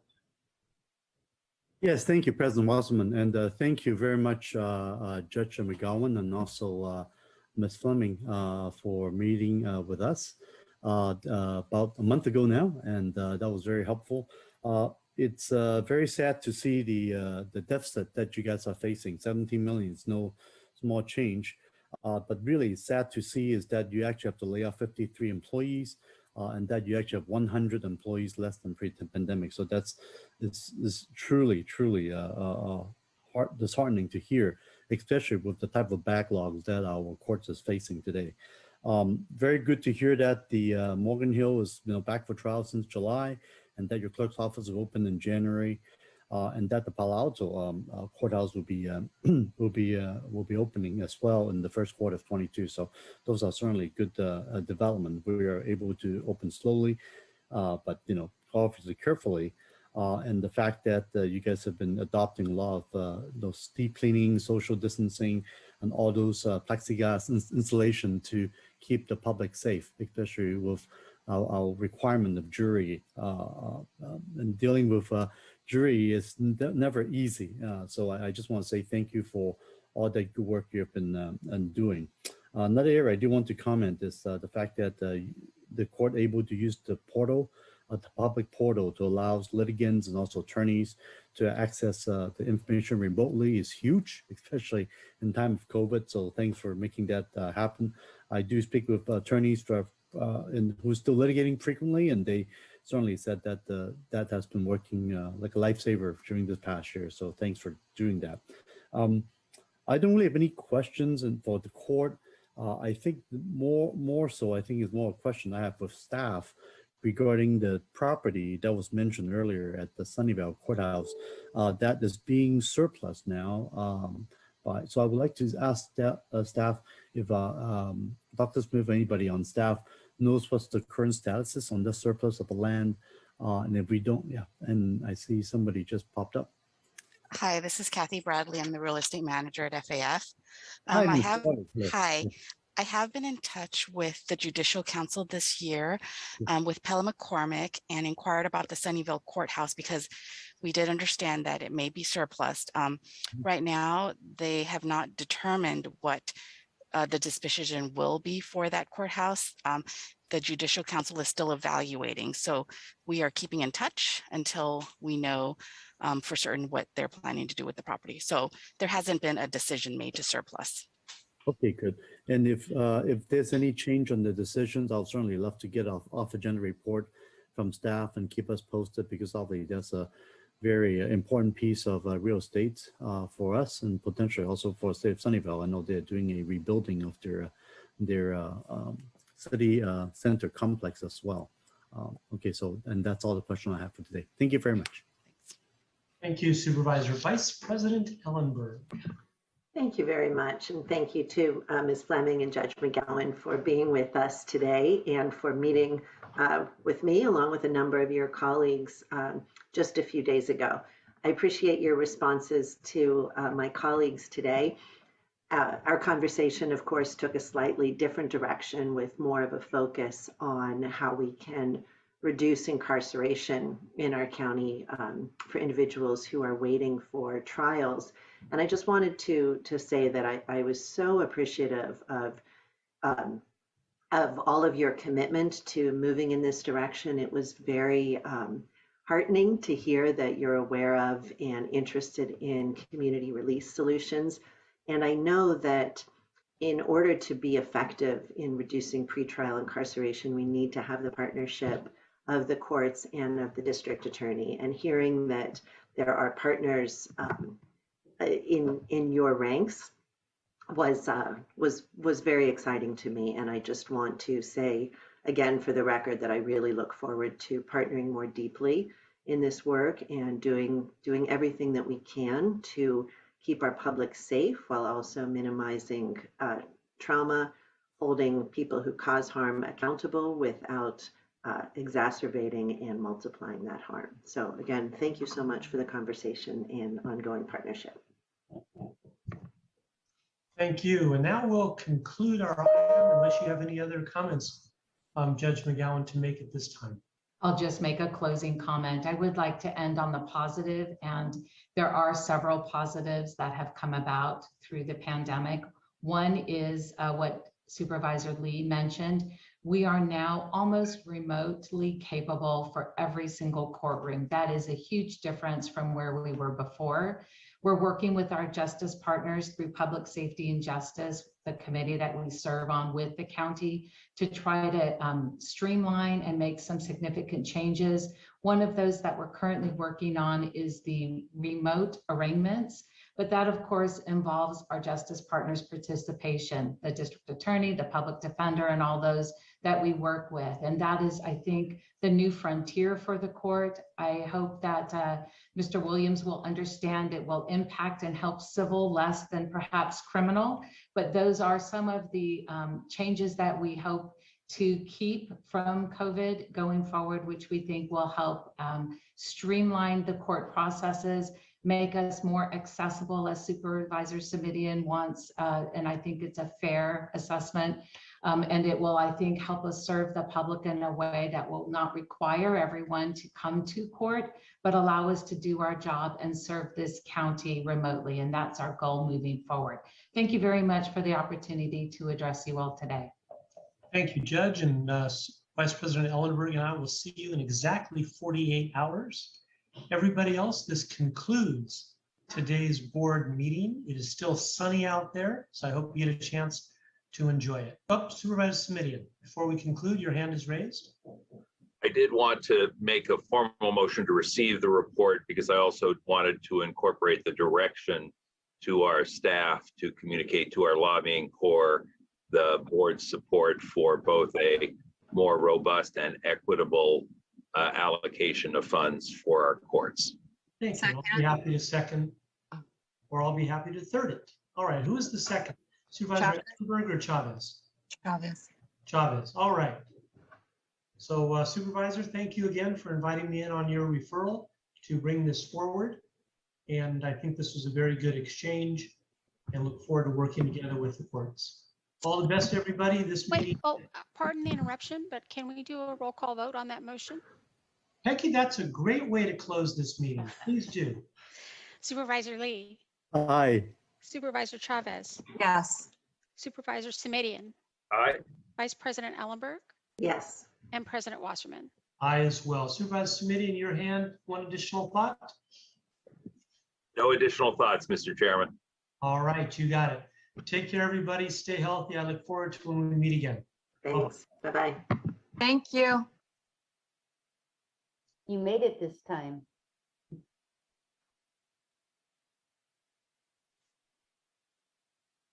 Recording stopped. With that, this room will be closed. Thank you all. Have a great afternoon.